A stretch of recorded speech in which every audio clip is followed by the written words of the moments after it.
Maoists in India. Writings and Interviews. By Azad. In honor of our friend. A brief biography. Azad's writings and interviews. 1. Maoists in India, October 2006. 1. 2. On the Comprehensive Peace Agreement in Nepal, December 2006. 15. 3. Interview on the developments in Nepal, May 2008. 18. 4. On V. Prabhakaran, May 2009. 32. 5. On Patel Sudhakar Reddy and Venkataya, May 2009. 35. 6. On the election boycott tactic of the Maoists, September 2009. 37. 7. Interview on the government's military offensive, October 2009. 47. 8. On talks, October 2009. 76. 9. On K. Balagopal, October 2009. 79. 10. On Telangana, December 2009. 81. 11. On Sakamuri Apparao and Kondal Reddy, March 2010. 84. 12. On Dantevada guerrilla attack, April 2010. 87. 13. Interview to the Hindu, April 2010. 91. 14. Letter to Swami Agnivesh, May 2010. 117. 15. On Jainaswari Express tragedy, May 2010. 121. 16. On Bhopal verdict, June 2010. 124. 17. A last note to a neocolonialist, July 2010. 127. In honor of our friend. We, the friends of Cherakuri Rajkumar, Azad, present this bouquet of his writings and interviews collected from popular newspapers and websites, to all those who are interested to know the ideas of the Maoist politics in India in general and Azad's articulation of the politics in particular. Azad has been our friend for more than 30 years, and as much time, 2/3 of his short life of 56 years, he spent developing, exploring, elucidating, and debating these ideas. A voracious reader and prolific writer that he was, the writings collected here might be less than 1/10 of his literary output. Much of his writing was anonymous or under different pseudonyms in clandestine journals and documents, and we leave it for future research to prepare his collected works, most probably with active support from the party for which he was a spokesperson, member of Central Committee and Politburo at the time of his brutal killing by police on July 2, 2010 in Adilabad forests of Andhra Pradesh. His death brought back his memories to us, and we, from different walks of life, began cherishing his recollections more after his death. Indeed, he began living amongst us more vigorously after his death, justifying the saying, a tyrant dies and his rule is over, a martyr dies and his rule begins. Azad's writings, statements, opinions, letters, and his expositions of the revolutionary movement that is spreading leaps and bounds are reverberating in the present more vociferously. During the last 3 months after his cold-blooded killing by the police, his name is more visible in the news than when he was alive. We, as friends of Azad, thought it was our duty to propagate his ideas, his personality, and his thoughts and writings. Even as we understand that his party would be in a better position to undertake that effort, we also wanted to add our bit to the task. Within 1 week of his death, we brought out a small collection of obituary articles written by prominent journalists and civil libertarians in Telugu. We were overwhelmed by the international response against his killing and brought out another slim volume of statements of solidarity and condolence issued by various parties, organizations, and individuals across the world. This book, in that process, is our 3rd attempt to propagate Azad's ideas. All these articles and interviews appeared in popular newspapers like Economic and Political Weekly, The Hindu, Mainstream, People's March, etc., and available on the net. We gratefully acknowledge all the publications and websites. We distributed our earlier publications to all those people we knew, but we thought this book should be available to all those whom we may not know, but really want the book. We would like to remind all those that given the kind of repression prevailing in India now, it would be difficult to identify ourselves. Hence we requested revolutionary writer Varavara Rao, who was an emissary of the CPI, Maoist, when the latter had peace negotiations with the government of Andhra Pradesh, to lend his address to the book. We are thankful to him for accepting our request. Our friend Azad lives here in his words, in his eloquence, in his turn of phrase, in his penchant for truth, in his meticulous approach, in his incisive analysis, in his steadfast practice, in his supreme sacrifice. Azad continues to inspire. Friends of Azad. September 20, 2010. Cherakuri Rajkumar, Comrade Azad, was born into a middle-class family of Krishna district in Andhra Pradesh on May 18, 1954. His father Cherakuri Lakshmaya Chaudhary, an ex-serviceman, and mother Karuna shifted to Hyderabad to run a small restaurant, and thus he had his primary education in Hyderabad and secondary education at Sainik School, Korukonda in Vizianagaram district. He did his graduation in chemical engineering at Regional Engineering College, REC, Varungal, and post-graduation in ore dressing at Andhra University, Visakhapatnam. Students of REC were in the forefront in forming Andhra Pradesh Radical Students Union, RSU, in October 1974, and Rajkumar was part of that group. He was arrested in 1975 under emergency and spent a few months in jail. Radical Students Union was revived after emergency and Rajkumar became its state president in 1978. He was re-elected twice to that position. In 1980 he chose to become whole-timer and began his underground life, and there was no looking back. For the next 30 years, he worked in different areas like Karnataka, Tamil Nadu, Kerala, Maharashtra, Gujarat, and Dandakaranya, giving theoretical, political and organizational inputs to struggles in all these places. He guided party units and committees in all these states as well as Southwestern Regional Bureau. Though he was part of a collective decision-making body of the party, his personal contribution in terms of vision, expertise in several fields and a sharp insight into different developing themes helped the movement quite a bit. He was a voracious reader and a prolific writer. Given the nature of his clandestine activity, he wrote under different pseudonyms, and more often credited his writings to collective, but one could easily identify his style in numerous writings in Voice of the Vanguard, People's March, People's Truth, Maoist Information Bulletin, etc.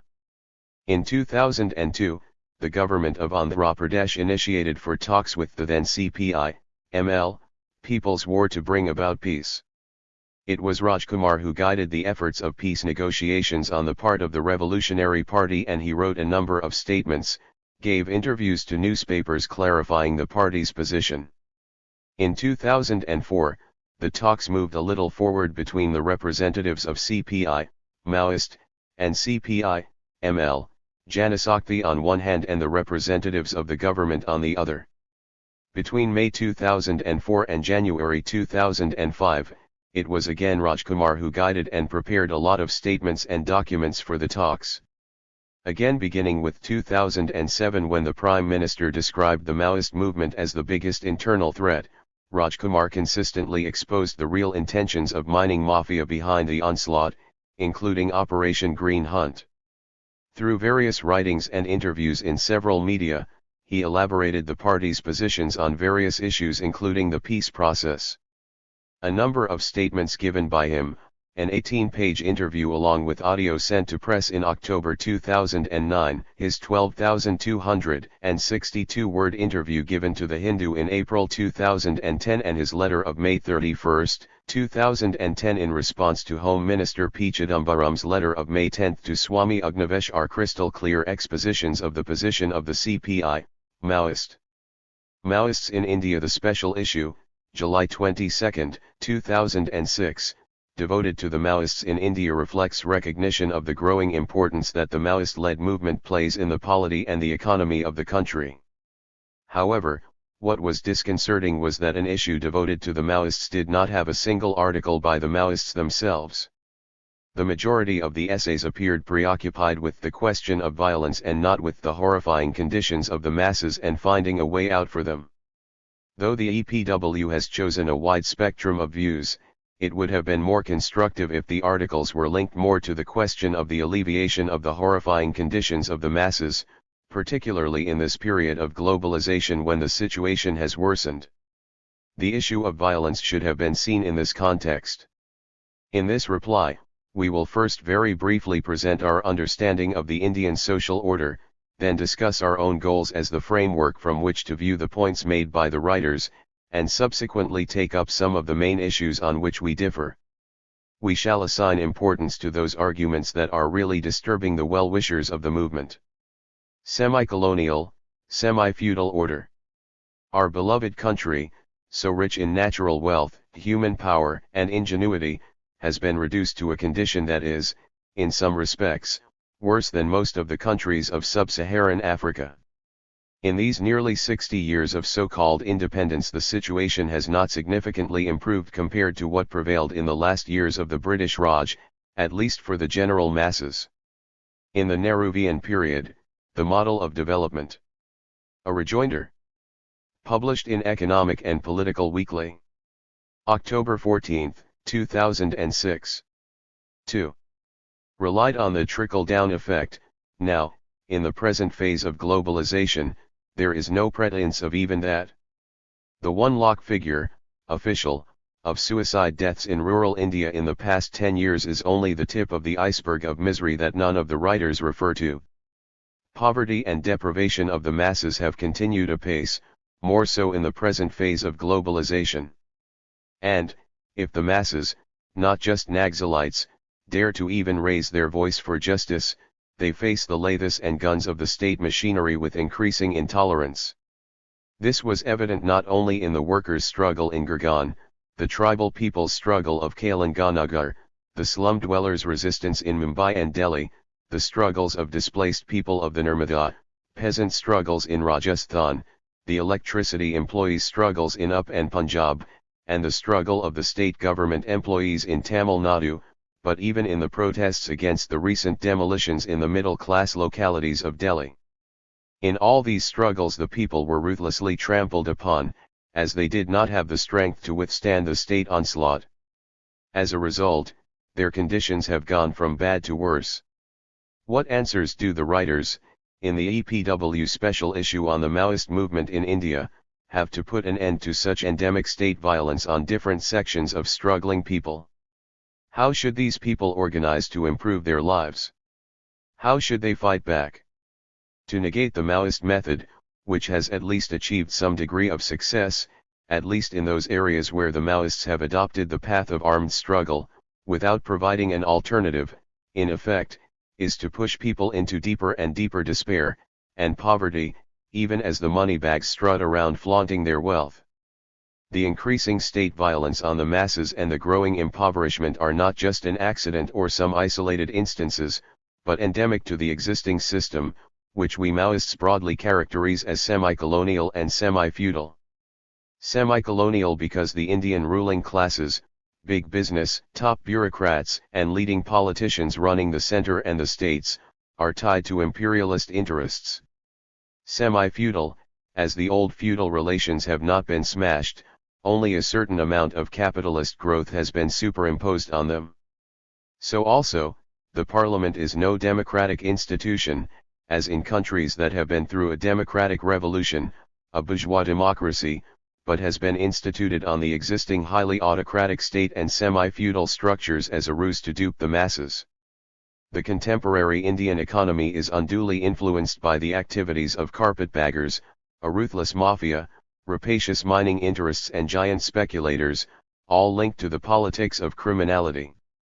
The degeneration is so deep, the rot so acute that these same moneybags are floating thousands of non-government organizations, NGOs, in order to trivialize the ills of the system so that people are diverted from seeing that these are endemic to the very system itself and not due to just some bad individuals or policies.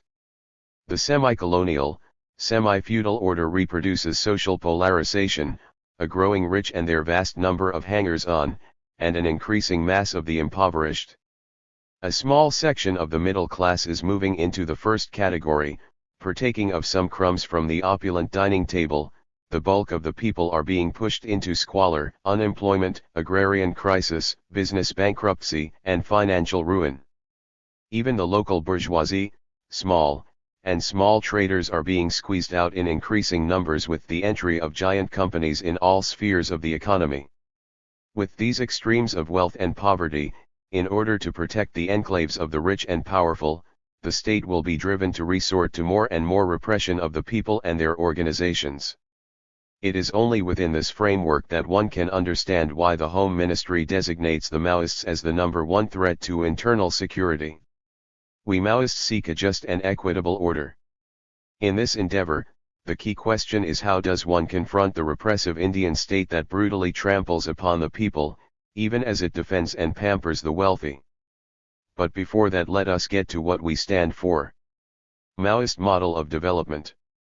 We Maoists stand for a people-oriented, self-reliant model of development. In this model, people play the central role, their initiative is released to the fullest extent possible. We are of the opinion that all wealth generated within the country should stay here and not be allowed to be drained off abroad. India is a very rich country with tremendous human power and ingenuity, together with a vast natural resource base.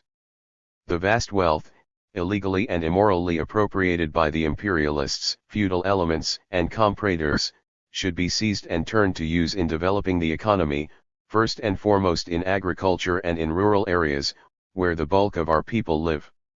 Our model of development is oriented to vastly enhancing the purchasing power of the masses. This will create a huge home market in the country itself, which will act as the main engine for growth.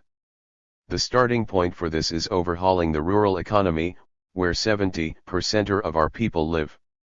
This will be initiated through land reforms, by the redistribution of land on the basis of land to the tiller. In his article, Tilak D. Gupta says that this is not viable any longer as there is not enough surplus land. But has he fixed a viable ceiling to determine how much land will be available for redistribution? Has he determined how much land is with the government/panchayats, how much land is with religious institutions and mutts, how much land is with absentee landowners? Even most bureaucrats/army officials maintain land, and many, in fact, purchase more, and how much land is with the private corporate sector and with luxury resorts, golf clubs, etc. The land reforms, coupled with large investments in agriculture, to also regenerate the soil destroyed by the Green Revolution, forestry and allied activities, poultry, goat farming, fishery, etc., will enormously expand the rural populace's purchasing power. This in turn will create a market for the basic necessities of life and will help generate local industry, resulting in employment generation. With this employment generation, the purchasing power will increase further, leading to more industry, and it is this spiral that will result in continuous growth.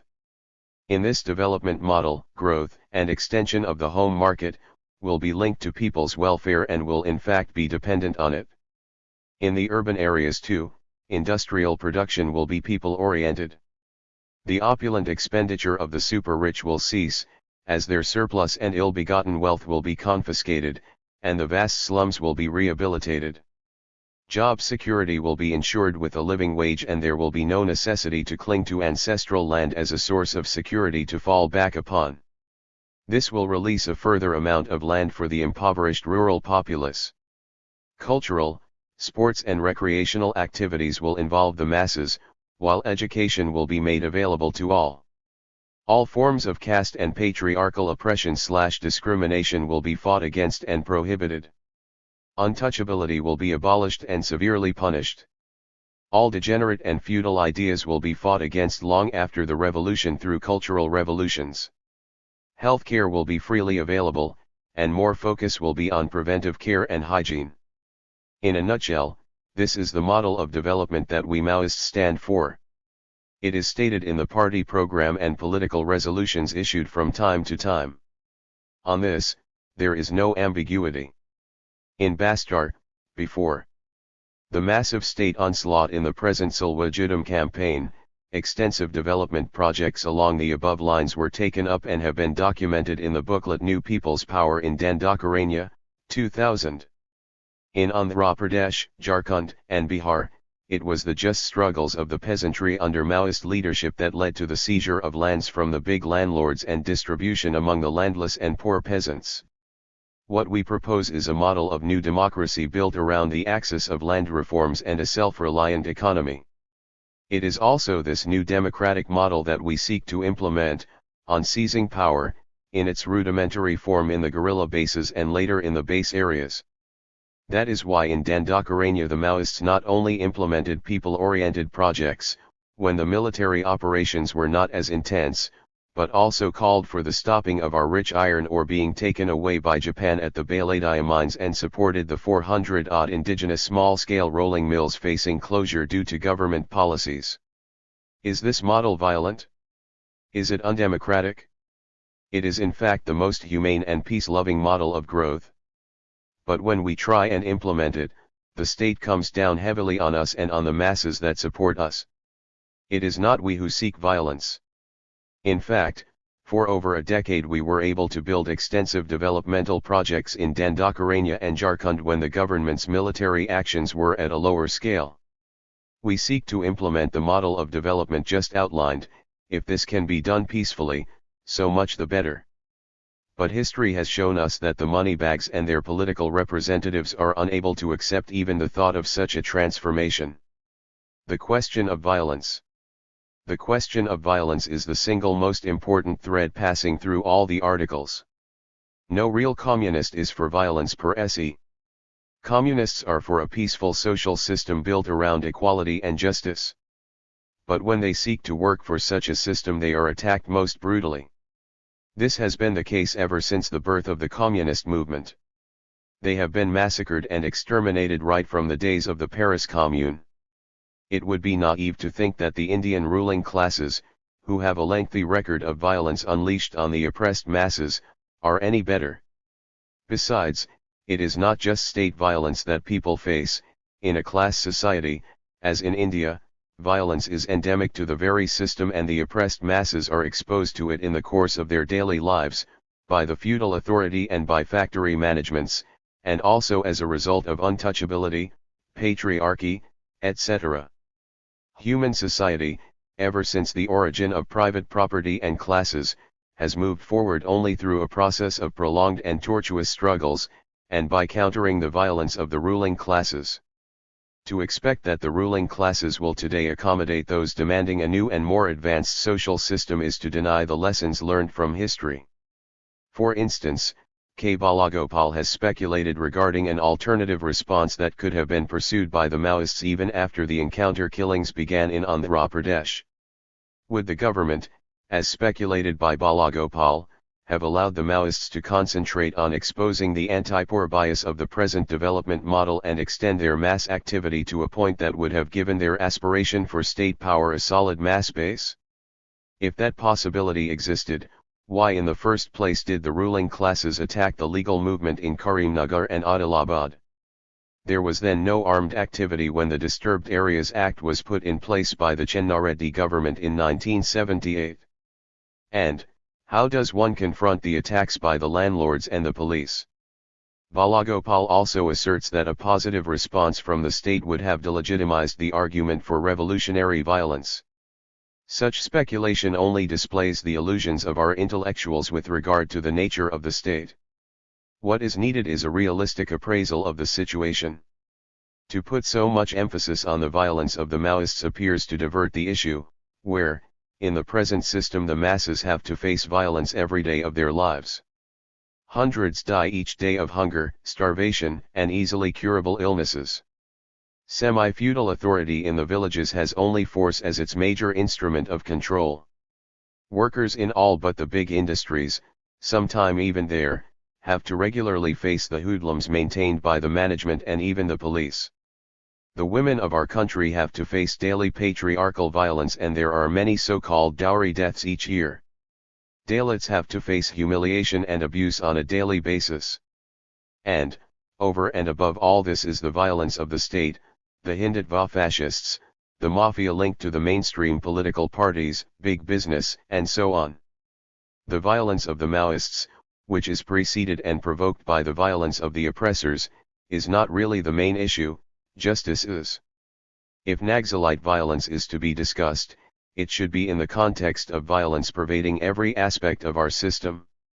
If not seen in this framework, one falls prey to the abstract bourgeois concept that violence breeds violence, without understanding the structural causes of violence.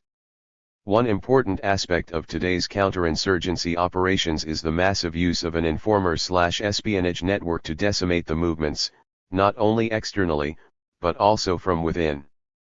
Today, this is one of the major weapons in counterinsurgency strategies in the world, including India. Counterinsurgency operates right from the village level, the mass organization level, to covert operations within the party itself. Massive funds are being secretly allocated for this purpose. Most of these informers pose as civilians, and many can be from the poorer classes. But, their existence has led to the death of thousands of the best of revolutionaries throughout the world. This has been accompanied by brutal torture to extract information. Earlier, accounts of brutal torture became public. Now, the ruling classes make sure that this does not happen by killing the tortured victim and by legitimizing torture as a necessary component of the war against terror. What the world sees is only the overt violence of the state, not these covert operations. The only long-term method of countering these operations is through deepening the mass base of the party, not mere mass support, and raising its political level. It is also necessary to deal with the problem in the immediate, otherwise the best of our cadre get killed. If all persons in every village are tightly organized, into mass organizations, militia, and party units, it is very difficult for an informer to survive without getting noticed. But such intensive organization takes time and is not so easy in the bigger villages and the urban busties. In between, the informers are recruited. Most of the elements recruited by the state may come from ordinary backgrounds, but they are mostly lumpen or degenerate elements. They are recruits in the covert operations of the police and the army. Any leniency towards them can mean, and has meant, the death of the best of our comrades.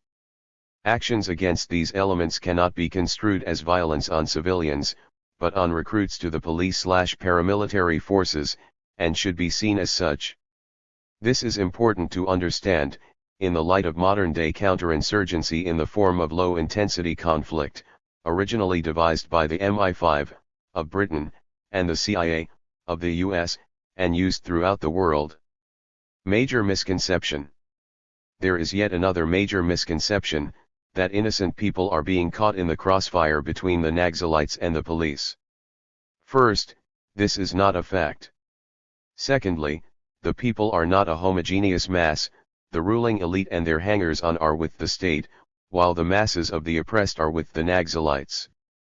The former support state terror, as in the Sulwajudum, while the latter act together with the Maoists to resist such terror. The misconception of a homogeneous populace is linked to postmodernist thinking of a so-called civil society, which conceals class divisions within society. All the same, in conflicts involving state terror and the people's resistance to it, there will be some sections not allied to either side, but the majority are polarized into two camps, a minority allied with the state, on the one hand, and the masses backing the Naxalites, on the other. The above-mentioned fallacy of conceptualizing the people as a homogeneous mass runs through all the articles, including that of Sumanta Banerjee when he writes, "The Maoist guerrillas often betray an immature mindset by intimidating them, instead of patiently politicizing them." In our view, at the village level, the masses are divided into three sections: the die-hard reactionaries, the intermediary sections who may vacillate between the two contending forces, and the masses won over by the Maoists. Banerjee's statement would apply to the intermediary sections. The reality, however, is that the bulk of the actions taken by the Maoists have been against the die-hard reactionaries. There may have been errors, as also different conceptions of who belongs to the first or second category. While these can be discussed, the three sections have to be clearly demarcated, for this is fundamental to understanding the class struggle at the ground level, which is a struggle for power. The die-hard reactionaries have to be suppressed, while the rest have to be patiently politicized. There are, of course, problems of class analysis and consequently, incorrect handling of contradictions among the people due to inexperience of some cadres. Although this is an exception rather than the rule, the state has used these aberrations by magnifying them, and many intellectuals who refuse to see the reality have become a prey to such intrigue of the state, often joining the chorus against revolutionary violence. Further in the same vein, Sumanta Banerjee adds, of the two, i.e., state and communist revolutionaries, the communist revolutionaries who claim to look after the welfare of the poor and the oppressed, are expected to be more humane in their choice of tactics and genuinely democratic in getting popular consent for them, particularly when such tactics affect the vast masses of uninvolved citizens. If in their drive for retaliation they stoop to the level of the police or security forces and indulge in indiscriminate attacks on soft targets, now, real humanity entails unconditionally standing by the oppressed. But there is no all-encompassing humanity. In a class society, where the ruling classes fiercely crush the oppressed at every step, real humanity entails fierce hatred for their oppressors. There can be no love without hate, there is no all-encompassing love. The Maoists may err in certain actions, from which we will learn certain lessons, but to be more humane cannot be associated with the question of civil behavior vis-a-vis the enemy and their agents in our tactics. Having said this, quite rightly, there should not be any attack on soft targets, but targets have to be assessed within the framework of the politico-military aims of the movement, both immediate and long-term. For Sumanta Banerjee, a school building housing the paramilitary, or communication towers, may be soft targets, but for the Maoists it would be part of their long-term aims to counter the enemy forces. Sumanta Banerjee's clubbing of Maoist violence with that of the Islamic fundamentalists is unfair, as nowhere have the Maoists consciously attacked civilians.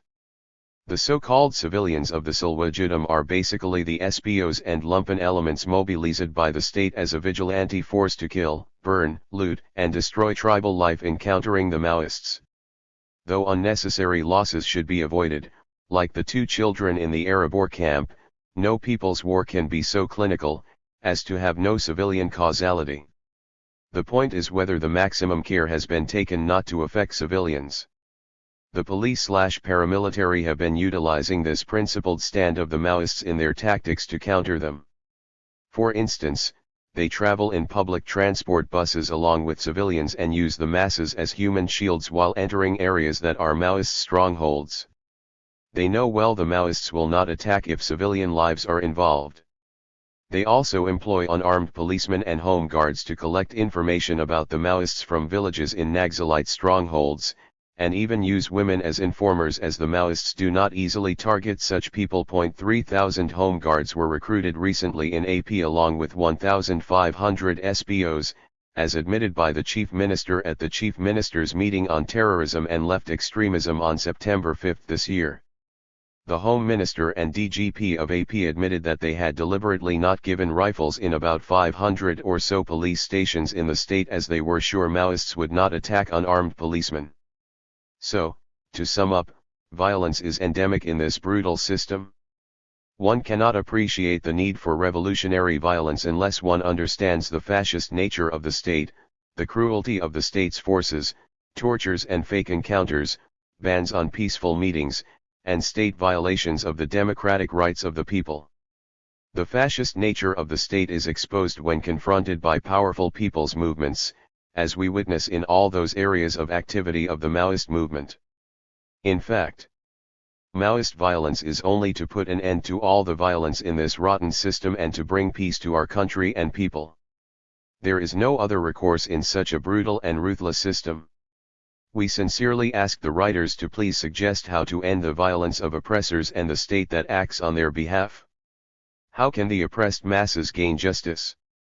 Finally, we wish to state that in the course of the revolutionary movement we do make mistakes on this account, but wherever we have done so, we have never sought to hide it, but have issued a public apology.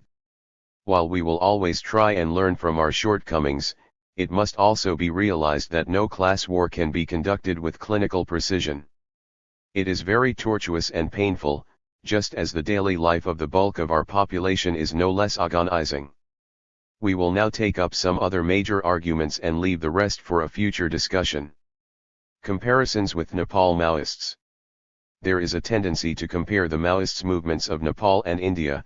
Pitting the Nepal Maoists present tactics as a supposed peaceful alternative to the Indian Maoists' violent methods.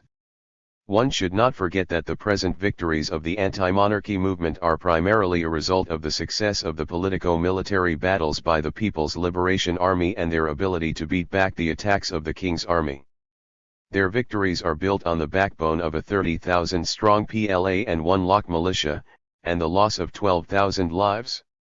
This fact is brought out in a recent interview with the Hindi magazine Filal, where Comrade Prachanda, the chairman of the CPN, Maoist, said, "When we talk with the leaders of these political parties, we say that had we not been armed, there would have been no 12-point understanding. Had we not been armed, Dubba would never have been able to come out of prison. Had we not been armed, many of you would have been killed because of the feudal monarchy, which murdered its blood relations inside the palace. We also told them that our weapons only made the revival of your parliament possible. You are not credited with it, the credit goes to the PLA. Besides, change of tactics depends on the situation in the respective countries and the strength of the contending forces. Sitaram Yechuri has particularly sought to pit the Nepal Maoists against the Indian Maoists. While the CPI-M brutally suppresses the Maoists in West Bengal, it is hypocritically speaking in praise of the Nepal Maoists. Instead of pitting one revolution against the other, it would be far more constructive to take the positive experiences of other revolutions and see how best these could concretely be applied to the Indian Revolution to take it forward. This brings us to debates about the revolutionary path. On the revolutionary path.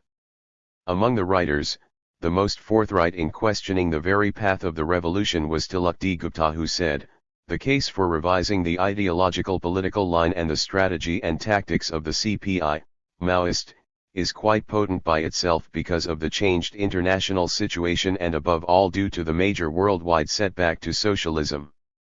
Earlier in the article, he also raised doubts on the change to Maoism. He questions some of the very basics of the CPI, Maoist. Sagar too, after raising questions on a large number of tactical issues, idealizing elections, pitting mass action against armed struggle, opposing democratization of tribal culture, negating its successes and only focusing on its supposed lack of presence everywhere, as though all over the world Marxists are making sweeping gains, he goes to the extent of clubbing the entire left, including the parliamentary CPI and CPI-M, with the CPI, Maoist, in a single category by calling for a genuine confederation of the various left organizations. Sagar goes so far as to equate the parliamentarians with those leading the armed struggle by saying, in the broad context of Indian politics it would appear to him/her that the left in all its diversity is actually part of one parivar with one component doing nothing but parliamentary work and the other focusing on armed struggles and the middle consisting of many combinations of these two extremes. Mohanty, while even erring on facts, claiming that all the ML groups have equal strength, which not even the enemies of the movement say, equates the CPI, Maoist, with the revisionist liberation and Kanu Sanyal groups. Some of the writers have highlighted certain lacunae within the movement to negate the entire path, others negate it in the name of the changed situation, and yet others negate it by obfuscating the lines of demarcation between Marxism and revisionism. Let us take some of these arguments. As Tilak says, it is true that there have been some changes in the international situation, though the basic essence of imperialism has not changed. But the changes, linked with the economic crisis, and the increasing ferocity of imperialism, particularly US imperialism, would warrant more extensive and deeper armed resistance than what we have today. Witness what happened in Iraq, or the arrogance displayed by Israel in Lebanon and Palestine, or the massacres of communists and even liberal opposition in Latin America, the butchery of hundreds of mass leaders in the Philippines, etc. The much talked of space for the revolutionaries and Democrats is shrinking, not because of the armed activities of the Maoists, but because of the increasing fascist character that imperialism and its agents throughout the globe are acquiring. This is evident in India, where the governments at the center and the states are enhancing their armed might on a scale never seen before. They realize that with the aggressive implementation of the policies of LPG, mass revolts will have to be dealt with. So, it is not clear in which direction does Tilak pose the case for revising the ideological political line and the strategy and tactics of the CPI, Maoist. There is need for much greater depth of analysis before making such far-reaching statements. Today, if the movement is weak in many parts of the country, the need is to strengthen it there, not change the path to some vague genuine confederation of the various left organizations. What is needed is not such an amorphous conglomeration, but a genuine united front, UF, of the four classes of the workers, peasants, middle classes, and the national bourgeoisie. An effective UF is the only way to rally all the anti-imperialist, anti-feudal forces, and not a confederation of the various left organizations, which blurs the basic distinction between the different class forces. The history of all revolutions, particularly that of Russia and China, has clearly shown that victory was only possible by fighting an uncompromising ideological political battle with all forms of revisionism. Where the path of compromise was adopted, the socialist goal was lost, though there may have been military victories, as in Vietnam, Cuba, North Korea, etc. Tribal and caste questions. There is a tendency to focus on identity politics, as in K. Balagopal's article, and idealize backward tribal societies, as in Sagar's and Nandini Sundar's articles, both of whose approach is linked to a postmodernist perspective actively promoted by the NGOs. K. Balagopal not only talks of identity politics but also believes that as a result of the revolutionary struggle the biggest sufferers are the oppressed themselves, what he calls the decimation of the organic leaders. It is true that our movement has generated hundreds of intellectuals from the most oppressed, yet Balagopal negates the revolutionary process when he ends his piece by saying that the daily losses of such persons is a sacrifice the oppressed cannot be called upon to put up with indefinitely. This is an ambiguous end and could have many implications. It seems to imply that the oppressed should give up what to him seems a futile path.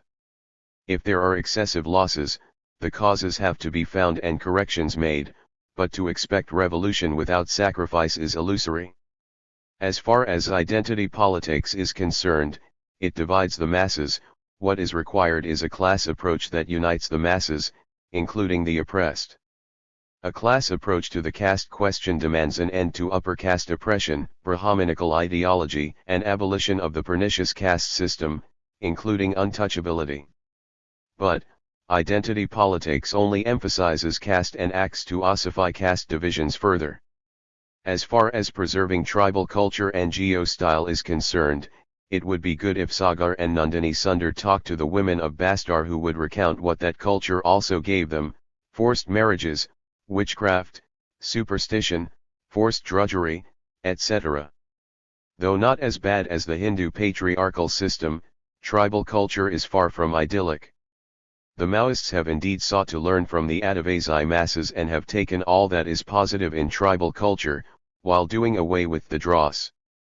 So, we have not only sought to preserve the Gandhi, Santhali and other languages, but have also developed them. We have preserved and adopted the folklore of the tribal peoples and their dance forms, infusing them with social content. We have encouraged and further enhanced the elements of community and collective living, which were a natural part of their culture. We are preserving the forests and taking up reforestation campaigns. In addition, we have taken education to the tribal peoples and modern knowledge, which cannot be expected to continue to be the sole preserve of the established intellectual elite. Conclusion. India is a vast and highly complex society with uneven and varied development. It has the universal features of any semi-colonial, semi-feudal society under the grip of finance capital. It also has many a specificity, which requires deep study and analysis. Revolution here is no simple task. While focusing on the axis of the armed agrarian revolution, it would additionally entail dealing with and solving the varied and numerous diseases afflicting our socio-political system. The new democratic revolution entails the total democratization of the entire system and all aspects of life, political, economic, social, cultural, educational, recreational, etc. The standard of life has to be enhanced, not only materially but also in the sphere of outlook and values. A new social being has to emerge in the course of the revolutionary process. As communists, we are always ready to rectify our mistakes and listen to others, as we have the interests of the people at heart. But the criticisms would help if they were concrete. Those that we agree with we will willingly accept and try and improve our practice. Where we disagree we can freely and openly debate the issue. On November 5 the Communist Party of Nepal, Maoist, CPN, M, had entered into an agreement with the government of Nepal which stipulated that the People's Liberation Army, PLA, would deposit its arms in 7 designated cantonments while the government's armed forces too would deposit an equal number of arms. These would be placed under the supervision of a United Nations, UN, monitoring team while the keys of the lockers of PLA arms would be with the Maoist Party. It was also agreed by both sides to dissolve the present parliament and form a new interim parliament with a share of the seats for the Maoists, to form an interim government with some portfolios for the Maoists, and to elect a constituent assembly by next summer, which is supposed to decide the fate of the monarchy and the future of Nepal. The agreement received the final official stamp when Prime Minister, G.P. Koirala and the chairman of CPN, M, Comrade Prachanda signed the agreement and declared it publicly. The Central Committee, CC, Communist Party of India, Maoist, CPI, Maoist, has been perturbed by this agreement concluded by the Fraternal Maoist Party in Nepal with the government of the 7-party alliance, SPA, led by the Indian protege, Koirala. The agreement to deposit the arms of the People's Army in designated cantonments is fraught with dangerous implications. This act could lead to the disarming of the oppressed masses of Nepal and to a reversal of the gains made by the people of Nepal in the decade-long People's War at the cost of immense sacrifices. The clause in the agreement to deposit an equal number of arms by both sides will. Published in Economic and Political Weekly. December 16, 2006. On the Comprehensive Peace Agreement in Nepal. 16. Obviously work in favor of the Koirala-led government as the latter will have the option to use the huge stock of arms still at the disposal of the army anytime and to further strengthen the reactionary army of the government. The decision taken by CPN, Maoist, on arms management, even if it thinks it is a tactical step to achieve its immediate goal of setting up a constituent assembly, is harmful to the interests of the revolution.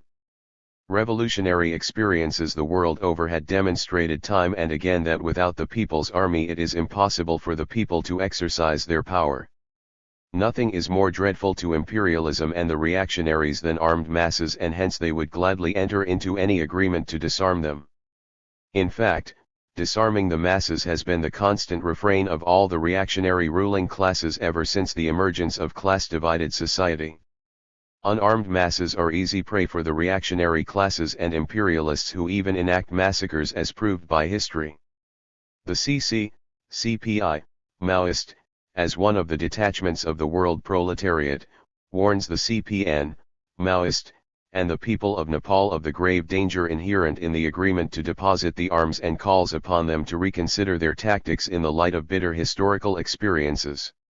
The agreement by the Maoists to become part of the interim government in Nepal cannot transform the reactionary character of the state machinery that serves the exploiting ruling classes and imperialists. The state can be an instrument in the hands of either the exploiting classes or the proletariat, but it cannot serve the interests of both these bitterly contending classes. It is a fundamental tenet of Marxism that no basic change in the social system can be brought about without smashing the state machine. Reforms from above cannot bring any qualitative change in the exploitative social system, however democratic the new constitution might seem to be, and even if the Maoists become an important component of the government. It is sheer illusion to think that a new Nepal can be built without smashing the existing state. Another illusion that the agreement creates is regarding the so-called impartial or neutral role of the UN. The UN is in reality an instrument in the hands of the imperialists, particularly US imperialists, to dominate, bully and interfere in the affairs of the third world countries for the benefit of the imperialists. It is used as a guise to provide legitimacy to the brazen acts of the imperialists to oppress and suppress the people of the third world.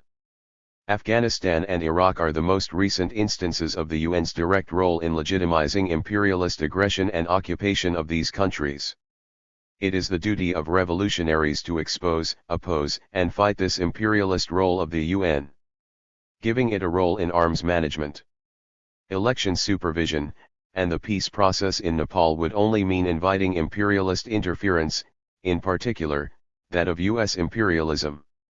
Another disturbing factor is the illusion harbored by the Maoists in Nepal regarding the role of the Indian expansionists. The Indian ruling classes are the biggest threat to the people of the entire subcontinent, and it is the duty of the people of the various countries of South Asia to unitedly fight Indian expansionism. The Indian state, with the backing of US imperialism, has been continuously interfering in the internal affairs of Nepal.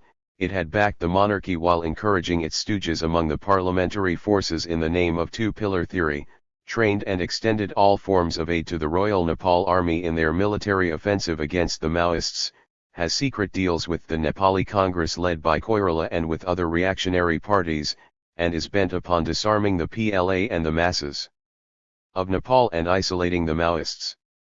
Its aim is to grab the natural wealth of Nepal, particularly its huge hydel potential, and to make it a safe haven for the imperialists and Indian comprador capitalists. Comrade Prachanda's repeated praise for India's role in bringing about the agreement between the Maoists and the SPA in Nepal creates illusions among the masses about India rather than preparing them for fighting the Indian expansionists who are keen on Sikkimizing Nepal in the future. Even more surprising is the assertion by the CPN, Maoist, that their current tactics in Nepal would be an example to other Maoist parties in South Asia. Comrade Prachanda had also given a call to other Maoist parties to reconsider their revolutionary strategies and to practice multi-party democracy in the name of 21st century democracy.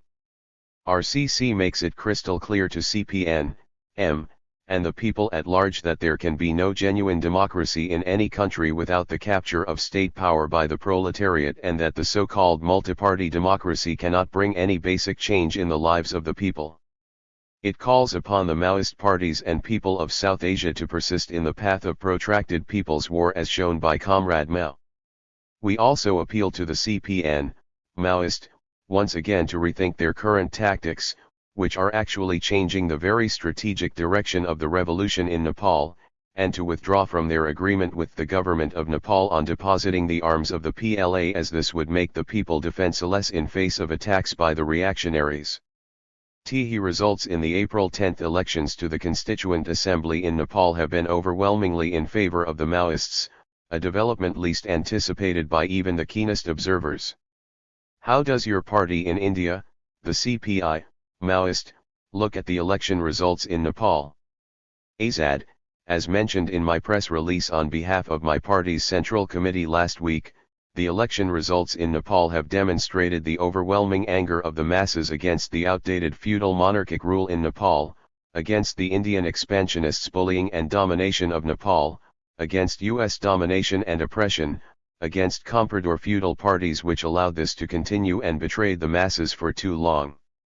The results are a reflection of the growing aspirations of the Nepali masses for democracy, land, livelihood, and genuine freedom from imperialist and feudal exploitation. It is these aspirations of the overwhelming majority of the masses that had completely trounced the parties that had either supported the king or the Indian ruling classes or hesitated to come out strongly against feudal, imperialist oppression and Indian intervention in Nepal. The Royalists could not win even in a single constituency out of the 240 constituencies where direct elections were held. And leaders of the so-called mainstream such as Madhav Nepali, Sujata Koirala were rejected outright, which came as a great shock to the ruling classes. Hence, when an alternative like the CPN, M, came to the fore, with its open commitment to abolish the feudal monarchy once for all, abrogate all unequal treaties. Interview. Published in CPI, Maoist. Information Bulletin Number 2, 10th May, 2008. Source www.banthought.net. Interview on the developments in Nepal.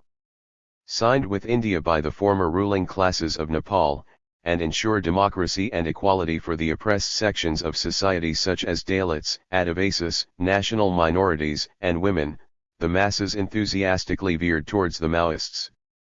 To put it in a word, the people of Nepal had come out resolutely against constitutional monarchy, Indian expansionism and US imperialism. The results reflect the growing aspirations of the Nepalese masses for land, livelihood, and democracy. Our party looks at the election results in Nepal as a positive development with enormous significance for the people of entire South Asia. We send our revolutionary greetings to the people of Nepal for rejecting outright the monarchic rule and the comprador feudal parties during the April 10 elections to the Constituent Assembly. These results point to the real aspirations of the Nepalese people and should serve as a guide to the CPN-M for its future course of action. Q.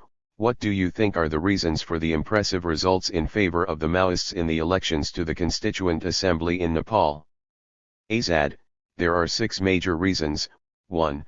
The masses of Nepal had enough of King Gyanendra's autocratic and authoritarian rule. Constitutional monarchy is indeed an anachronism even in the 20th century, leave alone 21st century. In fact, people of Nepal had put up with such a rotten, reactionary feudal rule too long a time. And when they found an opportunity to throw it out, they grabbed it. There was never such an opportunity during earlier elections, as all the parliamentary parties were either loyal to the king or displayed nominal opposition to the king. It is only the CPN, Maoist, which had shown its firm commitment to abolish the monarchy once for all and had come to the fore as an alternative to the bourgeois feudal parties. 2. The masses of Nepal had enough of bullying, intervention and domination by Indian expansionism. There is a general atmosphere of suspicion regarding the motives of the Indian ruling classes in Nepal. The people of Nepal had suffered too long under the obnoxious unequal treaties signed by successive rulers of Nepal with the Indian government, such as the 1950 Indo-Nepal Treaty of Peace and Friendship, the Mahakali Treaty, and so on. The Indian rulers have always had an eye on the natural wealth of Nepal, its rich natural gas reserves, hydroelectric potential, forest products, etc. Along with imperialist exploitation, oppression and plunder, the Indian CBB too is seen as an obstacle for the development of the local industry and trade. Besides this, Indian ruling classes have been continuously interfering in the political affairs of Nepal. They supported the monarchy all along and in the past few years took up the so-called two-pillar theory of supporting the king as well as the Nepali Congress. They gave training, supplied arms to the Royal Nepal Army, and sent all sorts of aid to contain the Maoist revolutionaries in Nepal. All these despicable acts had only fueled the anger of the masses against Indian government. Now when an opportunity presented itself before them in the form of the CPN-M, they naturally voted for it, which should be seen as a vote against Indian domination. None of the other parties showed the guts to confront India. It was only the CPN-M, which categorically assured the people that it would do away with all the unequal treaties with India, ban obscene Hindi films, stop recruitment of Gurkhas into the Indian army and provide them with alternative employment, and so on. 3. The masses of Nepal had enough of the exploitation, oppression, and intervention of the US imperialists. Throughout the rule of King Gyanendra and even until today, after the humiliating defeat of his loyalist parties in elections, US imperialists has stood by his side, rendering all aid to perpetuate his rule and to brutally suppress the Maoists. They had placed the CPN-M on its list of terrorist outfits. This is a grave insult to the people of Nepal, who view this as unwarranted meddling in Nepal's affairs. By supporting the discredited king, US imperialists became even more discredited and hated by even those who had no anti-imperialist consciousness or opposed to US imperialism, as they see it as a protector of feudal monarchy. 4. The promises made by the CPN-M to establish a democratic, federal, secular Nepal with freedom, democracy, and equality for all the oppressed sections of society such as Dalits, Adivasis, national minorities and women had an electrifying impact.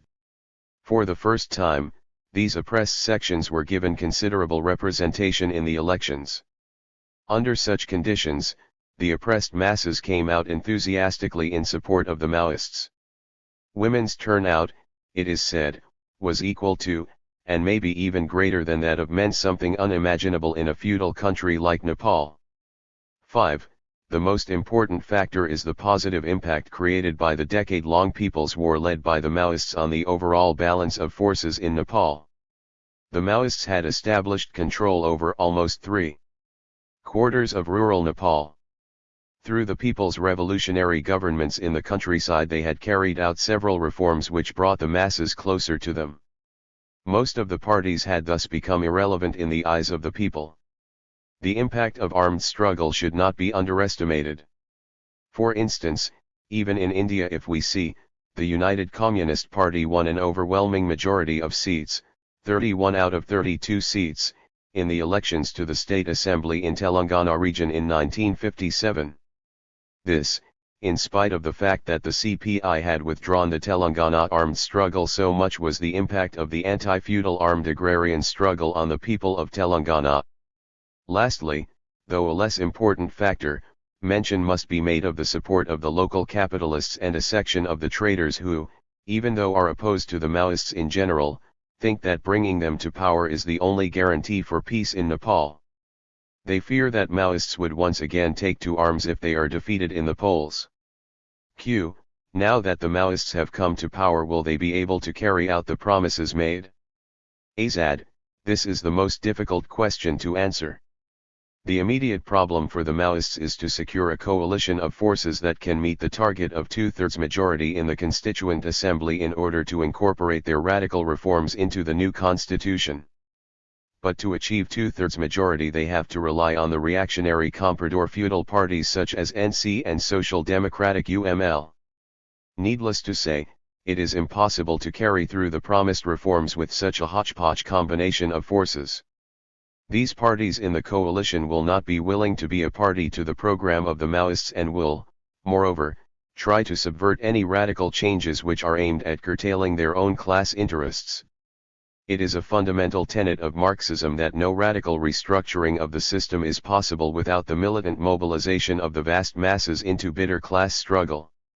It is impossible to make genuine changes in the system through measures initiated from above, i.e. through state decrees and laws. Whichever party may be in power, not excluding the most radical Maoists, it can only make laws at best, but to implement these it is imperative to mobilize the masses and advance class struggle against exploiters and oppressors. Without this the liberation of the vast majority of poor is an impossible task. And for the CPN-M, even enacting the much promised laws will be an almost impossible task given the present coalition in the CA. No ruling class will give up power without putting up a bitter struggle and carrying out counter-revolutionary activities against the oppressed class. Hence the real, bitter, and most cruel struggle for power will now unfold soon after the elections. The reactionaries will oppose every change tooth and nail. And, lacking a majority in the Constituent Assembly, the Maoists will be powerless to effect radical changes in the constitution. Either they have to compromise and adjust with a section of the reactionary forces, thereby sacrificing the class interests of the oppressed in whose interests they had come to power, or, they have to mobilize the people and intensify the struggle through all means, including armed insurrection, in order to implement genuine democracy and establish people's power. There is no other alternative. We must not forget the experiences of Indonesia, Chile, Nicaragua, and other countries where the communist parties had come to power but were either thrown out in counter-revolutionary coups accompanied by counter-revolutionary massacres of communist cadres, or threw out the party in so-called elections as in the case of Nicaragua. The experience of Nicaragua is very much relevant in the context of so-called multi-party democracy. How do you envisage the future scenario in Nepal? Will India and US imperialism adjust to the new reality that had emerged in Nepal and support the Maoist government, or will they create hurdles?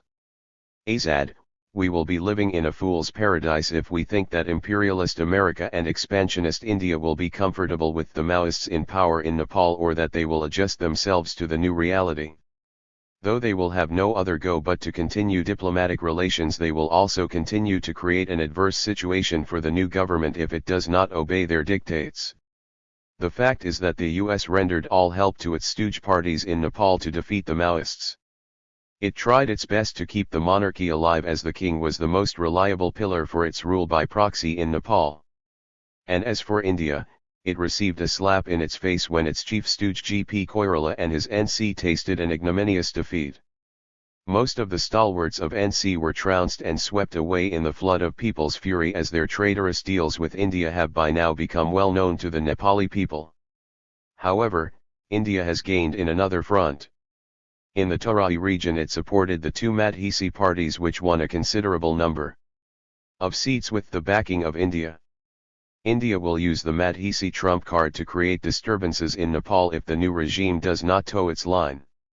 Already Madhesi Janat Hikar Forum, MJF, led by Upendra Yadav, has demanded that the Maoists should make their stand clear on the demand for Madhesi autonomy, Ek Madhes Ek Prades, and had asked the Maoists to discontinue their relations with international forums like the RIM and Composa. Both US and India will try by various means to bring the new government to toe their line.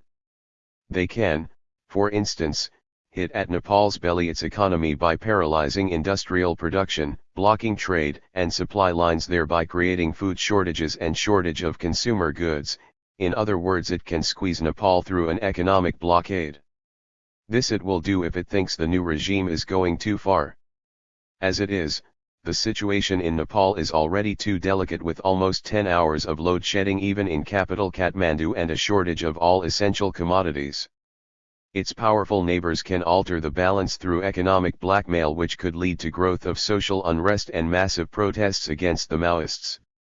Acute shortage of essential items and rising prices can lead to disenchantment with the fledgling regime and a dip in its popularity, thereby giving an opportunity to the discredited parties to re-establish themselves.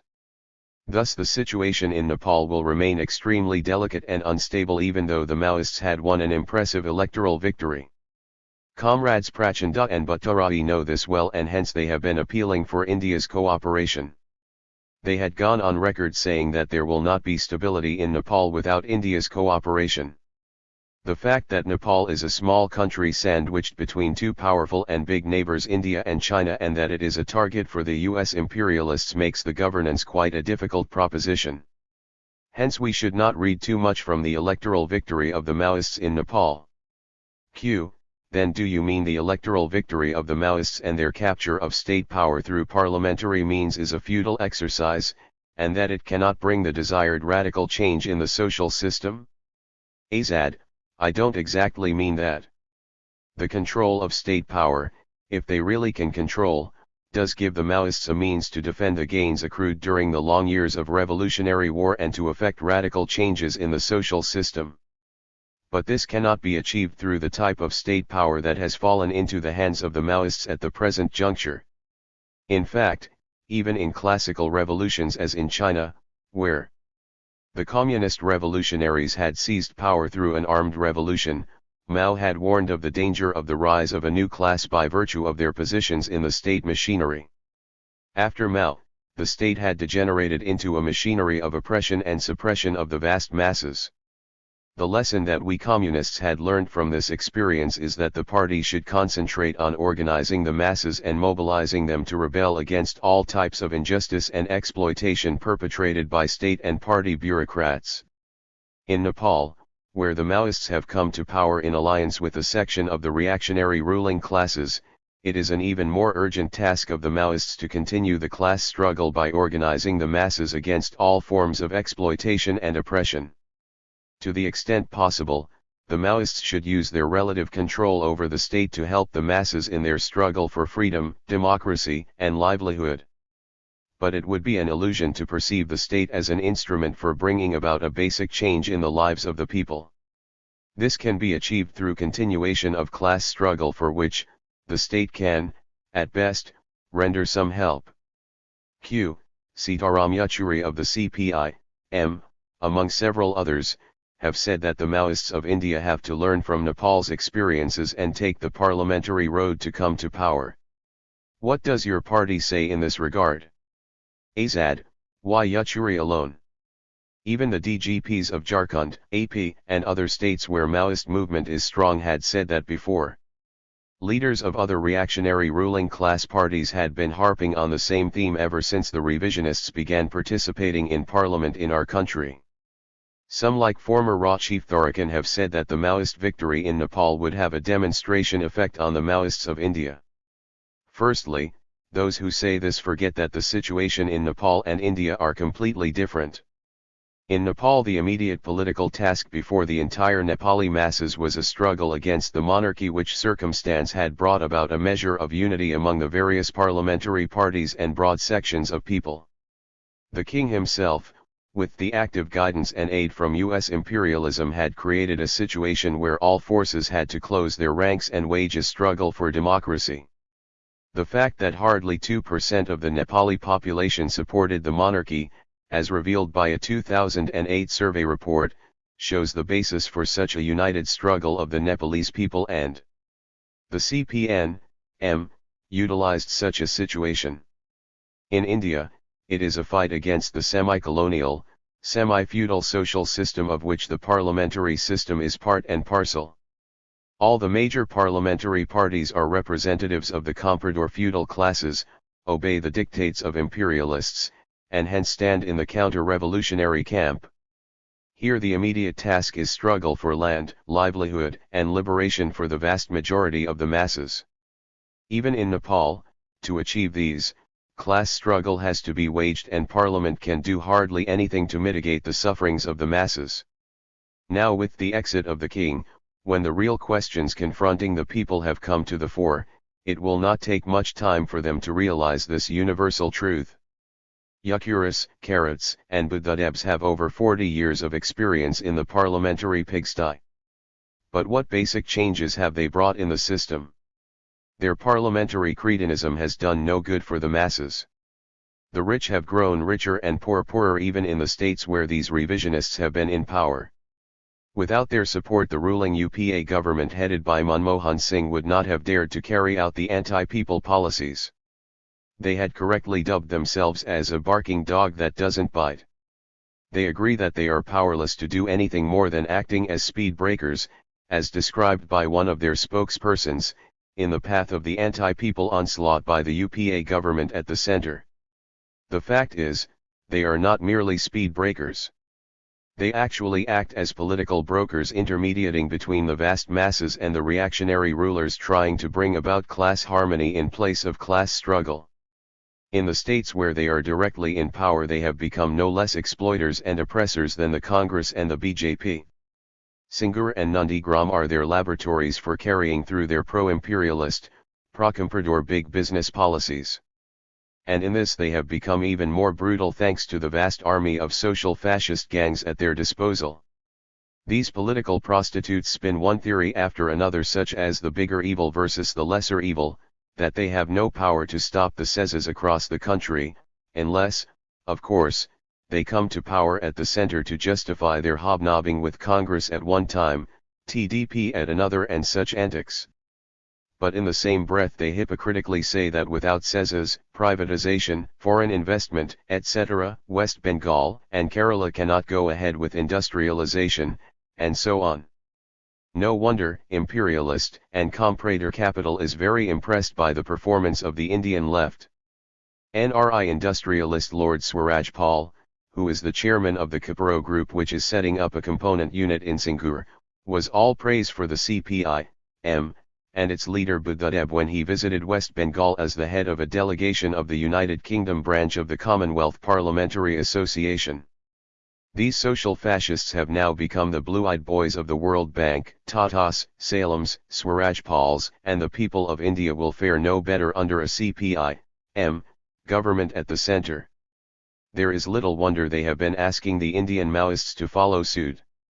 Our party firmly believes that a basic change in the system cannot be achieved through the parliamentary path but through class struggle. In our country this takes the form of armed agrarian revolutionary war.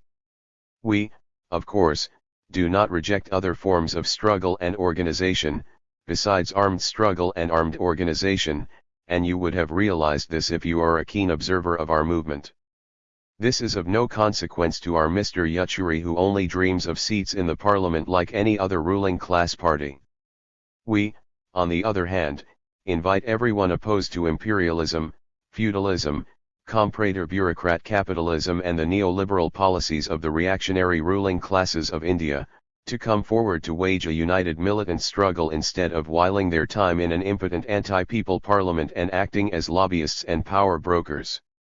For revisionist chieftains like Yachuri, who are bogged down neck-deep into the morass of parliamentarism and bourgeois lobbying, such a revolutionary alternative is naturally an anathema. Q. Prachanda had earlier said that he would be the first president of Republican Nepal, but a few days ago he changed tack and declared that he would head the ministry. Do you think it is correct for anyone in a communist party to be the head of the government, chief of the party and army at the same time? Azad, we too had seen his statements in this regard. He still says he wants to be the president if it is acceptable to all, i.e. by consensus. As such, the present constitution of Nepal has no provision for an executive president. It will take another 2 years for the Constituent Assembly to adopt the newly drafted constitution and to arrive at a final decision on this. Hence Comrade Prachanda might have reconsidered his earlier decision and decided to become the Prime Minister. Now the question is not whether the party chief should be president or prime minister. We have a different opinion altogether. We think that the party chief should be neither. He/she should concentrate on developing class struggle and not get immersed in the administration of the state. If we believe that the role of the party is to continue class struggle until the final stage of communism, then we can appreciate our viewpoint. The history of revolutions had shown that once the party has led the revolution to final victory, it also lays the basis for the rise of a new class of party and state bureaucrats. When the party and state completely coalesce, then it will be terribly difficult to fight the rise of bureaucratic class and to mobilize the people against the wrongs done by the state. Hence it is very much essential that the party leaders remain with the masses, organize and guide them against each and every form of exploitation and oppression. In Nepal this becomes even more crucial as the Maoists have to share power with a section of the comprador feudal classes. Q. Prachanda and Bhattarai had declared that they are willing to invite FDI and to create a business-friendly environment in Nepal. They also said that they would encourage capitalism. Is it correct for a Maoist party to invite foreign investment and develop capitalism? Azad, firstly we must understand the reality of Nepal. It is an extremely backward, semi-feudal country that lacks the minimum infrastructure and industrial production. It is a part of the Fourth World, if we can call it so. The UN has placed it in the category of least developed countries, LDCs. Hence the first task in Nepal would be to liberate the vast masses from the feudal clutches and develop industry on that basis. As regards developing capitalism in Nepal, there need not be any objection from revolutionaries as long as it is national capitalism and is properly regulated to meet the needs of the masses and is directed towards the growth of the internal economy and not for exports or for serving the imperialists. But if the encouragement is for inflow of foreign capital, it will be detrimental to the interests of the country in the long run. The foreign capital would begin to control the economy of Nepal even if the Maoists are the major partners in the government, just as it had done till now. The Maoists should encourage indigenous capital and help its growth while gradually eliminating foreign capital. Both Prachanda and Mr. Bhattarai had a meeting with businessmen under the aegis of the Federation of Nepalese Chamber of Commerce and Industries, FNCI. As soon as the results became clear, there is pressure from businessmen for an investment-friendly environment, maximization of profit, tax reforms, new flexible labor laws and a positive industrial policy. In the past, Maoists had opposed private institutions in health and education sectors. But now Prachanda has promised private-public partnership will be encouraged in health and education sectors. Mr. Bhattarai has promised to remove whatever hurdles that may arise in the private sector. We have been hearing reports of talks between the Maoist leaders and the officials of World Bank. If these reports are true, then it will have dangerous consequences on the future of Nepal. Depending on FDI and adopting pragmatic approach towards industrialization of Nepal in the name of overcoming the country's economic backwardness will only lead to opposite results and strengthen the hold of the imperialists. Q. How do you foresee the future fraternal relations between your party and the CPN, M? Given the fact that the Indian state does not want the Maoists of Nepal to maintain relations with the Indian Maoists, and the demands by MJF in this regard is a clear indication of growing Indian pressure, will fraternal relations between the two parties continue as before? Azad, we believe and desire that fraternal relations between the CPI, Maoist, and CPN, Maoist, should continue as before. As long as both the parties stand firmly committed to proletarian internationalism, international pressures and internal pressures will not come in the way. Of course, there is bound to be increasing pressure from various quarters on the Maoists of Nepal to cut off their relations with other Maoist parties. Particularly India and the US will exert utmost pressure in this regard. We do understand the complexity of the situation. However, we must keep in mind that every communist party is a detachment of the world proletariat. And any proletarian party will place national interests subordinate to the interests of the world proletariat. Comrade Prachanda had correctly said that ideological ties between the two parties will remain intact. And we believe the ideological debates and discussions have to continue.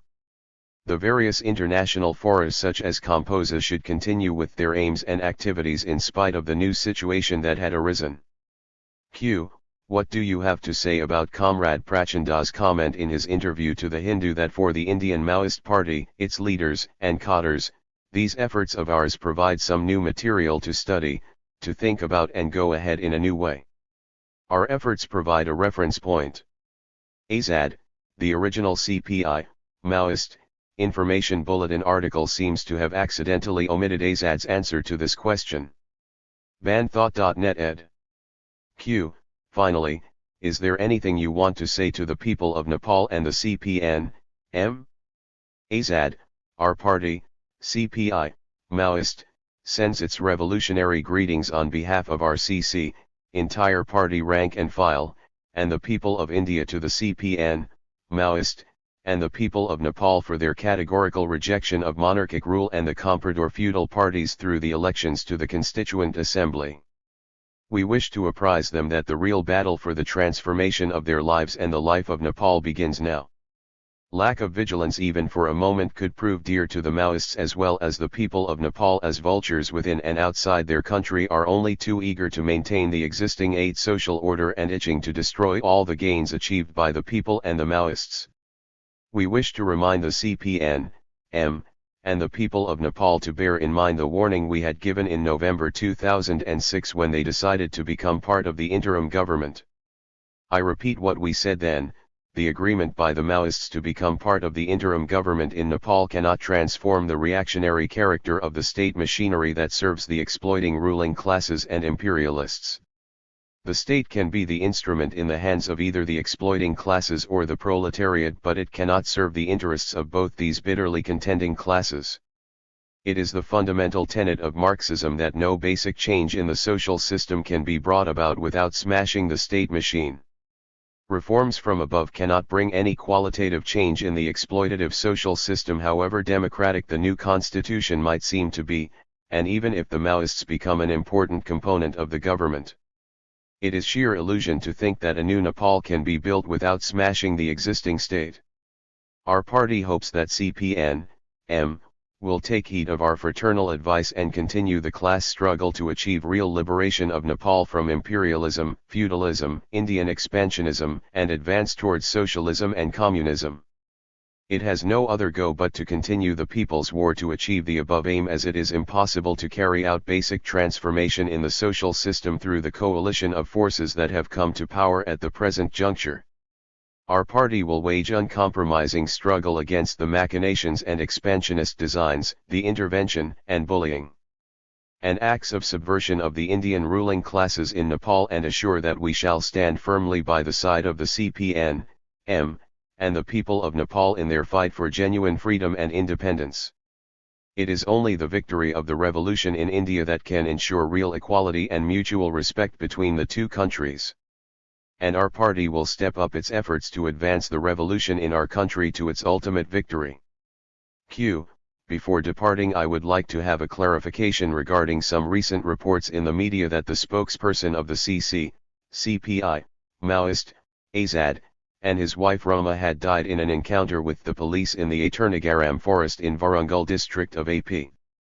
So, after all, this had turned out to be just a rumor. Azad, need I to say anything more on this when you are face-to-face with the supposedly dead person? I only wonder at the incapacity of the media to verify facts before publishing.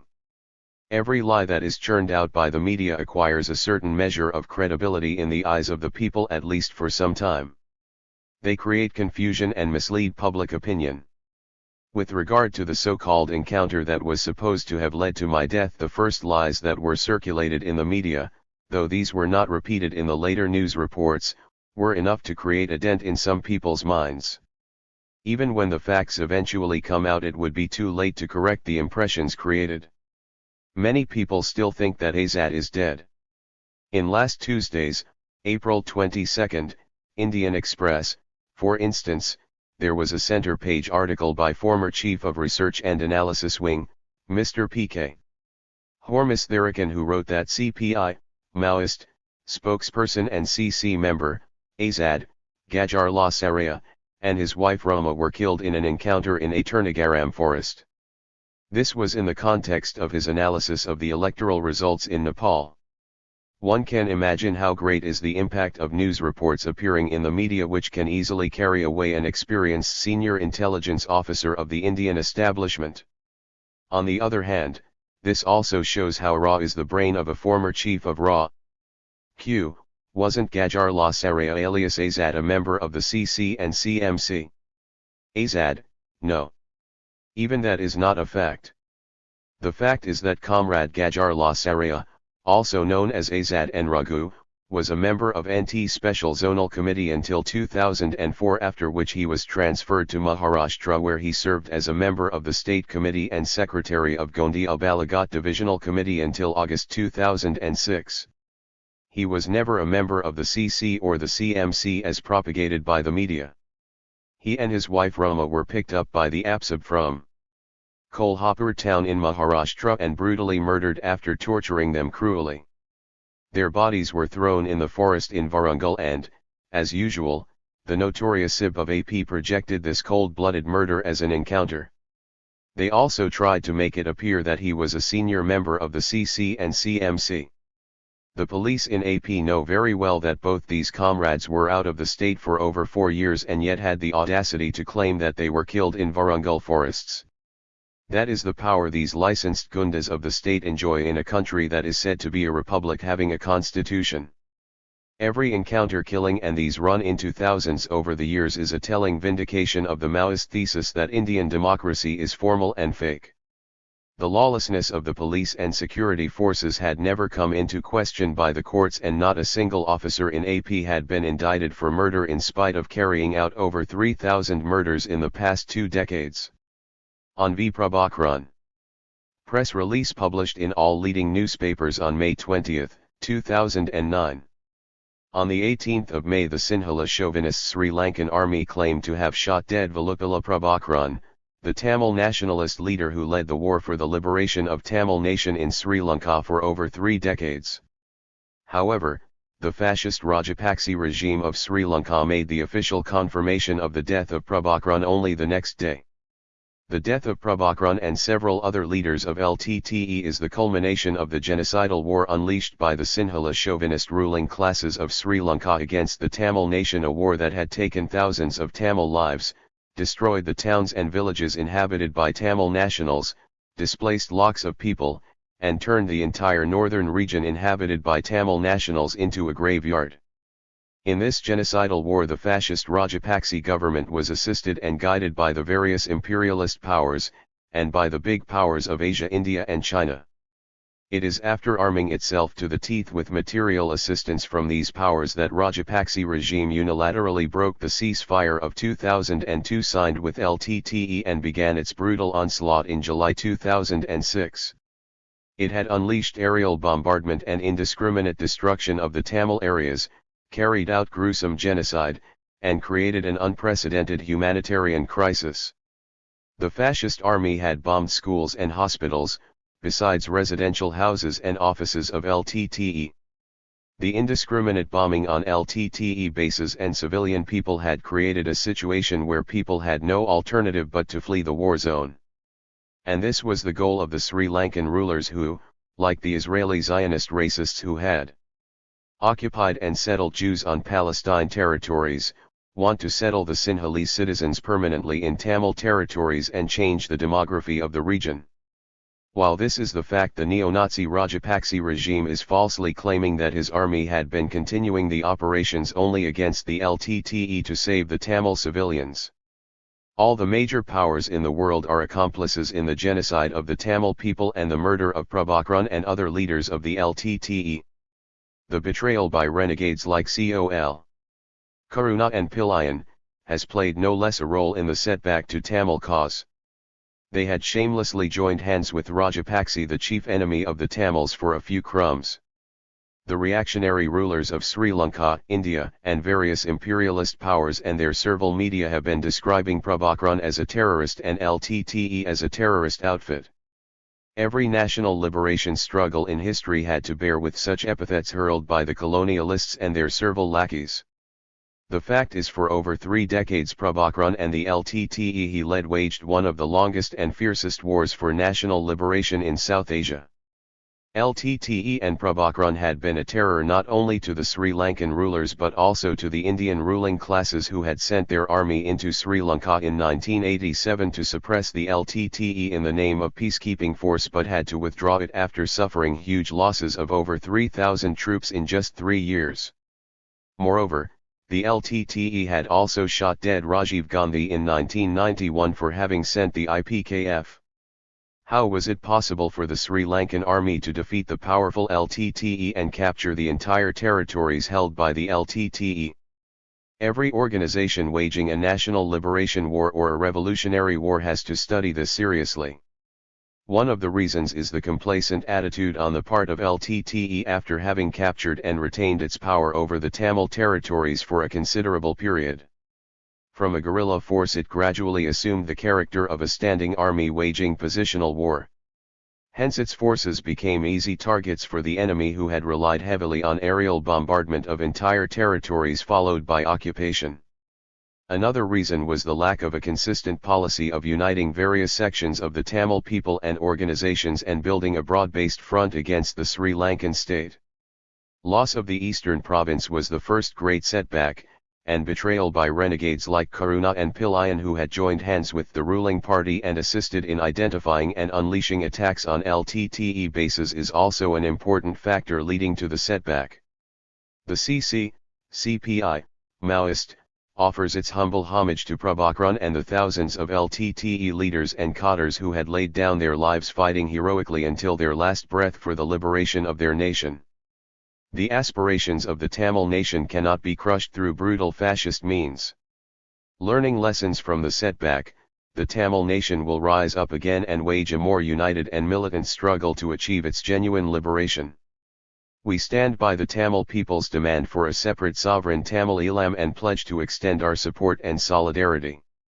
On Patel Sudhakar Reddy and Venkataya. Press release. May 24, 2009, published in all leading newspapers. Comrade Patel Sudhakar Reddy alias Suryam alias Vikas, member of the Central Committee of CPI, Maoist, was arrested on May 22 from Nashik city in Maharashtra by the APSAB, was brutally tortured and murdered on 23rd night. As usual, the AP police, under the direction of fascist YSR government, floated the story of an encounter having taken place in Tadwai forest in Warangal district, in which Comrade Suryam and district committee member Comrade Venkataya were said to have been killed. The police claimed that one AK-47 rifle and a 9mm pistol were recovered from the state along with 3 kit bags. Comrade Sudhakar Reddy was being followed by Azad since at least a week prior to his arrest. He was kept under watch when he went to the shelter maintained by Comrade Venkatayya in Nashik. The police waited with the hope of abducting some more top leaders of the party, but when they realized that Suryam became suspicious of being followed, he was promptly abducted along with Comrade Venkatayya, and both were shot dead after severe torture. These murders are yet another instance of the so-called rule of law preached by Y.S. Reddy, Manmohan Singh, Chidambaram, and the top police brass.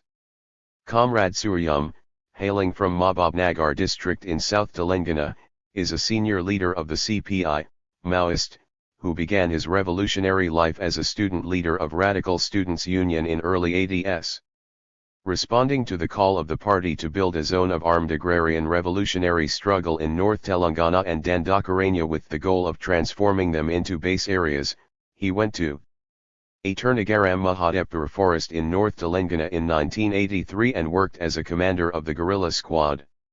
Later he was transferred to Gadchiroli district where he worked until 1988. He was shifted to the work of purchasing arms for equipping the speedily growing armed guerrilla squads.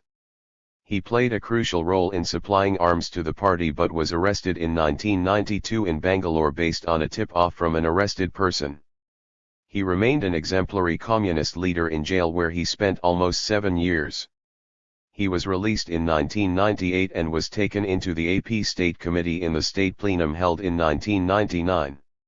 He served as its secretariat member from 2001 to mid-2003 when he was transferred to other work allotted by the CC. He played a prominent role in building the movement in Dandakaranya in its initial years and later in the state of Andhra Pradesh. He was taken into the CC in 2005 and as a member of the CC he made significant contribution in formulating the central policies and plans. Comrade Venkatayya hails from Shiryalo Mandal in Warangal district and was actively involved in the student movement in AP for almost a decade and served as a leader of the All India Revolutionary Student Federation in AP. He was shifted to technical work in 2004 and has been working in the technical field since then. The martyrdom of these comrades is a great loss to the Indian Revolution. The CC, CPI, Maoist, pays its red revolutionary homage to Comrade Sudhakar Reddy and Venkatayya and vows to fulfill their revolutionary dreams of a classless society. The people of India, particularly the people of AP, will never forget the great service these comrades had rendered to the Indian Revolution. The party will certainly avenge the martyrdom of these comrades by intensifying and expanding the ongoing People's War, establish base areas in the vast countryside of the country, transform the PLGA into PLA and advance the Indian Revolution to its final victory. On the election. Boycott tactic of the Maoists. In his article entitled The Maoists, Elections, Boycotts, and Violence. EPW, May 2, 2009, Sumanta Banerjee, SP, makes an attempt to analyze the boycott call issued by the Communist Party of India, Maoist, CPI, Maoist, in the recently held Lok Sabha elections. This is based on the interview of Azad, the spokesperson of the Central Committee of CPI, Maoist, which appeared in Maoist Information Bulletin No. 7. SP begins his article with the following comment. The Lok Sabha elections were inaugurated with a fanfare of bomb blasts, killing of security personnel and poll officials, burning of polling stations, and a sensational hijacking of a train, where the hostages were served satto and biscuits before being let off after about 4 hours. That even a shrewd political commentator and progressive intellectual like SP was carried away by the propaganda let loose by sensation-craving commercial media shows how powerful the latter is in molding and influencing even saner minds. There are two fabrications in SP's above-quoted remark. Allow me to briefly explain. Trumped-up story. The first untruth, or distortion, if one would like to call it so, is the so-called hijacking of the train.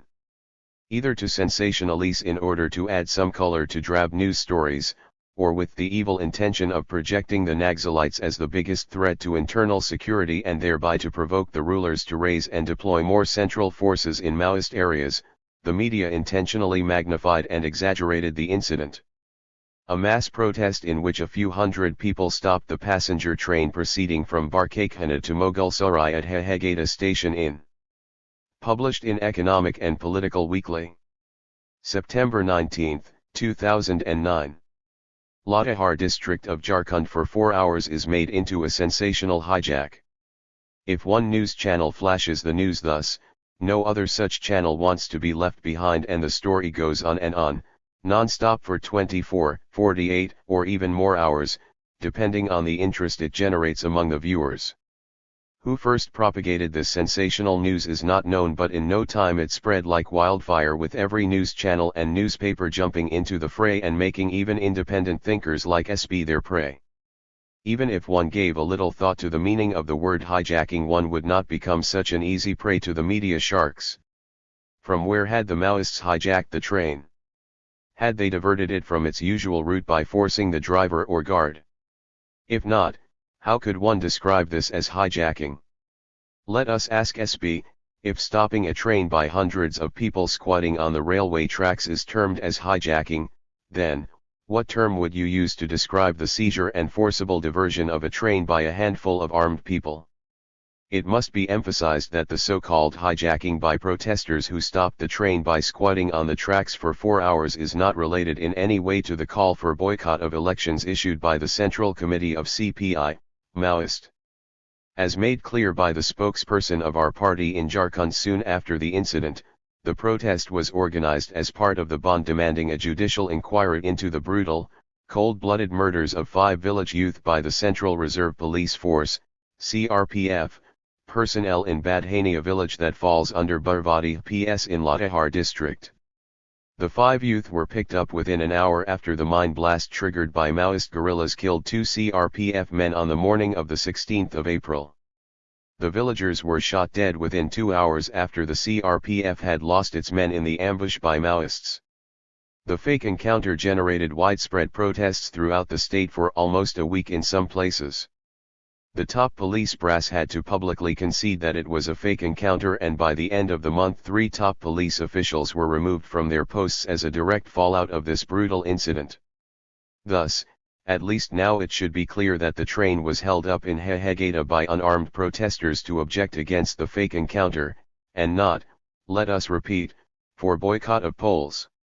SB appears to be quite relieved that the Maoists had physically targeted only the candidates and the state's representatives, the security forces, the poll officials, and thankfully refrained from attacking the voters who came in large numbers, often representing 50 to 60% of the electorate in these areas.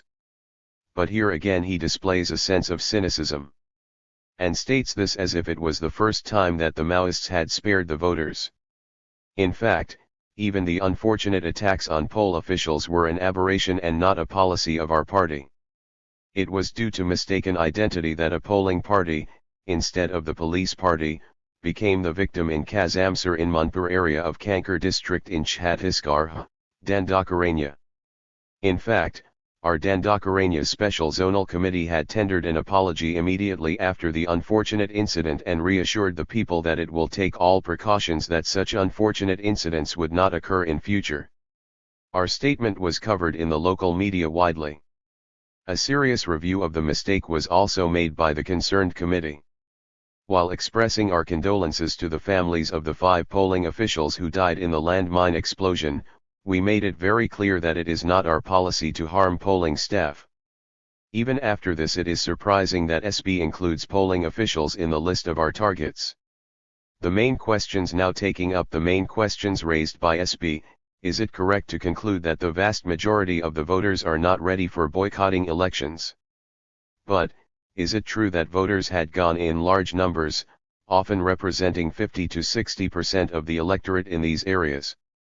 Is it a fact that there has been moderate to high percentage of polling in Naxalite areas in Andhra Pradesh, Chhattisgarh, Orissa, Bihar, and Jharkhand? SB further tries to paint a picture of the Maoist party attempting to enforce a boycott over an unwilling population that has enthusiasm for casting their votes. He writes, the Maoist call for boycotting the elections, the party's attempts to bring this about by large-scale attacks on the electoral machinery, and yet, the willingness of the villagers in their strongholds to queue up to cast their votes, present a peculiar web of complexities. Let us take up these questions in turn. How far is the contention of SB that the vast majority of people are not ready for boycotting elections true? Does SB know the facts regarding the actual percentage of votes polled in the Maoist strongholds about which he asserts so authoritatively?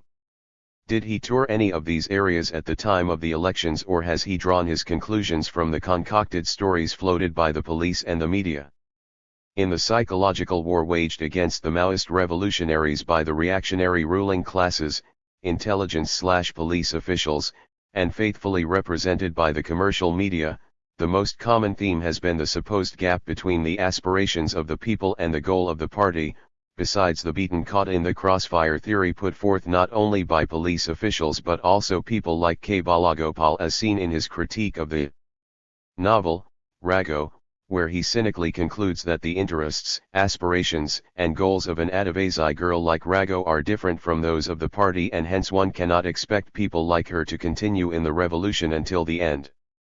The statistics are deliberately distorted to present such a picture to show that the party is isolated and uses force to obstruct the people when the latter go against the decisions and goals set by the party. SB's conclusion sounds subjective and biased and hence ridiculous, particularly after seeing the apathy, disillusionment, and boycott as a major trend by a significant chunk of the population in the 15th Lok Sabha elections. In fact, never before had boycott become such a potent weapon in the hands of the people as during the elections 2009. Hence the reactionary rulers had to spend hundreds of crores of rupees to refurbish the image of the rotten parliamentary system. Bollywood and Tollywood, cricket stars, industrialists, multinational corporations, media foundations, and non-governmental organizations, NGOs, carried out non-stop propaganda about the virtues of democracy, the sanctity of the vote, how not casting the vote was tantamount to aiding criminals win, and so on. There was no end to websites and blogs calling on people to exercise their franchise. To lend an air of credibility to their propaganda, they asked the voters to use their wisdom to choose between the good and the bad, to reject the criminals and corrupt elements, and to elect the virtuous, as if there were virtuous people left in the parliamentary pigsty. The reactionary rulers have grasped the dangerous trend of boycott emerging throughout the country in the 2009 elections, a trend that SB failed to recognize. Hence they were desperate to prove that democracy was the victor. The day the first phase of elections to the Lok Sabha was completed on April 16, the media tried to show how democracy had won against anarchy, how ballot proved to be superior to bullet, how people defied the Maoists and came forth to exercise their franchise braving the bullet, and such endless rhetoric. Bullet vs ballot, voters give mandate on Maoist hit LS seats, wrote a paper. Maoist warnings fail to deter voters in red zone, claimed another, pointing to the 45% votes polled in Gaya district. Despite red terror, 50% polling in Jharkhand, crowed another paper. Ballot wins against bullet, ran another headline. There was no limit to such hollow claims and empty phrases to prove that the so-called democracy got the upper hand in this sham drama.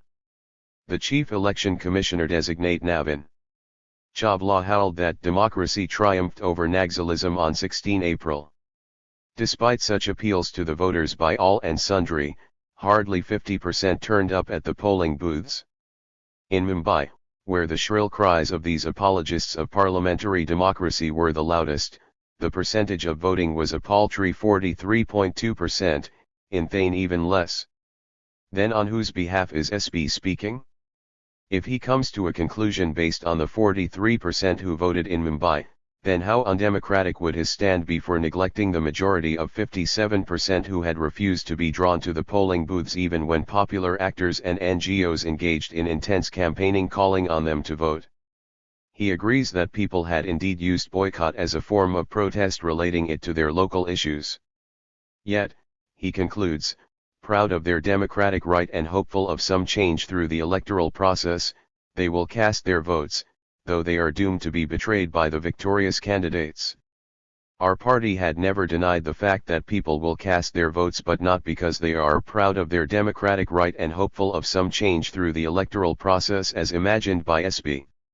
What percentage of the electorate actually exercised its vote and how much of the vote was rigged?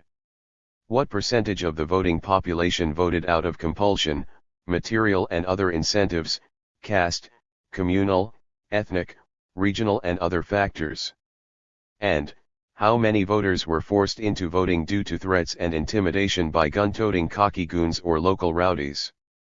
If all these are taken into account, what would be the percentage of voters who actually exercised their franchise freely and of their own accord? Voting in Naxalite areas. As regards the conclusion that there has been moderate to high percentage of polling in Naxalite areas in Andhra Pradesh, Chhattisgarh, Orissa, Bihar, and Jharkhand, where did SB get his figures from? If he goes through the local media in each of these states instead of relying on the Delhi-centric press, then he cannot afford to miss the reports of zero to nominal polling in hundreds of booths, and repolling in several centers amidst unheard of security. He cannot afford to miss visuals of empty booths and security forces all around with hardly any civilians in sight. For instance, during the assembly elections in Chhattisgarh in last November, polling was held thrice in a center called Gaugonda in Khanta constituency. In the third repoll, over 1,000 policemen and CRPF personnel were deployed, but only 10 out of a total of 711 votes were polled. The attempts of the police to terrorize the people and force them to cast their votes simply did not work as elsewhere, since people had fled upon seeing the police. We had cited several such instances in our bulletin number 7. In Anthagad constituency, polling personnel did not go to the polling center in Partapur, Chota Pakanjar, Chodpathaya, and Akhmeda. About 1,50,000 voters in 176 villages spread across 13 Lok Sabha constituencies in the state of Jharkhand boycotted the polls this time. In Lalgarh, in West Medinipur district of West Bengal, no votes were cast in several booths. Of the 30,000 voters in Lalgarh, not more than 100 voted. In Mulkangiri in Orissa, almost no polling was reported from booths in remote areas like Mainyamkonda, Kermanar, Poplar, Tanguarkonda, Bodigeta, Karkatpalli, etc. The list of successful boycotts or nominal polling runs long. In Andhra Pradesh, it is true there has been a setback to the revolutionary movement. No wonder, there has been an increase in the polling percentage. But even in the best of times, rigging and voting at gunpoint ensure that in the villages considered to be the strongest bases of the Maoists the polling percentage would go up to even 80 to 90%. Deployment of the police can ensure a high percentage of polling even in Maoist strongholds. And in the native villages of the party leaders, the percentages go up to 80 to 90%. All the political parties are one in ensuring such an outcome to show that people do not heed the call of the Maoists and that democracy had won. In the recent elections, the headlines in most newspapers and the electronic media show how paranoid the rulers are about the boycott call of the Maoists and their desperation to prove that democracy was, after all, the victor. SB must do some homework before venturing to make sweeping comments and conclusions that people in Naxalite areas also do not heed the call given by the Maoist party. What exactly he is driving at is not very clear. But from his remarks and the tone and tenor of his arguments, it seems he wants the party to contest the elections, as the vast majority of the voters are not ready for boycotting elections. Or at least, he does not want the party to issue a call for boycott, since that, he feels, is not the aspiration of the people. He naively asks, if the voters are given what it considers the minimum democratic right to reject the parties and candidates, will the party allow them to participate in the elections, or still insist on boycotting them? He strongly believes that the boycott call should not be given, as the majority of the people are not ready. He asks the CPI, Maoist, leaders, will they recognize that the vast majority of the Indian electorate, despite their disillusionment with the present political leadership, are not yet ready for boycotting elections? He agrees that our party does not use force and intimidate the voters, and hence gives scope for villagers in their strongholds to cast their votes without fear, instead of heeding to their boycott call. And hence he concludes, this should be an eye-opener to the CPI, Maoist, leadership. We think that the trend of boycott will grow stronger as the revolutionary movement grows stronger, the organs of people's revolutionary power come into being in vast tracts of the country, the armed strength of the people grows and the People's Liberation Guerrilla Army, PLGA, makes impressive gains and wins decisive victories in some areas. Without the consolidation of the party, People's Army, and revolutionary mass organizations, organs of people's power, and without gaining an upper hand over the enemy in a significant area, one cannot imagine people coming out in huge numbers to boycott the polls. The emergence of an alternative to the parliamentary institutions will bring about a qualitative change in the perception, preparedness, and approach of the people towards parliament and the contesting political parties. Learning from our mistakes, we welcome any frank and meaningful criticism of our line, policies, and practice, such as SB's criticism on the choice of priorities by the Indian Maoists. He says, they have not yet been able to offer a wide-ranging viable alternative model that appears convincing and acceptable to the various sections of the poor all over India. This criticism is partially true.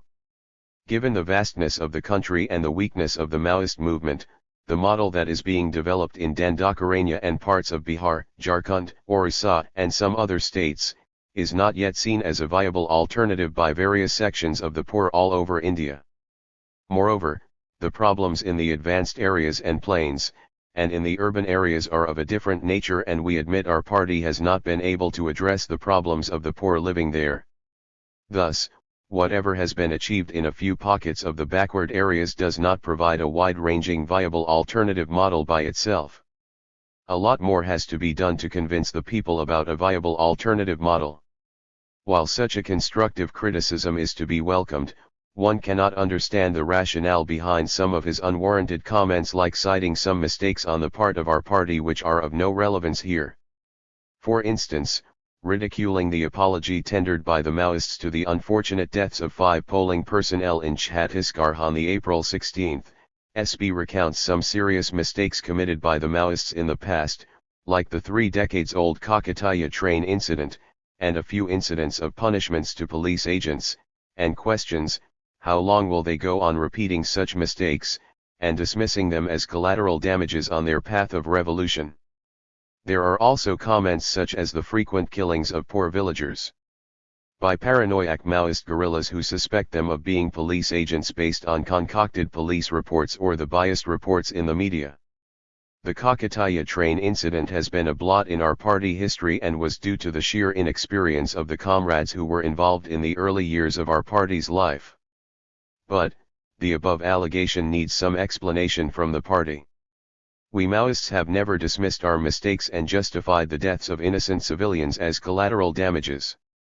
Every such incident is thoroughly reviewed by the concerned party committee, and where needed, by a higher party committee, those responsible are censured, lessons are drawn, and measures are initiated to rectify such mistakes and weaknesses. The hue and cry of the police, the mainstream political parties and the media over the punishments to police agents should be seen in the correct perspective. The police lure poor people into their informer network, create covert agents to work from within the party and the revolutionary movement, and attempt to cause the maximum damage to the party and the movement. Our failure to break the back of the intelligence network of the police is one of the main causes for the setback we had suffered in Andhra Pradesh. Learning from the lesson, we have been more cautious and have succeeded in breaking the enemy intelligence network to a considerable extent in Dandakaranya, Chhattisgarh and Maharashtra, Bihar, Jharkhand, Orissa and West Bengal, which is one of the reasons that we are able to survive in the midst of the severest repression in these pockets. It is not paranoia but sheer necessity that is driving us to smash the enemy network that is dangerously spreading into the areas of struggle.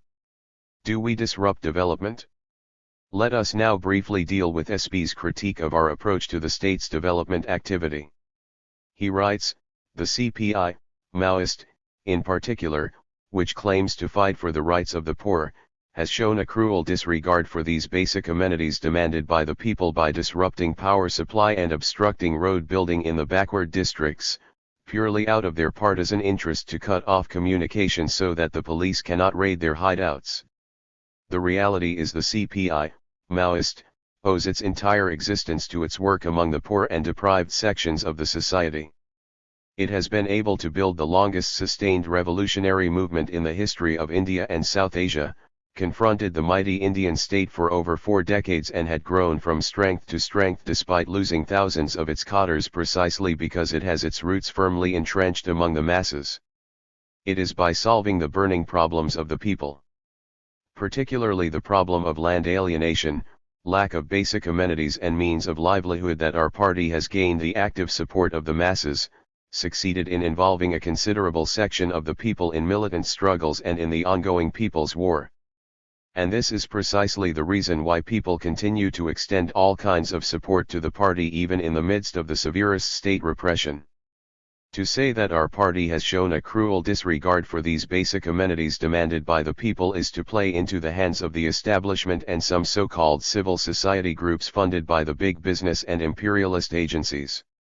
Alleging that we have been disrupting power supply and obstructing road building in the backward districts and to attribute it to our partisan interest is another baseless charge that has been taken out of the police files.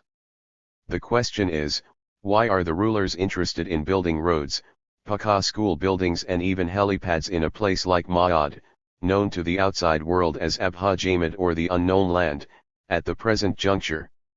The fact is the rulers have a long-term strategy to exploit the natural resources of the region and had arrived at an agreement with the comprador big business houses and the MNCs to loot the natural wealth that is lying unexplored and unexploited in the bosom of these regions. They are planning to exploit the entire natural wealth from Rayot to Maoists, and it is for this purpose that road building is taken up at a hectic pace. As the Maoists are well perched in these regions, it is essential for the reactionary rulers to suppress them first in order to loot the wealth. None other than the Prime Minister himself spoke of how the natural wealth is locked up in these regions under the control of left-wing extremists.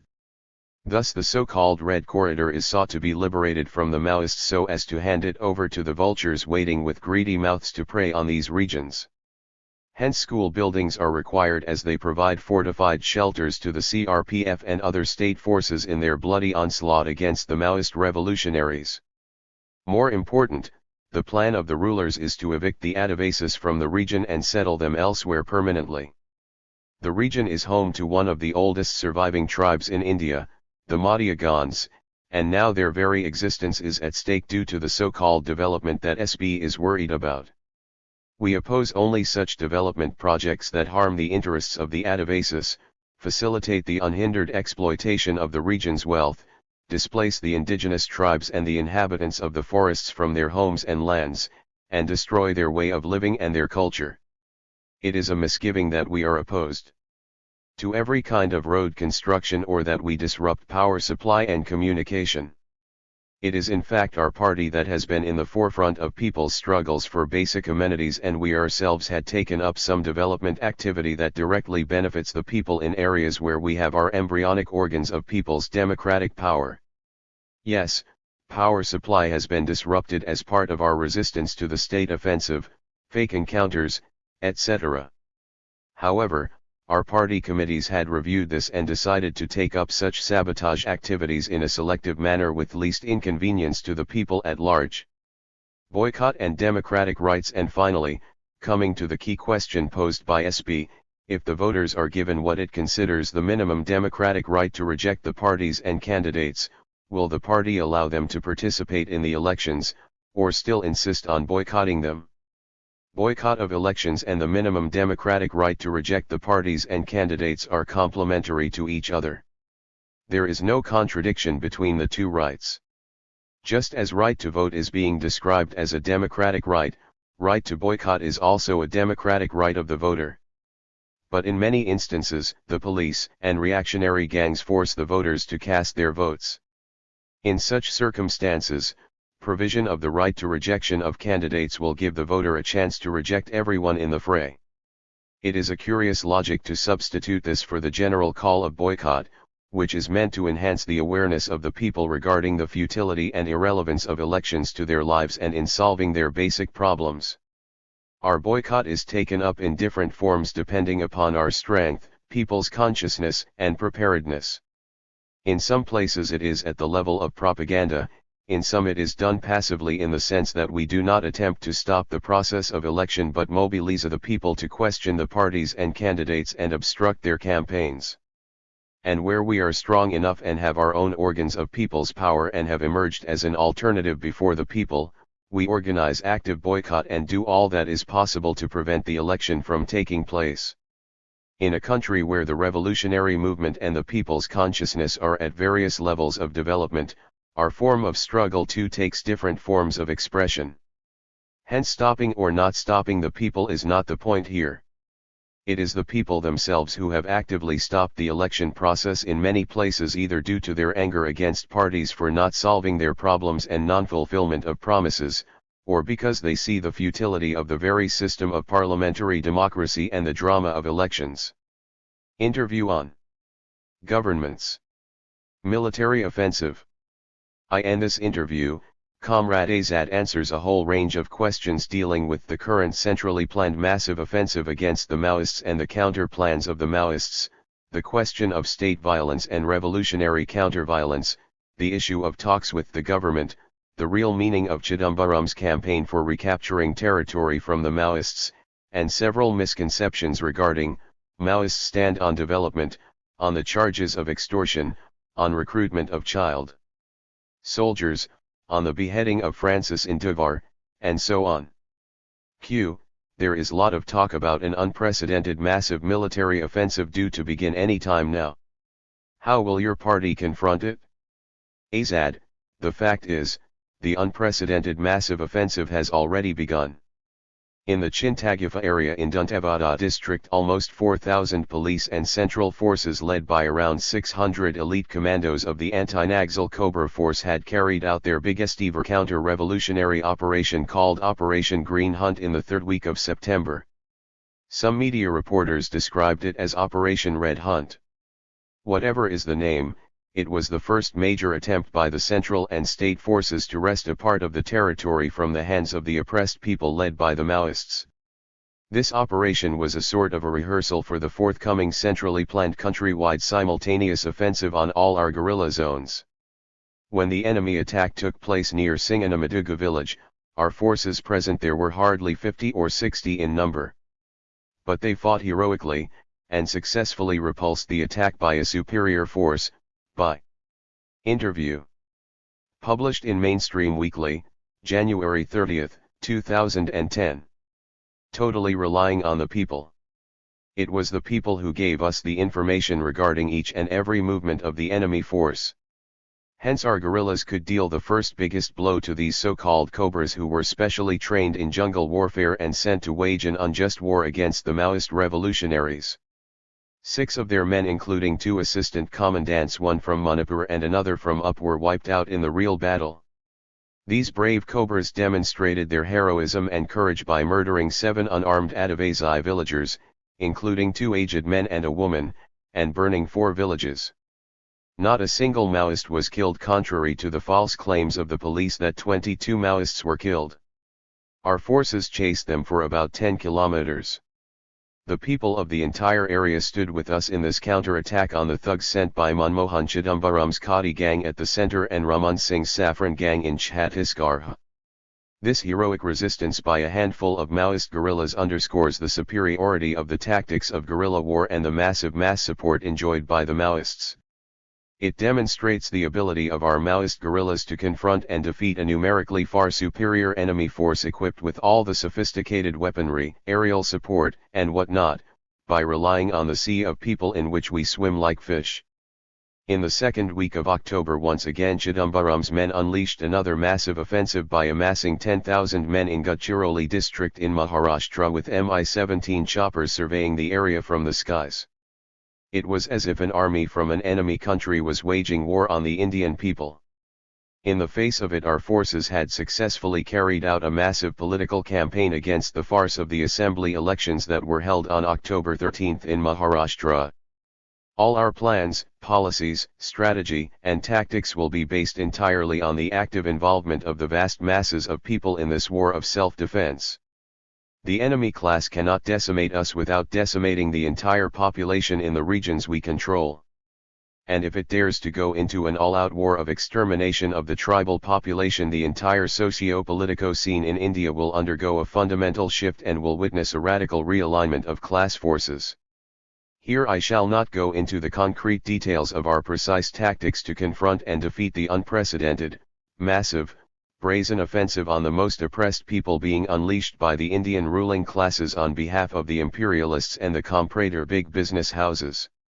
I can only confidently say one thing for the present: all our plans, policies, strategy and tactics will be based entirely on the active involvement of the vast masses of people in this war of self-defense. The enemy class cannot decimate us without decimating the entire population in the regions we control. And if it dares to go into an all-out war of extermination of the tribal population, the entire socio-political scene in India will undergo a fundamental shift and will witness a radical realignment of class forces. All peace-loving, democratic, patriotic, secular forces, all the downtrodden sections of the society will polarize into one pole, while the most reactionary, anti-people, authoritarian, traitorous, jingoist counter-revolutionary forces will end up at the opposite pole. Such a polarization is bound to take place as the war advances and the enemy's mercenary forces attempt to turn central and eastern India into a graveyard. The warmongers will be isolated and will face unprecedented social and political crises. However, on behalf of our party, PLGA, revolutionary mass organizations and organs of people's democratic power, I can assure the people of our country that with their support, direct as well as indirect, we shall deal crushing blows on the enemy's mercenary forces and defeat their plans to hand over these regions to the international and domestic bandicoots. But your forces had killed around 20 policemen, most of them C-60 commandos, in Lahiri in Gadchiroli district on the eve of the elections in Maharashtra. Is it not due to incidents like this which is provoking the government to deploy huge forces in these areas? Azad, no. It is the other way round. It is because of the indescribable atrocities perpetrated by the specially trained anti-Naxal forces that we are compelled to carry out such attacks. If they do not harass the poor, unarmed Adivasi population, if they do not arrest, torture, murder them, and rape their women, if they do not engage in destroying the property, burn villages and crops of the Adivasis, if they do not indulge in cold-blooded murders of abducted Maoists and declare them dead in so-called encounters, then why will our forces undertake such attacks? How can this be a provocation? You know who the C-60 commandos are? They are specifically formed as an elite anti-Naxal force whose one and only task is to kill Naxalites and Naxal sympathizers. If no Naxalite is found, they pounce on hapless Adivasi villagers, arrest them, torture them, and murder them. And Adivasi women have become their objects of rape. You might have heard of the heart-chilling story of a 13-year-old girl from Pavarval village in Dhanara Tahsil who was gang-raped by 5 or 6 commandos led by the notorious Mane Singh Thakur in March this year. Or the case of the gang rape and murder of 52-year-old Minabai from Kosamai village by several policemen in Gurupati PS in the same Dhanara Tahsil in May last year.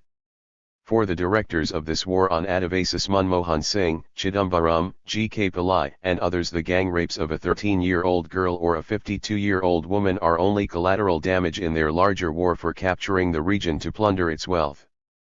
These rapists are immune from the rule of law advocated by Chidambaram and co. Even after this poor little Adivasi girl had identified Mane Singh Thakur by name, you know. Notwithstanding such solid evidence, the loudspeakers of the reactionary rulers Arnab Goswamis, Chandan Mitras, and others had never bothered to raise a voice against such crimes against humanity perpetrated by these brutes. And what is worse, they even venture to describe these rapists as brave commandos. So what these brave commandos are doing in Dhanara Tahsil is nothing but creating terror in the hearts of the people. That is why we wiped out around 50 policemen, most of them C-60 commandos, in the past 8 months since February. No right-thinking citizen of this country would condemn these heroic offensives by our PLGA against murderers and rapists in police uniform against whom no criminal case will ever be filed under the system and no rule of law applies to them whatever be their inhuman crimes. We boldly and unequivocally declare to the world, notwithstanding the shrill cries of the reactionary rulers and their henchmen about our bloodthirstiness and our senseless violence, that we shall punish these mercenaries if they continue to indulge in such crimes against the downtrodden masses. Every act of ours is in defense of the poor Adavasis who are oppressed and suppressed by these policemen who have created extreme insecurity for the people residing in large parts of Gadchiroli. Our attack in Lahiri should be seen as part of our fight against state terrorism. The more such forces enter our areas, the more they will become vulnerable to such attacks. We will continue to wipe out the C-60 commandos, the CRPF, the BSF and other forces who are sent to the area to unleash terror. For your information, I can confidently say that there are hardly any violent incidents in Gadchiroli on the part of the Maoists this year except the attacks on the C-60 commandos and the cruel policemen. Unfortunately, some civil rights organizations and well-meaning intellectuals too had fallen into the trap of the reactionary ruling class propaganda that we are killing innocent policemen, some of whom are even Adavasis. If they really bother about the escalating violence and sincerely wish to put an end to it, they should question the government as to why it was setting up more and more special anti-Naxal commando forces and spreading terror in the Adavasi inhabited regions, why it is recruiting the local Adavasis into the anti-Naxal police force and making them into cannon fodder in the war against their very people, why it is setting up informers from the poor tribals by threatening them or bribing them with huge sums of money. They should ask where is the law and order problem from the Maoists who had actually stopped the illegal felling of forest trees, stopped the exploitation by the forest officials, forest contractors, timber smugglers, government bureaucrats, police officials, money lenders, non-Adavasi landlords who had taken over tribal land against the provisions of the Indian Constitution. They should ask themselves whether Maoists had done good or bad by securing a massive increase in the rate for plucking tendu leaves, cutting bamboo, laying roads, selling the minor forest produce and so on. And they should expose and oppose the conspiracy of the government in sending massive repressive force armed with the most sophisticated weapons against the Maoists. We appeal to all peace-loving citizens of the country to objectively see for themselves who has been creating violence and spreading terror in Gadchiroli and other regions of so-called Red Terror. They should play a responsible role in reducing violence by demanding the withdrawal of the forces of state terror who have made the lives of the people a veritable hell. They should understand the just nature of our war. There need be no doubt at all that peace will certainly prevail once these forces of state terror are withdrawn from these regions. The general opinion among people outside is that the Maoists are resorting to senseless violence and that many innocent people have become victims in their hands. For instance, the beheading of a special branch inspector recently in Jharkhand. Was it not a cruel act? Azad, first of all, it is sheer hypocrisy and double-speak on the part of those who are making such a big fuss about the plight of one Francis in Duvar. They never speak of the thousands who had died unsung, unwept, unheard in the secret torture chambers maintained by the Indian state, flouting every constitutional provision. Not only Maoists and their sympathizers. Every day how many common people are tortured by special branch officers like in Duvar in these torture chambers is not recorded. And our Honorable Chidambaram calls this sadistic, beastly behavior of his mercenary force as the rule of law. Do you know how many hundreds of Adavasis were beheaded by the Silwajudam Police CRPF Combine in Bastar region? And these sadistic forces set up by the center and state had even cruelly cut off the wombs and threw out the fetuses. If you just glance through the pages of the fact-finding reports of several independent organizations like the PUDR, Human Rights Forum, Human Rights Watch, CAVAO, and several others, you will find an unending list of the crimes committed by the security forces and state-sponsored vigilante gangs. Why are the so-called analysts who appear on TV channels and throw mud on the Maoists accusing them of mindless violence, completely silent when more than 1,000 unarmed Adavasis are murdered in cold blood by the CRPF and Silwajudam gangs in Dantewada and Bijapur districts in a matter of just 3 years? Why does their blood boil when one inspector is decapitated while keeping mum regarding 1,000 other beheadings and mutilations that make the case of Induvar a relatively insignificant thing? I once again assertively say that the case of Francis Ndouvar is an exception and not the rule. This has to be kept in mind while trying to pass judgments on Maoist violence. As for the act itself, we do not encourage such beheadings even if the police carry out such brutalities. We will punish the enemy, but there is no necessity for using cruel methods. No doubt, the anger of the victims of police violence is too difficult to control. When our guerrillas capture a cruel police officer, especially one who has been responsible for the murder of several of our comrades, there is bound to be serious reaction due to pent-up anger. However, cruelty is the trait of the policeman who serves the exploiting classes. For the Maoist revolutionaries who serve the masses of the people and aspire to build a new socialist society free of all class exploitation, cruelty is an anathema. We will educate our cadre so that such beheadings do not occur in future. We also appeal to the policemen and intelligence officials not to engage in activities against the Maoists and the people. They should realize how they are being used by the reactionary rulers as cannon fodder in unleashing a war of terror against their own people, how they have become pawns in the hands of unscrupulous self-seeking politicians who sell the country's interests for a few crumbs thrown by the imperialists and the big business houses, and we assure them if they desist from such activities we have nothing against them. We Maoists are aware that it is the poor and the starving people who are forced to join the police force, and we do not wish their families to be left grief-stricken. We too share the grief of Miss Sunita Ndouvar and her children. But the rulers have compelled us to take up such actions for our own self-defense. Our violence is revolutionary counter-violence. It is neither indiscriminate nor mindless as alleged by the reactionary ruling class representatives who cite some instances without context in their desperation to prove that Maoists are bloodthirsty monsters. When the enemy knows he is fighting an unjust war against the overwhelming majority of the people, when he knows that Maoists enjoy enormous support of the masses, when it is clear to him that he is fighting a losing battle, particularly during periods when he is losing his men in the war against the Maoists, what would he do except spreading lies and slander to boost up the morale of his own forces? But there are reports in the media that 6,000 people were killed in Maoist-related violence in 6 years. How do you explain this? Azad, this is a part of the propaganda war and psychological war unleashed by the reactionary rulers. There is as much truth in this as there is in the propaganda of a George Bush that Saddam Hussein was in possession of weapons of mass destruction. A George Bush destroyed an entire country with his one big white lie. And our Sonia Manmohan Chidambaram gang wants to destroy the entire Adivasi community in the mineral-rich areas under Maoist influence by spreading deliberate lies of senseless violence by Maoists. It is really unfortunate that a section of the media has become a vehicle for the proliferation of such lies and distortions. We challenge the TV channel which spoke of 6,000 killings by Maoists to come out with a concrete split-up of the figures. You select any period and analyze the violence on both sides, and you will find that the total number of unarmed innocent civilians and Maoist revolutionaries murdered by the police and state-sponsored vigilante gangs has always been far greater than the policemen and people's enemies punished by the Maoists. More than half of the 6,000 deaths you are speaking of consists of those killed by the police and gangs like Salwa Judum.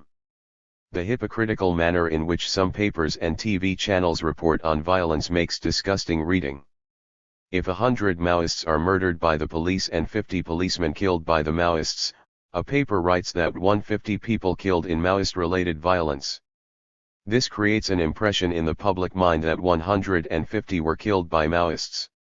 Some of the distortions and lies appearing in the media about Naxal violence are extremely obnoxious. For instance, Chhattisgarh DGP Vishwaranjan spread a lie that 8 of a family, including a 2-year-old and 5 women, were burnt alive in the village of Kezakoti in Kankar district in the second week of August. The entire media ran banner headlines condemning the Maoists for their inhuman and sadistic act and calling upon the government to crush the Maoists with an iron hand. Within 2 days it turned out that such an incident had not occurred at all. But the media lacked the honesty to admit its mistake and apologize to the Maoists for having run a vicious campaign against them. What was worse, the police gave the episode an added twist by charging the Maoists with spreading the lie so as to trap the policemen and carry out a massacre. and once again the media faithfully churned out this police story. Let me take another instance which occurred just over a fortnight ago. On October 2nd, there was a massacre of 16 people belonging to Kurmis and Koaris by Musahirs over a land dispute in Khagriya district in Bihar. For 2 days, the entire media spat venom against the Maoists, describing us as murderers and bloodthirsty monsters, but by 4th the Chief Minister of Bihar and the police top brass clarified that Maoists have no connection whatsoever with the said incident.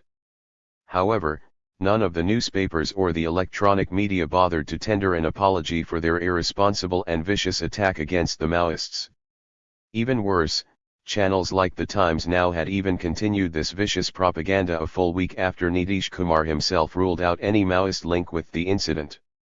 But images get implanted in the public mind, and the media is mainly responsible for spreading such lies and false propaganda against Maoist violence. In this context, I would draw your attention to one such incident that happened 5 years ago. Howrah Delhi Rajdhani Express was derailed for reasons best known to the railway authorities, and several passengers died in the accident. The blame was immediately put on the Maoists. We had explained that we had nothing to do with the mishap, but the media continues to repeat this lie against us, and a section of well-wishers to fall prey to this vicious propaganda. As for our revolutionary counter-violence, you should note that it has always been selective and organized. Our targets are proven die-hard class enemies, leaders and activists of armed vigilante gangs, policemen and special police officers who unleash attacks on the people and our revolutionary forces, corrupt officials, anti-people political leaders who are instrumental in policy making, and proven police informers and covert agents who are sent by the police into the ranks of the revolutionaries. Without verifying the incidents, the media is just parroting the police version in the most irresponsible and casual manner. I agree there have been some mistakes in the course of our people's war which are an exception. However, each and every mistake committed by our forces has been frankly and promptly admitted publicly, and the comrades responsible for such incidents are warned or punished in accordance with the seriousness of the mistake. We have never hidden our mistakes, lapses, weaknesses and shortcomings. Our review documents reveal this very clearly. Q. Manmohan Singh and Chidambaram have been repeatedly appealing to the Maoists that they are prepared to sit down for talks if the Maoists lay down arms. How do you respond to this call? Azad, I can say this is the most absurd proposal which only stupid minds can think of. It shows that these men are either completely ignorant of the historical and socio-economic factors that had given rise to the Maoist movement, or are too intoxicated by the brute force that they possess, by which they dream they can stamp out a movement rooted in the socio-economic causes. With such men at the political helm of India, one can only foresee a terrible tragedy for the vast masses of the Indian people who reject this system and opt for a revolutionary alternative. Manmohan and Chidambaram and all the brains in their think tank should understand why a significant section of the people led by the Maoists have taken up arms in the first place.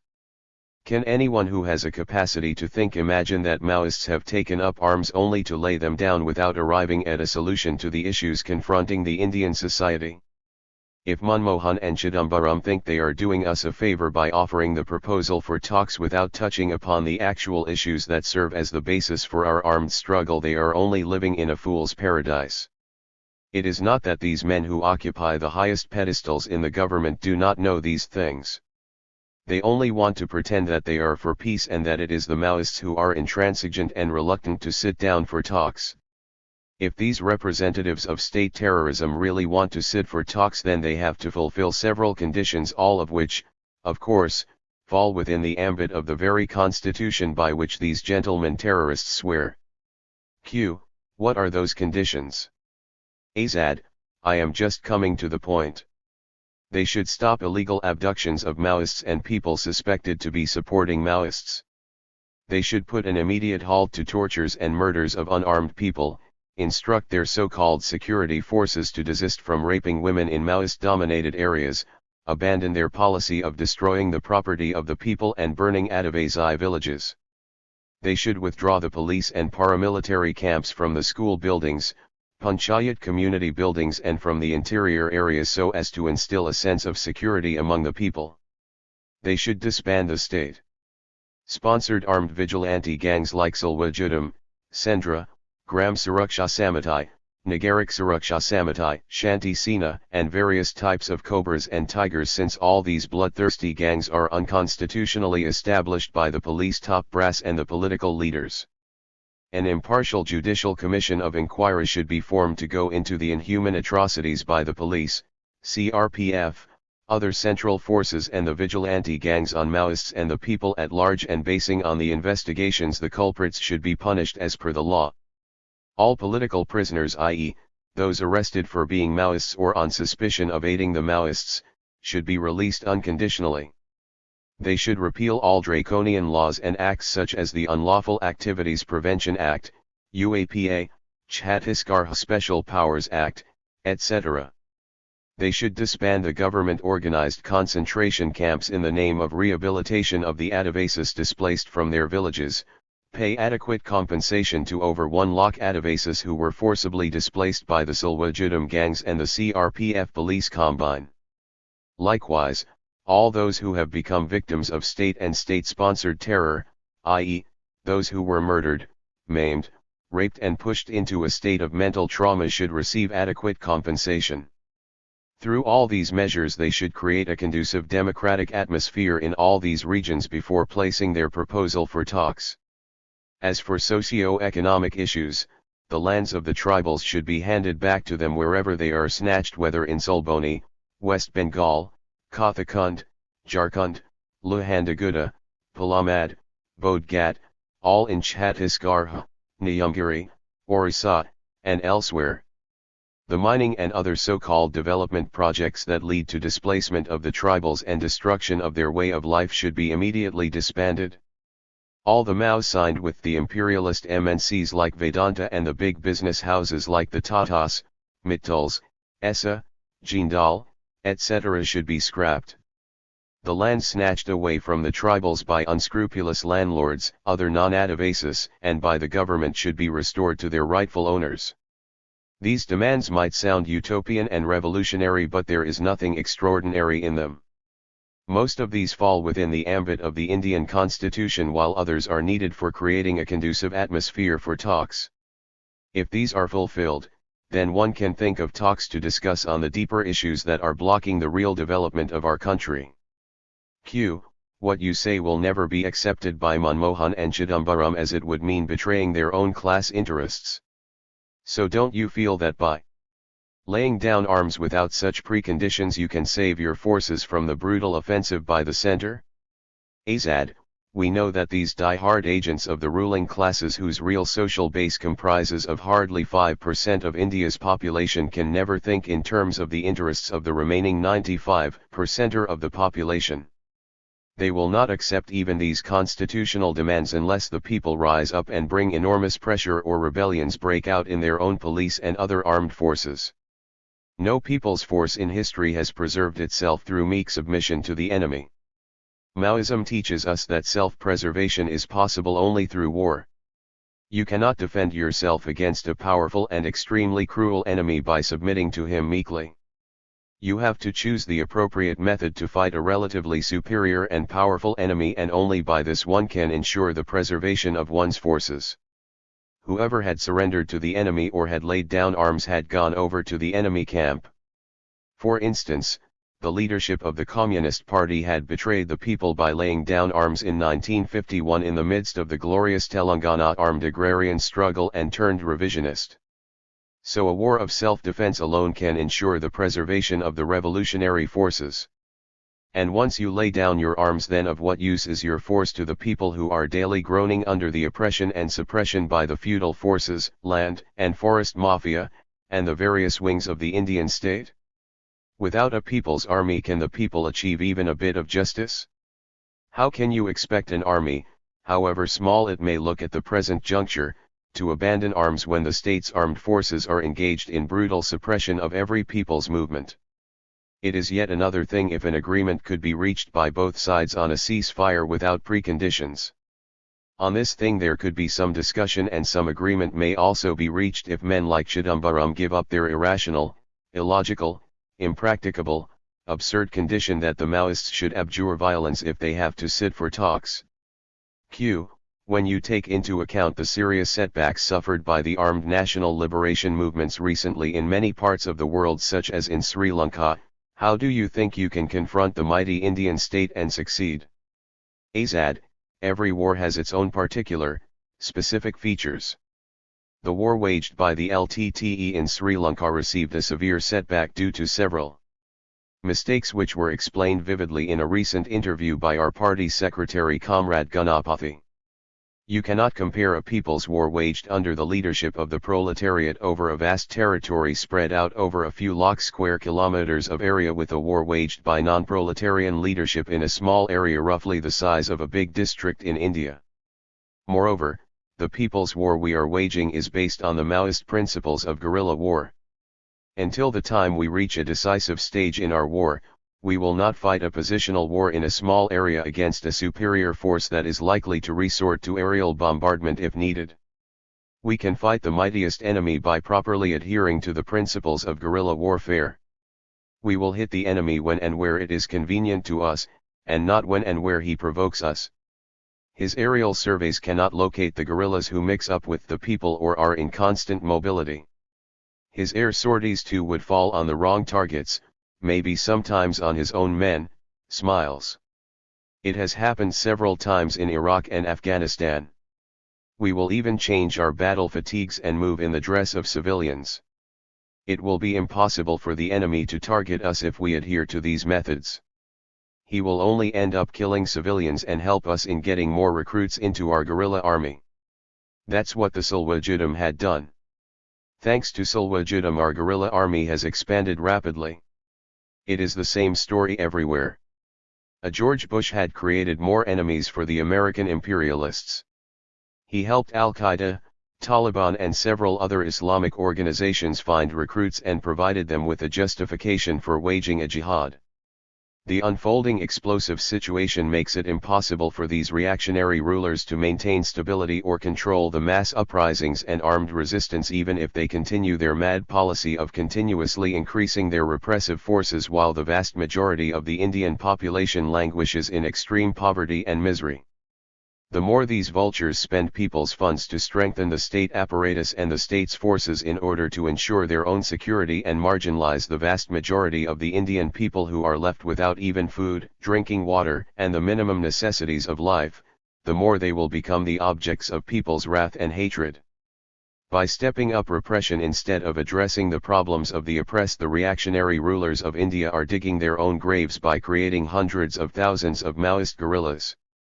Guerrillas will learn how to fight and defeat the Indian Army, or for that matter, even the US Marines. That's how the guerrilla army was born and developed to this stage. They learned how to fight and inflict lethal blows on the elite anti-Naxal special forces and various commando forces. They learned how to fight the central paramilitary forces, the Naga, Mizo battalions, who are projected as in the Morchidambarum's men go about terrorizing people, killing, torturing, raping and creating havoc in the Adivasi areas. The more intense and extensive will be the armed resistance of the masses, and the stronger will our army become. What is it if not a bloody war when 75,000 well-trained paramilitary forces are mobilized against their own citizens aided by helicopter gunships, mine-proof vehicles, mortars, rockets, and heavy artillery? This is a force which is greater in size than the armies of most countries in the world. Invincible force. They had also dealt the first big blow to the Cobra force. They will teach the Indian Army too a fitting lesson if they ever dare to enter deep into the Maoist guerrilla zones.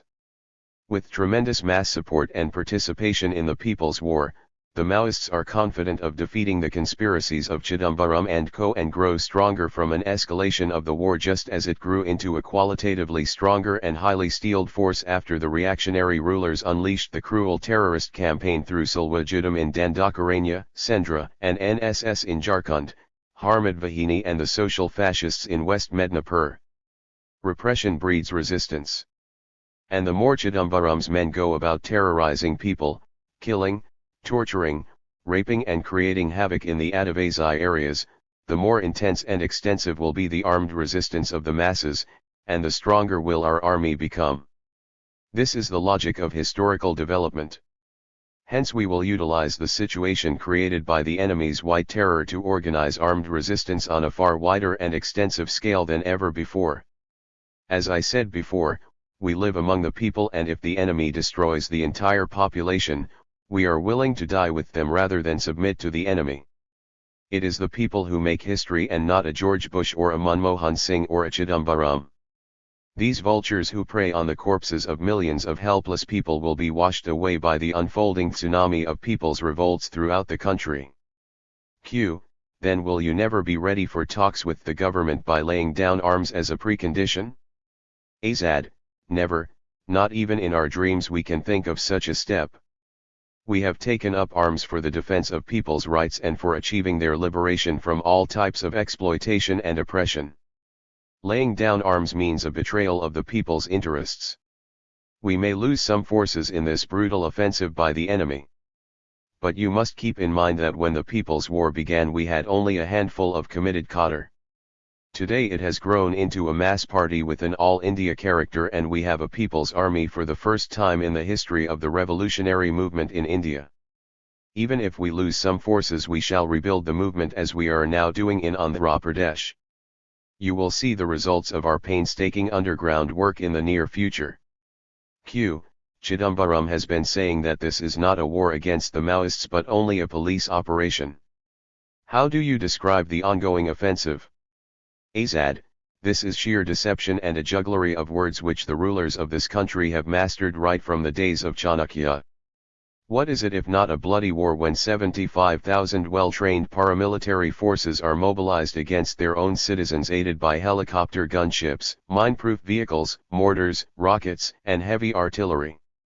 And add to this an equal number of the police forces of the states in the war zones. This is a force which is greater in size than the armies of most countries in the world. And this force is trained and guided by the Indian Army, which is playing a key role in the entire operations. The IAF has deployed its Garuda commandos and is ready to fire on the people and other non-combatants under the pretext of self-defense. Only a Goebbels and Chidambaram have the guts to say it isn't a war. In fact, armed revolutionary war has been confronting armed counter-revolutionary war ever since the Naxalbari armed revolutionary upsurge. But there is a hidden reason why Chidambaram has been repeatedly saying his military onslaught is not a war on the Maoists. Chidambaram is a shrewd and cunning man. He is aware of the implications if he officially declares a war. If it is a war, then he has to adhere to the provisions of the International Geneva Convention. But nevertheless, Article 2 of the Fourth Geneva Convention states that signatories are bound by the convention even in situations of armed conflicts where war has not been declared.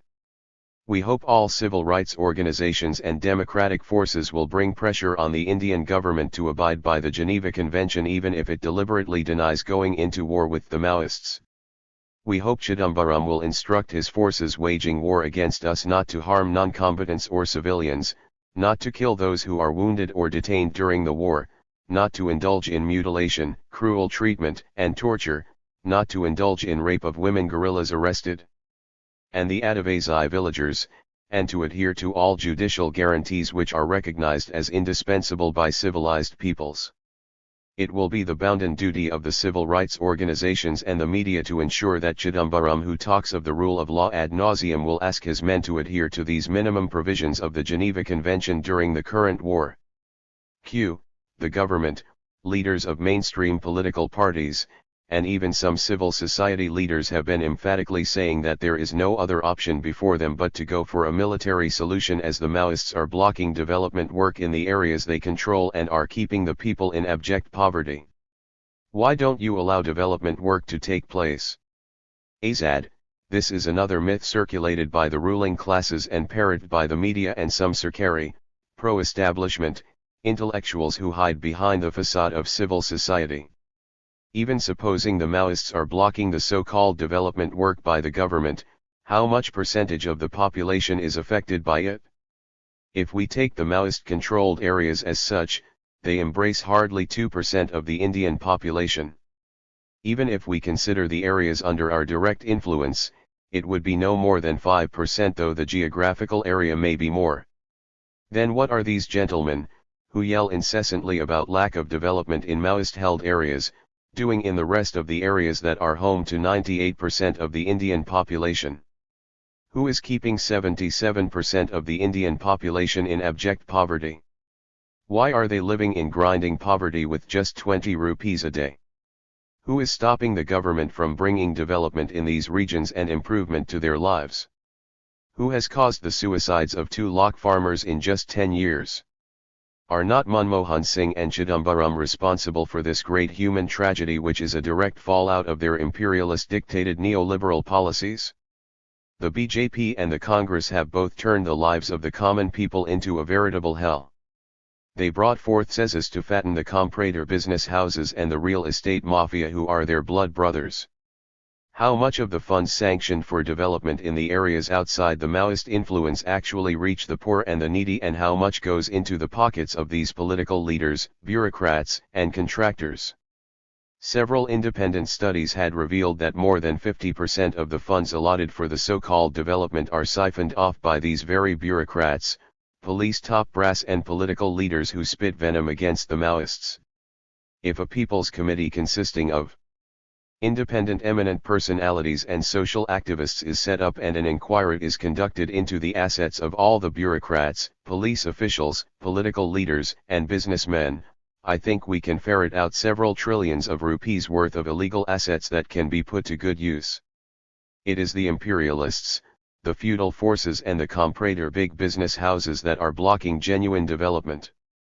It is the local gentry, the land mafia, the hoarders, unscrupulous money lenders, and landlords who are blocking real development in the rural areas. In the name of development, lakhs of Adivasis and other sections of peasantry have been displaced from their villages by successive governments, whether it is led by the Saffron gang of Vajpayee or the Khadi gang of Manmohan Singh. What these rulers are carrying out in these regions is not development but destruction, pure and simple. It is also not a fact that the Maoists are opposing or obstructing all the schemes of the government. No scheme that is really beneficial to the poor is blocked by us, whether it is by the government or an NGO. A visit to our areas would prove this beyond any doubt. Can you imagine that Maoists who work for the people will oppose anything that is really beneficial to them? And if they do, would they not be isolated from those very people? How can you explain the ever-increasing mass support to our party if we are doing anything against the will and wishes of the people? We are only opposing projects that lead to massive displacement, submerge entire villages, or snatch away fertile lands from the peasantry, projects such as the Netraha firing range that displaces 224 villages in Palamo, Latehar, and Gumla districts, dams like Mundal and Ernga, Abhijit Power Project and Sar Steel Plant in Latehar, Bhushan, and Jindal projects in East Singhbum and Saraikela Kharswan districts, all in Jharkhand, Palamayad Mines, Bodhgat Project, and Tata Steel Plant in Lohandaguda in Chhattisgarh, Jindal Steel Plant in Solboni, Pasco, and Kalinganagar Steel Plants in Orissa, Jindal's Bauxite Mining Project in North Andhra, and so on. The sanction for these projects was done without the consent of the local people, and in most cases, the land was forcefully acquired with the help of the police and the gundas of the management. In some cases, a drama of convening the Gram Sabhas and taking their consent, through intimidation and even at gunpoint, was enacted. We shall lead the people against these anti-people projects and the secret deals made by the rulers with the imperialists and the comprador capitalists. Only anti-people diehards can say the stand of ours is against real development. Q. Chidambaram has been describing you as bandits, terrorists, murderers, extortionists, and so on? Azad, this belligerent attitude on the part of the Home Minister, who has many resemblances to the hawkish Donald Rumsfeld, is not at all surprising to us. It reflects the fascist mindset and political bankruptcy of our reactionary rulers who are incapable of waging political battles with the Maoist revolutionaries. It is a sign of their desperation and their extreme ideological political weakness. Now I wish to make 3 points on Chidambaram's refusal to recognize the CPI, Maoist, as a political party. Firstly, this guy is too enamored of a military solution to the Naxal issue. He wants to just bomb us out of existence by describing us as terrorists. If he recognizes the CPI, Maoist, as a political party, then he would have to logically try the political solution to begin with. But once you describe your enemy as a terrorist and a bandit engaged in ruthless, mindless violence, then you have no hassles in bombing him out of existence. Not a political party, hence no political solution, so runs the perverted logic of this gentleman heading the Union Home Ministry, who received his apprenticeship in the thriving war on terror industry from the American imperialists. The War Cabinet, comprising of Manmohan, Chidambaram, G.K. Pillai, remind us of the War Cabinet under George Bush. Secondly, the infamous statement that equates Maoists with bandits betrays the utter ignorance of the man who, to the misfortune of the vast majority of the Indian people, has come to occupy the helm of the Home Ministry. He is ignorant of the ideology, political program, strategy, and tactics of one of the biggest political parties in this country, a party that is the only real opposition to the so-called mainstream political parties.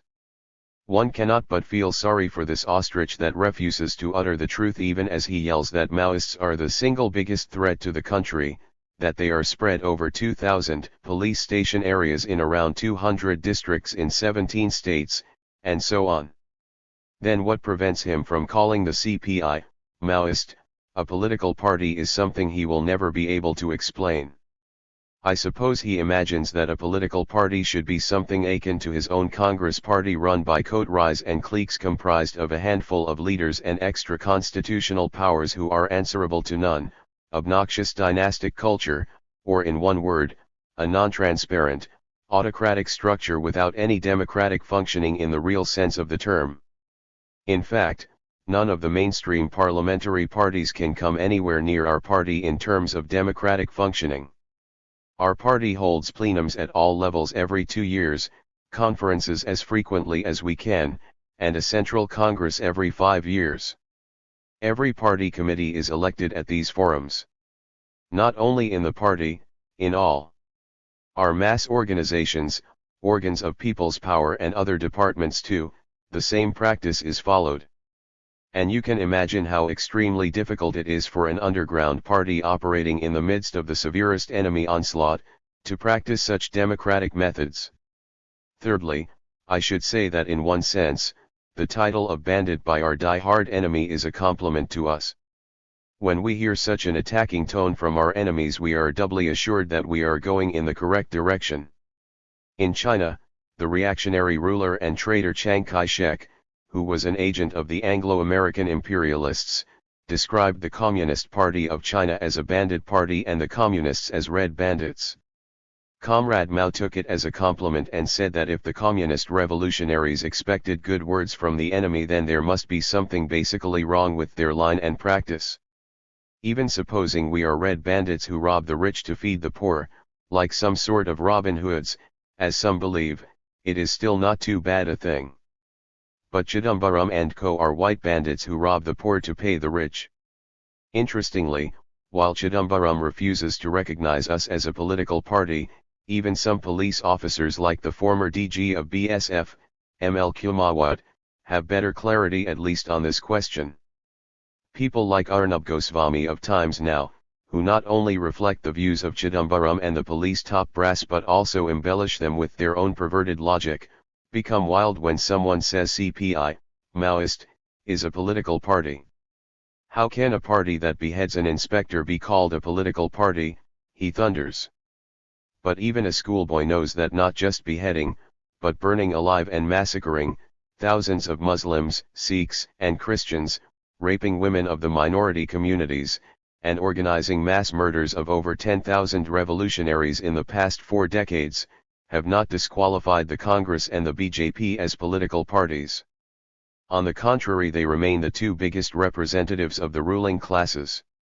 If violence alone is to be taken as the criterion to determine whether an organization is a political party or not, then there will not be a single party left in the country's political scene. For instance, even at the peak of the Revolutionary War in Andhra Pradesh, studies had shown that in any given period, the violence between the 2 ruling class parties, the Congress and the TDP in Rayalaseema region alone, took a far higher toll of people's lives than the casualties in the entire state in the hands of the Naxalites.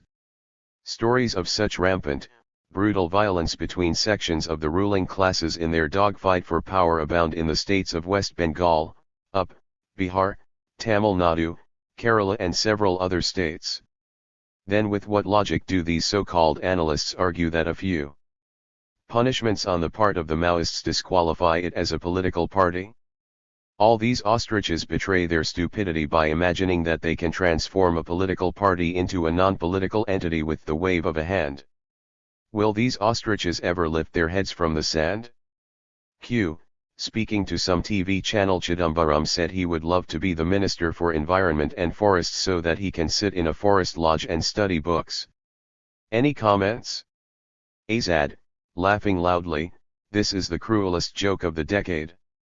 If, to our misfortune, Chidambaram becomes the Minister for Environment and Forests, then would there be any forests worth the name left? The reason why Chidambaram is longing for the Environment Ministry is not difficult for any keen observer of the unfolding events to understand. The files of many mining and so-called development projects are languishing in the shelves of the Ministry of Environment for want of clearance. The bauxite project of Vedanta Aluminum Ltd., a subsidiary of UK-based Vedanta, got the clearance from the Environment Ministry in April this year after pending for a long period. The company is devastating the Niyamgiri Hills in Kalahandi and destroying one of the oldest indigenous tribes of India, the Dongria Khans. The big steel, aluminum magnates, and forest contractors want someone very close to them who will clear their projects without any hassle. If the Environment Ministry is in the hands of their loyal agents, that would be the end of all their woes. No wonder, Chidambaram is longing to take over this job. One thing is certain, with Chidambaram at the helm of the Environment Ministry, several more millions of Adivasis would be displaced from their traditional homes, the forests would be decimated, the traditional way of life and the cultural identity of the Adivasis would be destroyed, water sources polluted, and ecological imbalance would further aggravate. Moreover, the entire forests will be on fire as the People's War will spread even more rapidly due to the current repressive policies of the government. So can poor Chidambaram fulfill his long-cherished wish to study books in peace? Now tell us something about the development work in the areas under your control. Azad, if you visit the Adivasi villages in our areas running into a few thousands in the vast hinterland of Chhattisgarh, Jharkhand, Bihar, West Bengal, Andhra Pradesh, Orissa and Maharashtra, you will see what real development means to the poor of this country. The most essential thing and a precondition for achieving real development in the lives of the people is an end to feudal and other types of rapacious exploitation. In the Adivasi areas, the ruthless exploitation by the forest officials, revenue officials, contractors, village mukiyas, non-Adivasi landlords, and traders, and the policemen makes their very survival an impossible thing. Manmohan Singhs and Chidambarams may go on shouting from rooftops about trickle-down effect, percolation of growth, and such abstract phrases that have absolutely no meaning or relevance to the poorest of the poor. As long as the poor masses are in the vice-like grip of the rapacious exploiters who are ruthless to the core, you cannot imagine any sort of improvement in their lives. This is true not only in the Adivasi areas but throughout the country. So the first thing I wish to emphasize is that our People's War had put an end to this terrible exploitation and oppression of the people living in the areas of our struggle. This itself has brought about a qualitative leap in their living conditions. From a life of slavery and animal-like existence, these downtrodden masses are now living in relative freedom, administering their own lives and deciding their destiny. However, they have to ward off the attacks by the state's armed forces and state-sponsored vigilante gangs who are desperately trying to re-establish their lost hegemony and bring these proudly independent communities under their rapacious exploitation. Hence the people will fight unto the last man and woman to defend their newfound freedom and life of dignity and independence under the people's governments. The second point I wish to emphasize is that development is basically linked to the class struggle of the masses. I will not dwell into the details of the struggles waged by the Adivasis under our party leadership. There is literature on that. I only wish to point out that people had increased their real incomes quite significantly after we took up struggles against exploitation by the tender contractors, bamboo contractors, forest department, road laying contractors, traders, money lenders, landlords, and so on. Through these struggles the Adivasi peasants have been able to increase their incomes and standards of living. The liberation of the people from feudal customs, traditions, values, and attitudes due to the conscious effort of our party has also contributed to releasing the initiative of the masses, particularly women, tremendously. Now after the formation of the people's governments, there has been further improvement in their lives due to improved productivity in agriculture, formation of cooperatives, mutual aid teams, proper utilization of local resources, marketing of minor forest produce, setting up poultry farms, piggeries, fish farming, and other productive activities. The development in our areas is carried out by the people's governments. You must keep in mind that we are carrying out the development activities in the midst of the incessant murderous attacks by states' armed forces and state-sponsored vigilante gangs, i.e., under the most severe constraints. Hence defense of the people's government and the gains achieved by the people too is an important task of these governments. We had 8 departments under each people's government. A few months ago we established the Trade and Industries Department, taking the total government departments to 9. These are, Agriculture, Education and Culture, Health and Social Welfare, Defense, Economic Affairs, Justice, Forests, and Public Relations. We have set up schools in villages where the government had never bothered to go. And where school buildings were built, these are used for accommodating the police and the central forces. There are no teachers worth the name in schools which exist only on paper. In all these villages it is our teachers who teach the boys and girls basic subjects and make them basically literate. We have developed the language of the Adivasis, published textbooks in their mother tongue, and thus facilitated a flowering of their culture and rich heritage. There is also a conscious people's movement for the preservation of forests and an improvement in agricultural productivity. Now no dispute in any of our villages goes to the police station, so naturally, the policemen are angry that they are losing their illegal incomes. Health conditions have significantly improved when compared to those existing a decade or 2 decades ago. We have set up basic medical facilities in the villages. However, all this development is taking place within the framework of the existing socio-economic system in the country, and hence it has its limitations. Moreover, the incessant attacks by the Indian state and vigilante gangs sponsored by the state are obstructing development and even destroying what has been achieved. The government wants to establish its authority over the areas controlled by the Maoists. Chidambaram has been talking of a policy of clear and hold or wrest control develop or area domination in the major pockets of Maoist control. His argument is there can be no development without recapturing territory from the Maoists. How do you counter this policy? Azad, although we have influence over a wider area, our actual control is confined to a small area when compared to the vast geographical area of our country. And this area is witnessing real development, as I had explained earlier. The exploiting classes have absolute control over more than 90% of the country's geographical area. If at all they wish to reach out to the masses with their so-called reforms, who is preventing them from doing so? Instead of addressing the burning problems of the poor in these vast regions under their absolute control, they are talking of recapturing territory from the Maoists.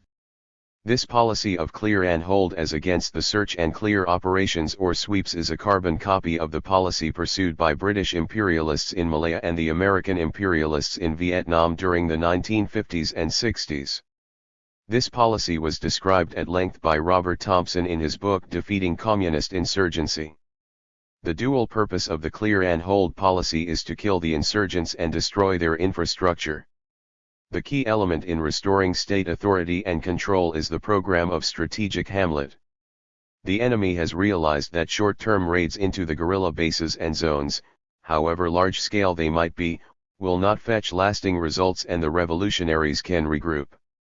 Hence, there is an increasing emphasis on clear and hold operations with the creation of Strategic Hamlet as the key. The basic military strategy of the enemy is to deploy as many of his forces as possible in the same area of operation as that of the guerrillas. And the strategic hamlet is a precondition for restoring state authority, as this ensures the physical and political isolation of the guerrillas from the population. So run the basic principles of this policy of Thompson now pursued by Chidambaram and co, starting with Lalgirh. The success of the British in Malaya was not due to the greatness of this policy but due to the revisionist line of the leadership of the Communist Party leading the revolution in that country. Coming to our own experience in India, we find that in the glorious Telangana armed agrarian struggle of 1946-51, around 3,000 villages were liberated, but we lost them to the enemy control due to the betrayal by the leadership of the Communist Party. If a revolutionary line is pursued by the party and uses the principle of guerrilla war properly, it will be impossible for the enemy to completely clear and hold an area for long, not to speak of development. The colossal failure of the strategic hamlets created through the combined Silwajudum state military campaign is a proof of this. The Indian government will pour in huge funds and carry out some reforms to win over a section of the people in a few areas. But even in these areas they cannot sustain for long, nor can they set up strategic hamlets in a vast region. Anyway, their chief aim is to clear the areas of Maoists and hand over the mineral wealth to the corporate sector. So, even if they compel us to retreat from some areas through their brute force, the entire population will be on our side and our war will be waged on a far extensive scale against the occupiers. The case of Vietnam is a classic illustration of the total failure of the clear and hold policy propounded by Thompson. Although 8,000 strategic hamlets were established in just 2 years, the enemy could not protect them or insulate them from the influence of the Viet Cong, and several of these were recaptured by the guerrillas or used for their operations against the enemy forces. The most important thing to keep in mind is, guerrilla warfare is precisely developed to hit and run, i.e., to hit at the enemy where he is vulnerable, harass the enemy day in and day out, cut off his supplies, create instability and a sense of insecurity among the enemy forces, annihilate them bit by bit, and finally throw them out from the area. Hence, if the enemy wants to set up police and army camps in the interior, he will not last long. He will be under constant attack and harassment from RPLGA and the People's Militia. How long can the enemy stay in these malaria-prone, water-scarce, inhospitable regions without any support or cooperation from the people? It will ultimately turn out to be a graveyard for these mercenary forces. I can confidently say that within a short period, there will be demoralization and desertion from these repressive forces. We have to wait to see how Chidambaram would deal with these desertions and what measures he would adopt to boost up the morale of his forces. Raman Singh and Vishwaranjan have been boosting up the morale of their forces by carrying out massacres of unarmed Adivasis as in Singaram, Tungapal, Singanamadugu, etc., and claiming that several Maoists were killed by their brave forces. Chidambaram too has to travel along this beaten path, thereby sending us more recruits. And the more areas his forces try to recapture, the deeper they will get bogged down in an unending civil war. The 1 lakh and odd forces that Chidambaram is currently deploying in the Maoist areas cannot control a fraction of the entire region. These forces, which spread state terror, the CRPF, BSF, EFR, IRB, CISF, ITBP, NSG, Cobras, and various anti-Naxal special forces and elite commandos like the Greyhounds, STF, SOG, C-60, and so on, and their state-sponsored terrorist gangs like the Silwajudum, Sendra, TPC, JPC, NSS, Shanti Sena, Tigers, and Cobras under various names, will get more and more bogged down and sucked ever deeper into the quicksands of people's war. Chidambaram's fond dream can never be fulfilled even if he turns the so-called Red Corridor literally into a corridor of red with the blood of the Adivasis and Maoist revolutionaries by enacting gory bloodbaths. The reactionary rulers can neither rest, nor control, nor develop any of the regions, but will get embroiled in a war of attrition, causing thousands of deaths of innocent Adivasis and losing their own forces in huge numbers. They can only destroy the villages through their policy of kill all, burn all, destroy all, as pursued by their reactionary counterpart Chiang Kai-shek in pre-revolutionary China. The more destruction and havoc these mercenary forces cause, the faster our people's army will grow and our guerrilla war will spread to wider regions in the country. Thanks to Sulwajudum, our war had achieved in 4 years what it would have otherwise achieved in 2 decades. Now thanks to Chidambaram, our war will expand to wider areas, mobilize wider masses, and also will gather new momentum and get new dynamism. Every mercenary repressive force, by its very nature and sense of insecurity in rebel-held areas, will end up murdering people and destroying their property. This is what even the mightiest army is doing in Iraq and Afghanistan and getting rapidly alienated from the people. But the Home Minister says the government is duty-bound to establish the rule of law. Azad, the rule of law, huh? Is the Home Minister serious about it? If so, why does he allow his police and the army to abduct people, illegally detain them for days without end, torture them in secret torture chambers in the most brutal manner, and murder them? Why did he permit the SIB of AP to abduct, torture, and murder our Central Committee member Comrade Patel Sudhakar? Why did he not ask his men to produce Comrade Kobad Gandhi in the court within 24 hours after his arrest and instead kept him in illegal detention for 4 days? Chidambaram revealed how big a liar he is by announcing that Kobad was arrested on the 20th of September and produced in the court within 24 hours.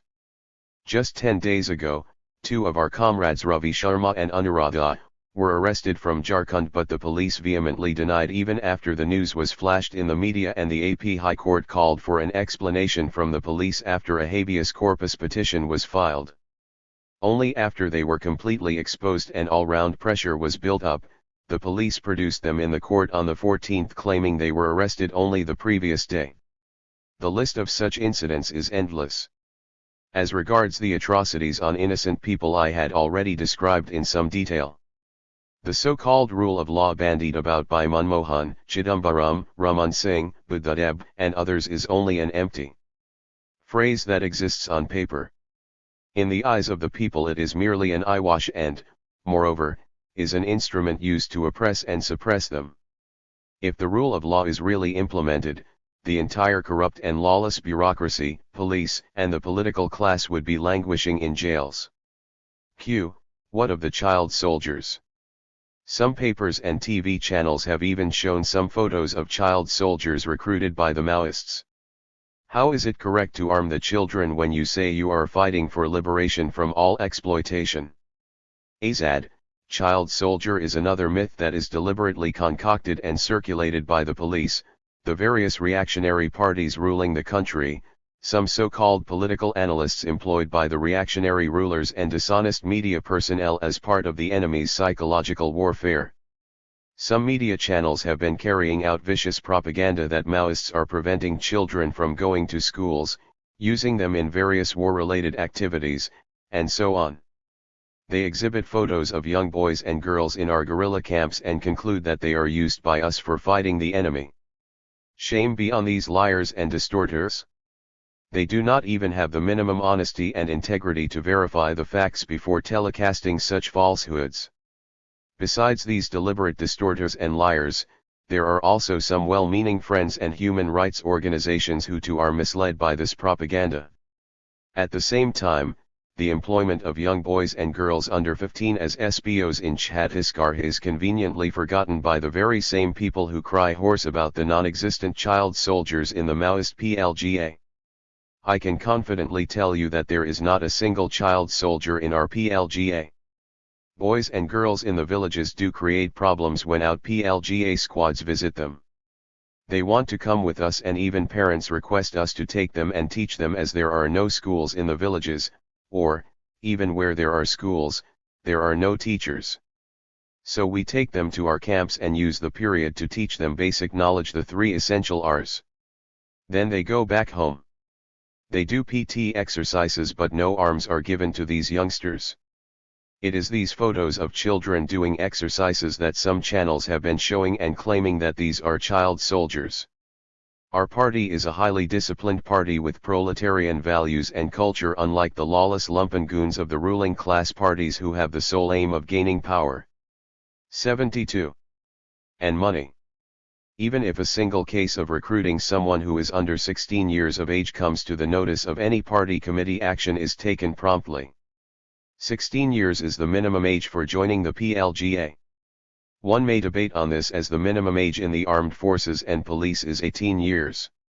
We have already explained in several interviews why 16 years is good enough in the conditions obtaining in the war zones where children are associated with the party and the People's Army from a very young age.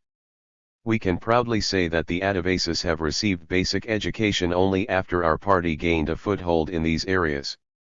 Successive reactionary governments, whichever party they belong to, have done absolutely nothing in this regard, even though they were in existence for almost 6 decades.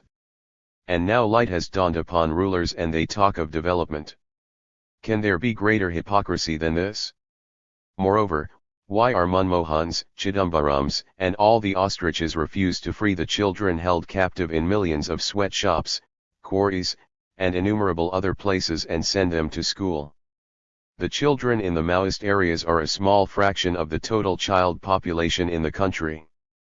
What prevents the rulers from stopping child labor and providing education to them?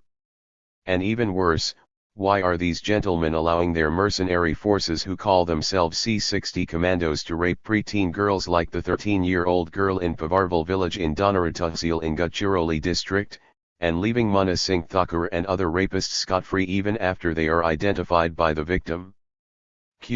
There have been several reports of extortion by your armed cadre.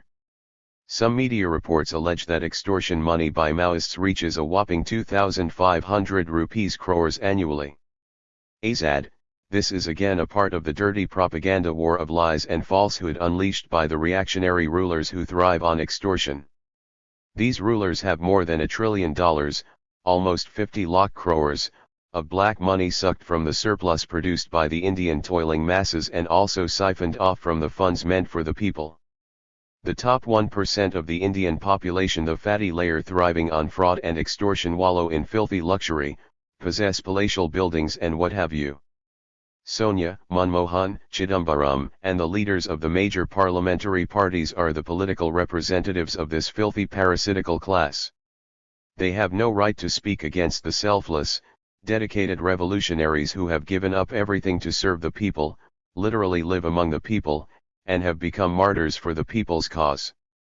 The extortion money you are talking about is perhaps the money which the reactionaries could not extort from the people due to Maoist presence. In all the Maoist-controlled areas, the local police, the government bureaucrats, forest contractors, and other exploiters are unable to procure money from the people.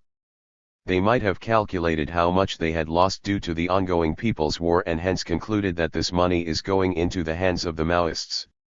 As far as our funds are concerned, we rely mainly on the people. We also collect taxes from the traders and others in our areas of dominance, but it is nominal. This is not extortion. Extortion means what the political leaders, government bureaucrats, encounter specialists, and police officials collect through coercion and intimidation from businessmen and people from all walks of life.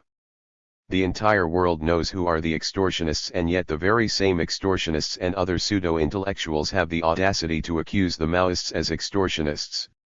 One is reminded of a thief himself shouting, "Thief! Thief!" There are cases of extortion by state-sponsored pseudo-Naxalites like TPC, JPC, PLFI, and so on, who share the booty with the police officials. Some of the pseudo-intellectuals and police top brass even allege that Maoists derive huge income from narcotics business, as the DGP of Chhattisgarh, Vishwaranjan, has been doing. If our party had some legality, we could have sued this rogue for spreading lies and defaming the party. The fact is, it is the police who had encouraged the cultivation of ganja in Malkangiri, and when the Maoists tried to stop it, the disgruntled elements from the ganja growers were turned into their informers by the police and used against us. Lastly, what is your party's call to the people at large? Azad, we appeal to the people of our country to stand up boldly against this unjust, cruel war on the poorest of the poor waged by the central and state governments in the name of suppressing red terror. The only terror that is terrifying the people of our country is state terror, saffron terror, and the terror of the exploiters and oppressors.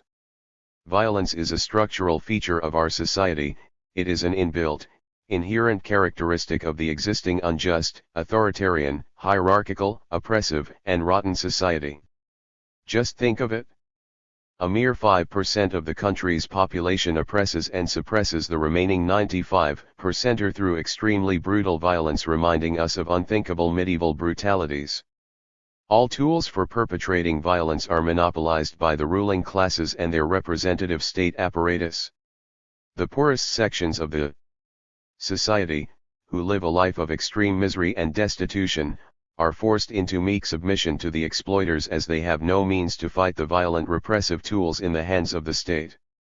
It is these hungry and angry masses who form the backbone of our revolution.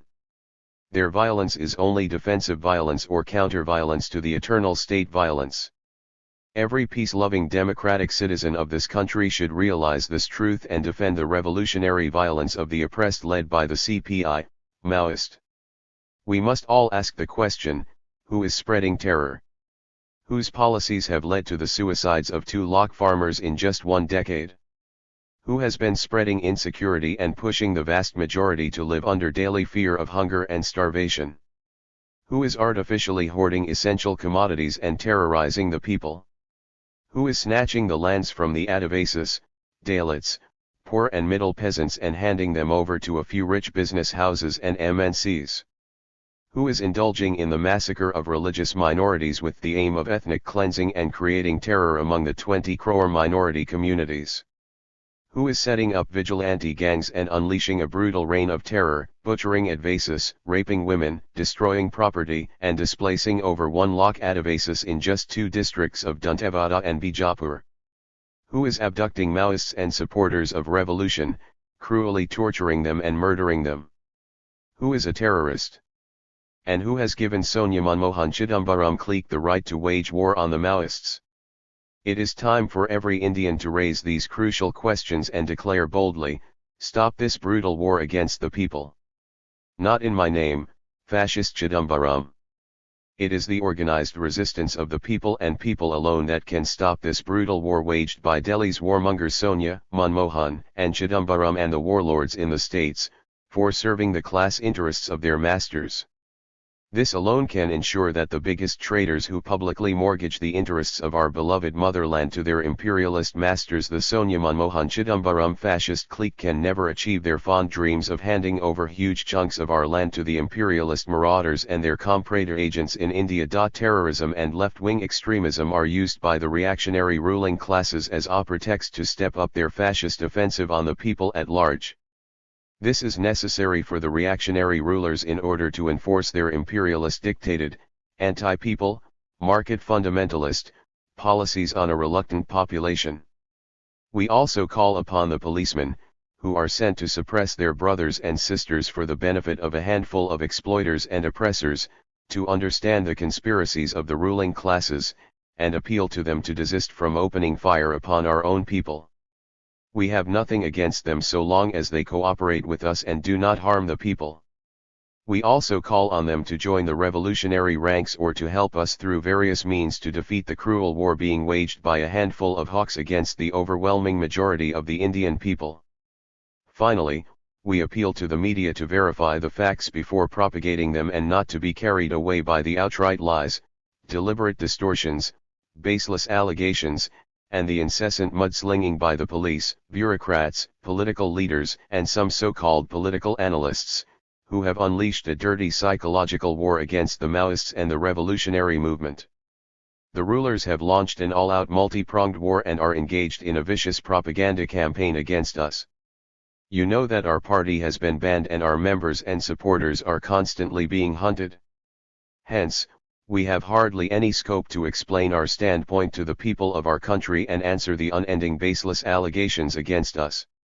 Let us not make truth a casualty during this war. We hope the media will provide some democratic space to the other version of the Maoist revolutionaries while leaving the ultimate judgment to the people themselves. Maoists on Talks. Published in Economic and Political Weekly. October, 2009.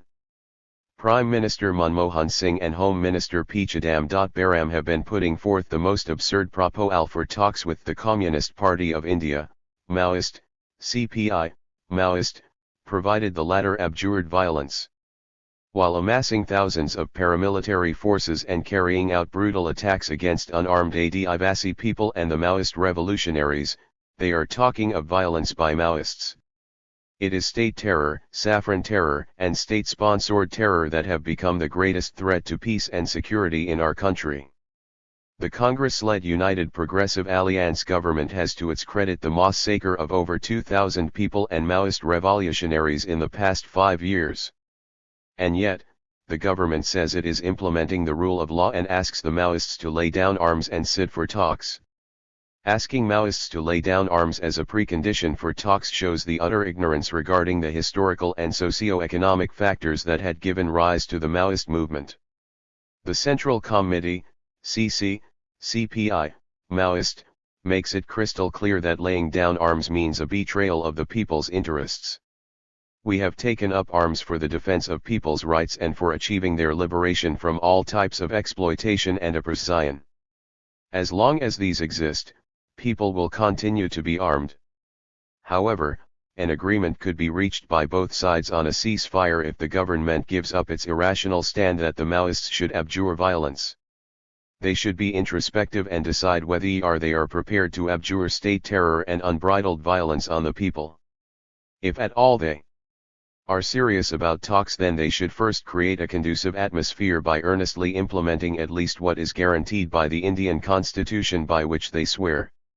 They should stop illegal abductions of Maoists and people suspected to be supporting Maoists. They should put an immediate halt to torture and murder of unarmed people, instruct their so-called security forces to desist from raping women in Maoist-dominated areas, abandon their policy of destroying the property of the people and burning Adivasi villages. They should withdraw the police and paramilitary camps from school buildings, Panchayat community buildings and from the interior areas so as to instill a sense of security among the people. They should disband the state-sponsored armed vigilante gangs like Sulwajudam, Sendra, Gram Suraksha Samitai, Nagarik Suraksha Samitai, Shanti Sena, Harmad Bainai and other gangs. An impartial judicial commission of inquiry should be formed to go into the inhuman atrocities by the police, the Central Reserve Police Force, CRPF, other central forces and the vigilante gangs on Maoists and the people at large, and based on the investigations the culprits should be punished as per the law. All those arrested for being Maoists or on suspicion of aiding the Maoists, including people in particular who do not have any connection with our organization, should be released unconditionally. They should repeal all draconian laws and acts such as the Unlawful Activities Prevention Act, UAPA, Chhattisgarh Special Public Security Act, Armed Forces Special Powers Act, AFSPA, etc. They should disband the government-organized concentration camps in the name of rehabilitation of the Adivasis displaced from their villages, pay adequate compensation to over 2 lakh Adivasis who were forcibly displaced by the Sulwajudam gangs and the CRPF police combine. All those who have become victims of state and state-sponsored terror, i.e., those who were murdered, maimed, raped and pushed into a state of mental trauma, should be given adequate compensation. As for socio-economic issues, the mining and other so-called development projects that lead to displacement of the tribals and destruction of their way of life should be immediately disbanded. All the memoranda of understanding, MOU, signed with the imperialist multinational corporations, MNCs, like Vedanta and the big business houses like the Tatas, Mittals, ESA, Jindal, etc., should be scrapped. The much trumped policy of special economic zones should be immediately scrapped along with the colonial policy of land acquisition.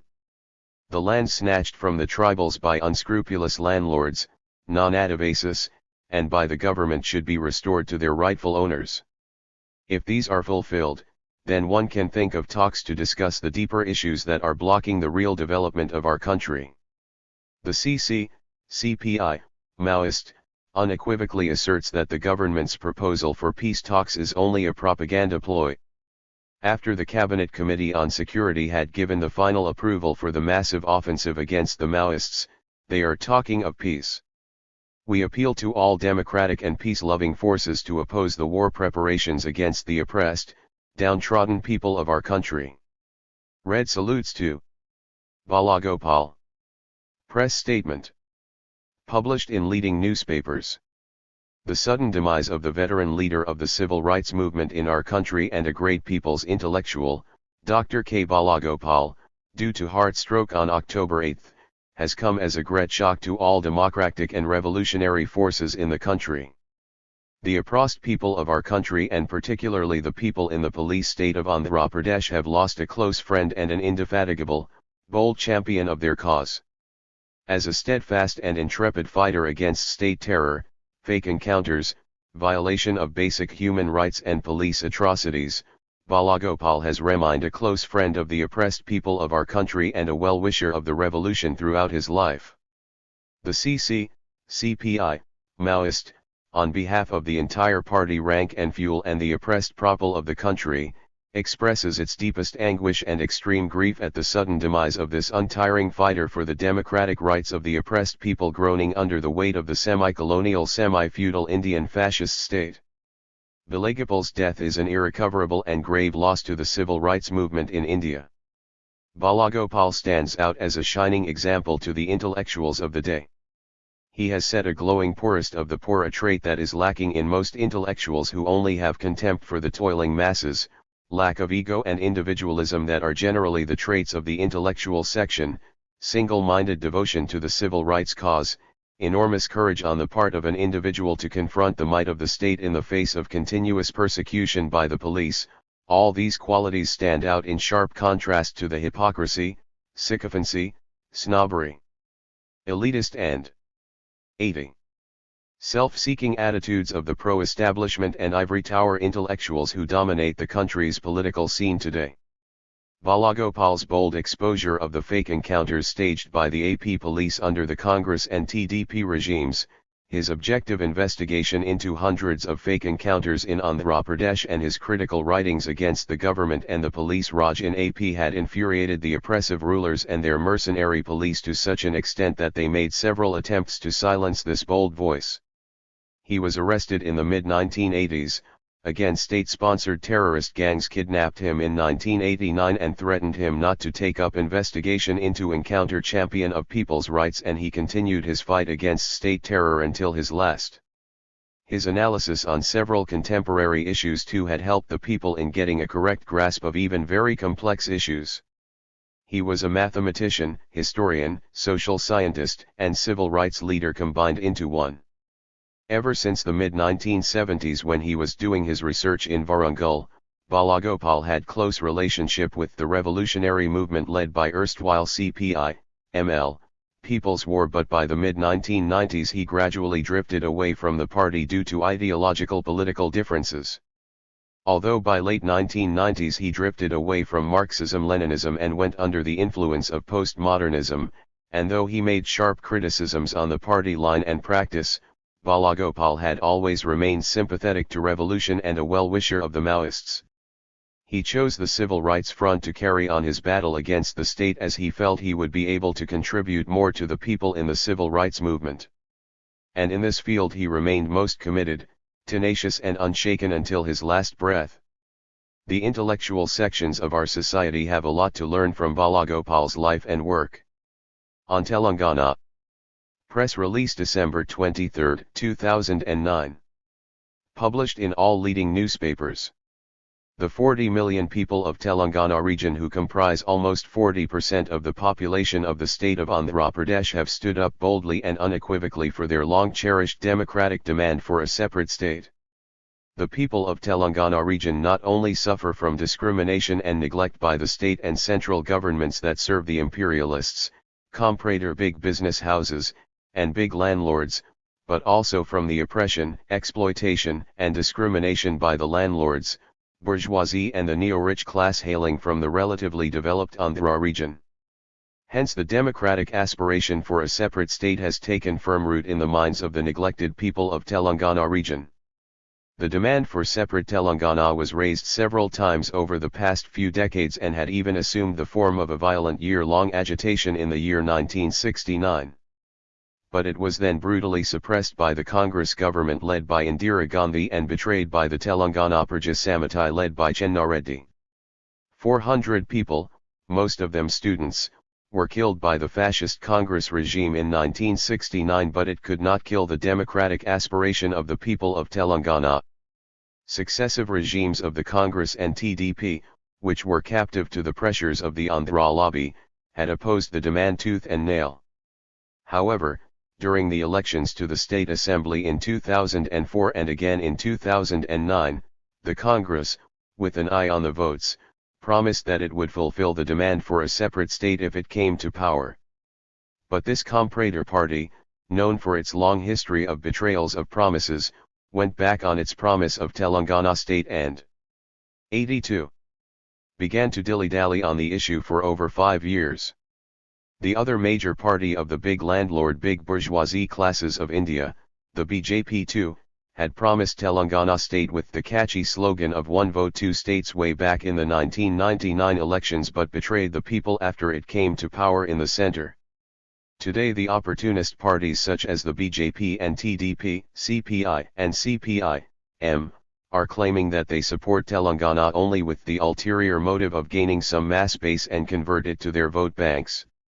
TRS, which contested elections on the sole slogan of separate Telangana in 2004 in alliance with the Congress, and again in 2009 in alliance with the TDP, had wasted more than 5 years begging Sonia and lobbying in the corridors of the parliament for a separate state. The TRS and its leader KCR are opposed from the very beginning to people's agitation for achieving Telangana state. Their sole fear was that any mass agitation would become militant and slip out of their hands.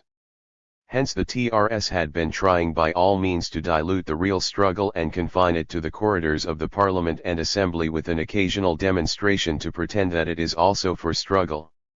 KCR, who claimed all along that his party would achieve statehood for Telangana through lobbying among the Congress High Command, has gone on an indefinite hunger strike thinking this step would keep the movement under his control. But the present mass upsurge in Telangana has gone beyond the control of any single party. It is gradually freeing itself from the manipulations and narrow selfish interests of the parliamentary parties, and a new leadership is emerging out of the struggle. That is why the rulers are scared to the hilt by the unfolding events and by the prospects of formation of a democratic Telangana.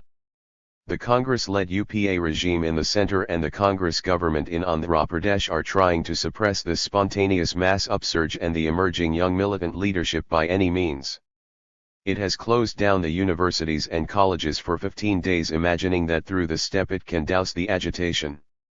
The government is also trying to divert the issue and legitimize its use of brute force in the name of anti-social elements entering the movement, and also saying that Maoists will take advantage of the situation. It is trying in vain to separate the Maoists from the people. Maoists have always supported and will continue to support and participate in all people's movements, including separate Telangana movement.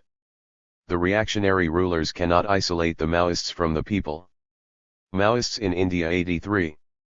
The Central Committee, CPI, Maoist, which has consistently placed the demand for a separate democratic Telangana, hails the students, workers, peasantry, middle-class employees, and the intelligentsia of Telangana for their resolute struggle in face of the fascist suppression by the reactionary ruling classes.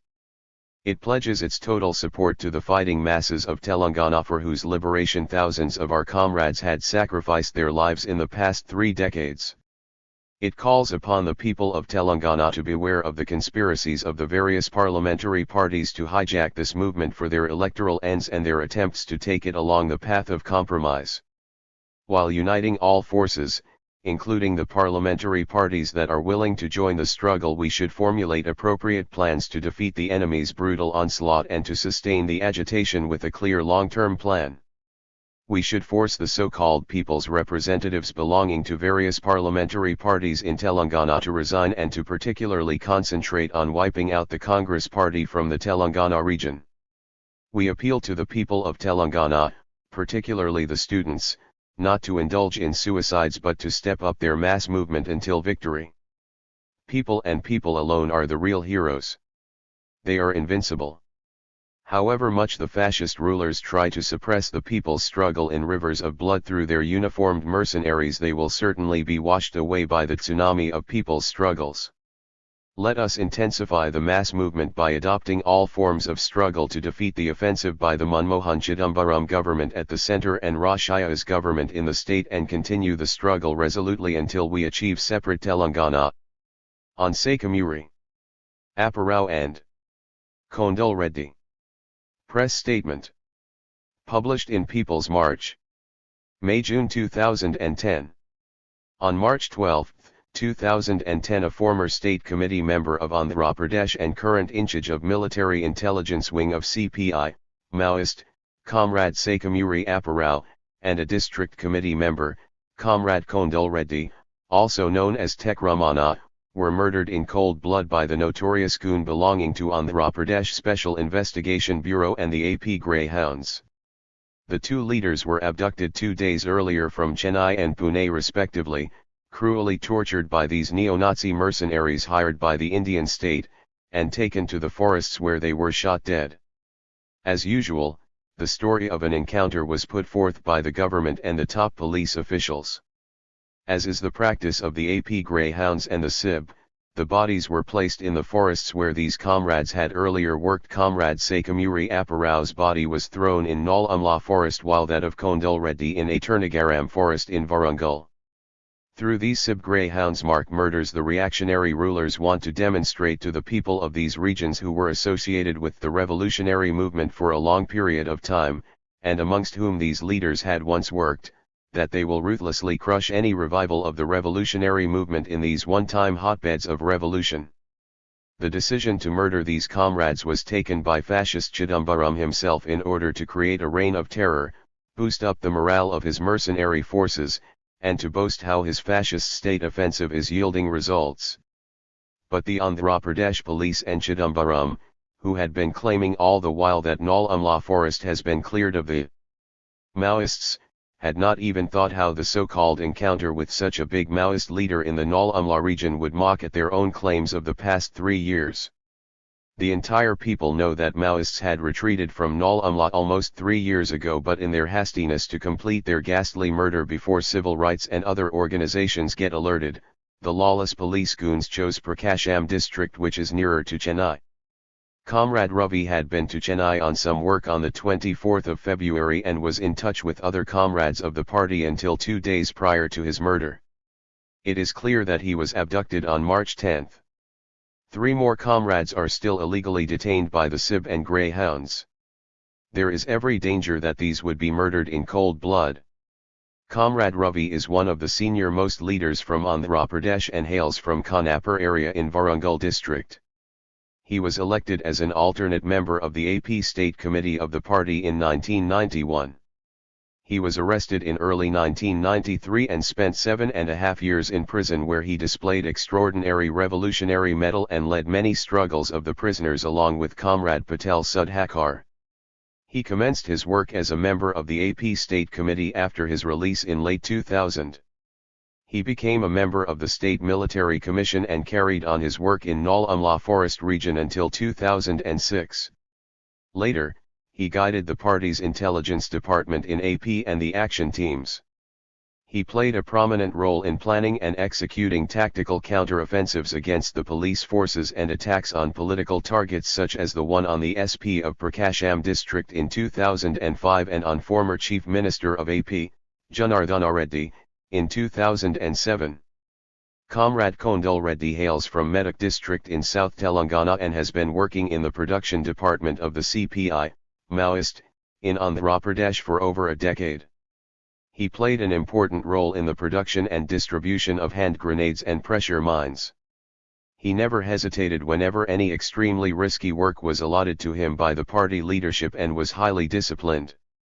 The cold-blooded murders of these Maoist leaders are an integral part of the unprecedented fascist offensive unleashed by the central and state governments against the CPI, Maoist, in the name of Operation Green Hunt. While the chief objective of this brutal armed offensive is to create genocide of the Adivasis and steal their lands and the forest mineral wealth, the focus of this joint offensive led by the Central Forces under the direct supervision of fascist Chidambaram is to eliminate the Maoist leadership in the country. In a similar episode last May, Comrade Patel Sudhakar, a member of the Central Committee of CPI, Maoist, was abducted and murdered in cold blood by the APSAB Greyhound goons. Central leaders like Ashutosh, Kobat Gandhi, Balraj, and Chintanji were arrested and placed behind bars, along with several state party leaders in the past 1 year. Popular mass leaders like Lulmohan Tudu of Kapat are murdered in cold blood and Chutradhar Mahto arrested on false charges. Even those who question police atrocities and the state's brutal onslaught against innocent people, civil liberties and human rights activists, sincere Gandhians and other social activists, are not spared the rod. Private vigilante gangs are set up in all areas where the Maoist movement is strong and indiscriminate attacks are unleashed on unarmed Adivasi people. Let us pay our red revolutionary homage to comrades Sakamuri Apparao and Kondal Reddy by pledging to carry forward their cherished dreams with redoubled determination and relentless spirit. Let us vow to avenge their martyrdom by defeating the biggest countrywide brutal armed offensive unleashed by the comprador feudal ruling classes backed by imperialists, transform PLGA into PLA, guerrilla war into mobile war, and guerrilla zones into base areas. Let us train up thousands of able red successors to our beloved martyred leaders. Let us foil the desperate attempts by the reactionary rulers to deprive the Indian people and the CPI, Maoist, of their leadership by preserving our leading cadres and developing innumerable Maoist leaders from the oppressed masses of India. On Dantevada. Guerrilla attack. Press statement. Published in People's March. May-June 2010. The heroic PLGA guerrillas led by the CPI, Maoist, have created history by wiping out an entire company of the Central Paramilitary Force in Dantevada district of Chhattisgarh. The PLGA had wiped out over 80 CRPF mercenaries, a part of the huge armed mercenary force of over 60 battalions sent by Chidambaram to Chhattisgarh, Jharkhand, Orissa, West Bengal, Bihar and Maharashtra to carry out the genocide of Adivasis. Several more mercenaries were injured in India's biggest ever guerrilla attack till date. A huge cache of highly sophisticated arms and ammunition was seized from these mercenaries that include mortars and LMGs. The CPI, Maoist, sends its heartiest revolutionary greetings to the brave warriors of PLGA who have given a fitting reply to Fra Chidambaram and nailed his unabashed naked lie that his brutal Operation Green Hunt is a myth invented by the media. The Dantevada ambush is a logical culmination of the unending terrible provocation by the uniformed Gundas sent by Chidambaram and Raman Singh to the Adivasi areas to create a brutal reign of terror. In just 8 months, 114 innocent unarmed Adivasi people were abducted, tortured, and murdered in cold blood by these uniformed Gundas. Several women were gang-raped by these lawless goons. Neither they nor their khadi-clad bosses have any respect for the Indian constitution. They have an unwritten license to abduct, torture, rape and murder any Adivasi or Maoist without any questions being asked. This dehumanization of the police and paramilitary forces is consciously encouraged by Chidambaram, Raman Singh, Vishwaranjan, and others, notwithstanding their holy chants of peace and ahimsa. Behind their 88 sophisticated-looking rhetoric lie the raw, beastly, cannibalistic passions that devour human beings for establishing their absolute control over the resources and lives of the people.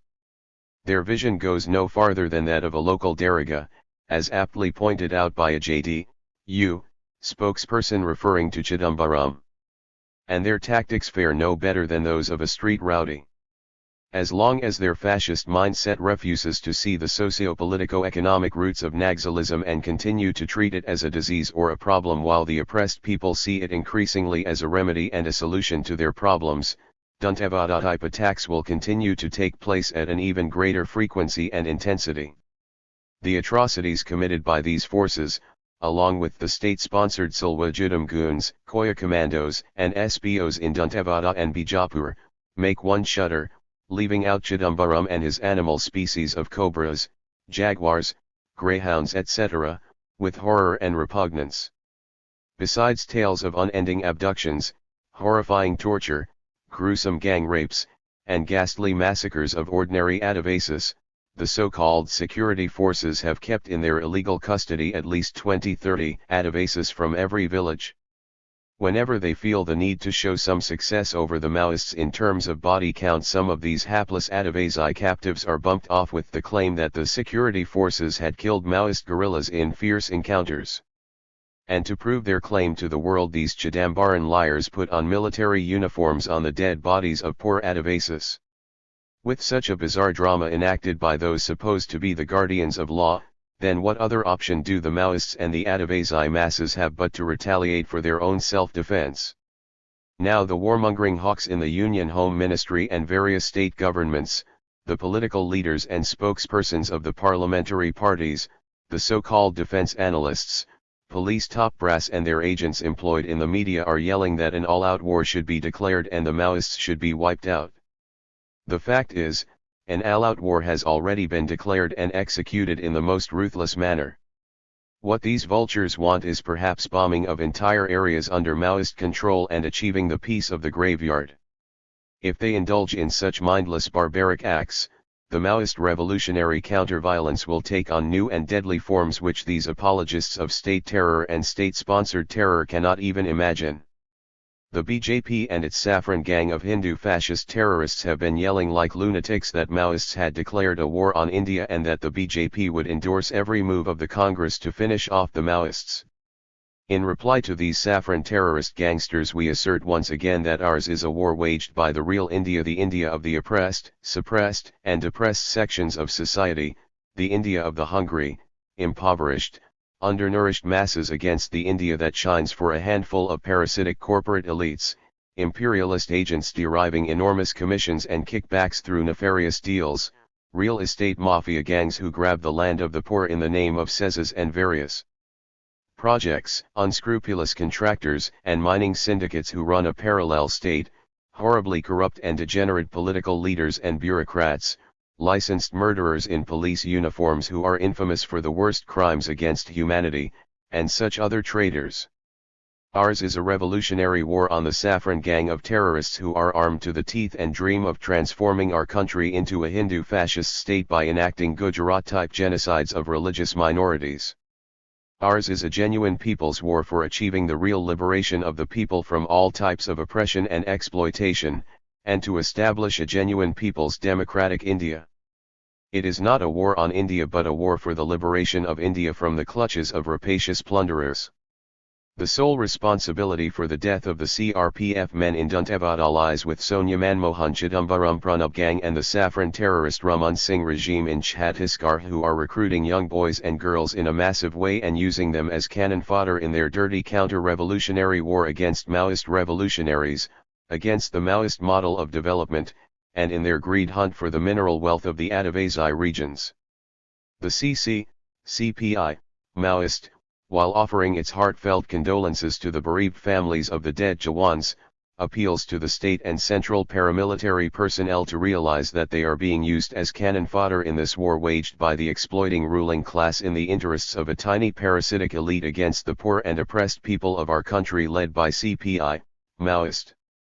We appeal to all peace-loving, democratic-minded organizations and individuals in India to understand the context in which the Maoists are compelled to annihilate the so-called security forces who are creating a virtual reign of terror in Adivasi areas armed with mortars, LMGs, and grenades. When dacoits try to loot your house, you have to fight back. And that is what the masses led by the Maoists are doing in all these areas. When the CRPF dacoits enter and loot 90. The houses of Adivasis, is it not justified to hit back? The daring attack by our heroic PLGA on a superior enemy force in terms of firepower became possible through the enormous mass support the party and guerrillas enjoy. With the intelligence inputs from the people who are our eyes and ears, and with their active participation, we are confident of defeating the brutal enemy offensive in the name of Operation Green Hunt. There is no shortcut for achieving peace. Only the most ferocious, most resolute, and the most heroic resistance on the part of the people can defeat the warmongers and bring democratic space and peace for the people. In an exclusive interview to the Hindu, Azad, spokesperson of the Communist Party of India, Maoist, answers in writing questions on his party's attitude to dialogue with the union government. The following is the edited text of the full interview. 1. In recent weeks one has seen statements by the Government of India and leaders of the Communist Party of India, Maoist, saying they are in favor of dialogue and talks, but each side seems to lack seriousness. There has also been an element of drama, or more precisely, theatre, with Kishenji and P. Chidambaram exchanging statements through the media. Our first question is whether Kishenji's statements can be treated as authoritative pronouncements of the CPI, Maoist, central leadership in pursuance of a national strategy. Or are these tactical announcements by him keeping only the specifics of the Bengal situation in mind? Azad, it is true our party leadership has been issuing statements from time to time in response to the government's dubious offer of talks. But to generalize that there is lack of seriousness on both sides does not correspond to reality. To an observer, exchanging statements through the media does sound a bit theatrical. And it is precisely such theatrical and sensational things the media relishes, while more serious things are swept aside. Now the stark fact is lack of seriousness has been the hallmark of the government, particularly of the Union Home Minister P. Chidambaram. It is Mr. Chidambaram who has been enacting a drama in the past 4 months, particularly ever since his amusing 72-hour abjureviolence diktat to the CPI, Maoist, published in the Hindu, April 14, 2010. Interview 2. The Hindu. 92. Course of his interview with Tehelka magazine sometime last November. As regards Kishenji's statements, they should be seen with a positive attitude, not with cynicism. Though our Central Committee has not discussed our specific strategy with regard to talks with the government at the current juncture, as a Politburo member, Comrade Kishenji had taken initiative and made a concrete proposal for a ceasefire. Whether Comrade Kishenji's statements are the official pronouncements of our Central Committee is not the point of debate here. What is important is the attitude of the government to such an offer in the first place. Our Central Committee has no objection to his proposal for a ceasefire. But as far as the issue of talks is concerned, our party will pursue the guidelines given by our Unity Congress 9th Congress held in early 2007. 2.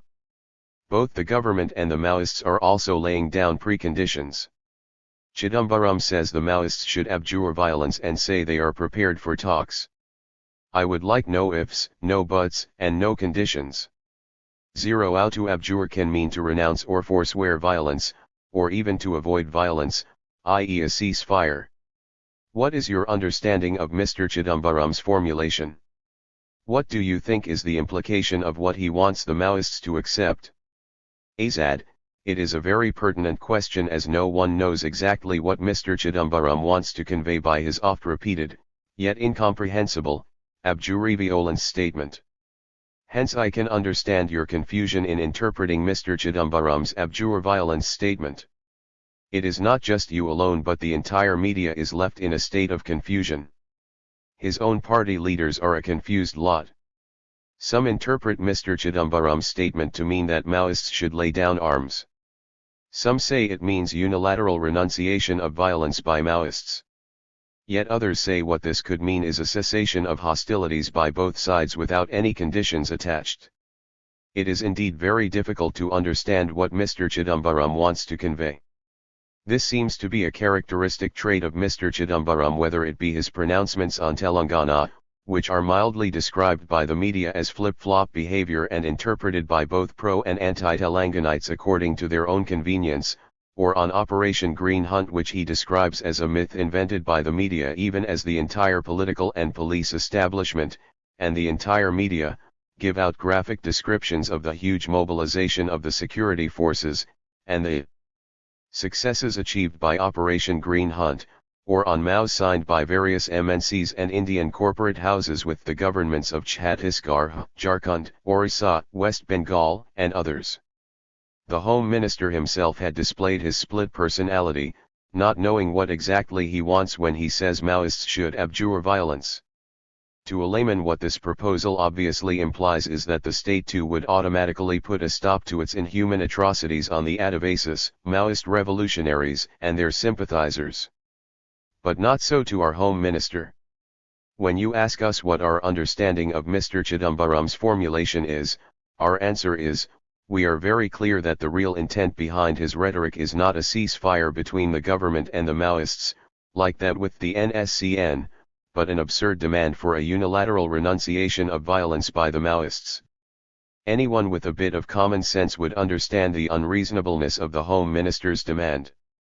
It is not that our so-called political analysts and others who appear on TV channels or write articles in the print media lack this common sense. It is their vested interests that come in the way of questioning the Home Minister in a straightforward manner. Can they not put a simple question why the government cannot stop its brutalities on the people, adhere strictly to the Indian constitution by putting an end to the police culture of fake encounters, abductions, rapes, tortures, destruction of property, foisting of false cases and such indescribable atrocities on the people and the Maoists? Chidambaram is cozy in studios and press conferences before English-speaking TV anchors and correspondents but can never answer the questions put by illiterate Adavasis. That is the secret behind 3. His skipping the Jan Sunwayi in Dantevada last December. 4. Drama and real life are entirely different. The implication of what Mr. Chidambaram wants the Maoists to accept is crystal clear. He wants the Maoists to surrender. Or else the state's paramilitary juggernaut would crush the people and the Maoists under its wheels. It is total surrender, pure and simple.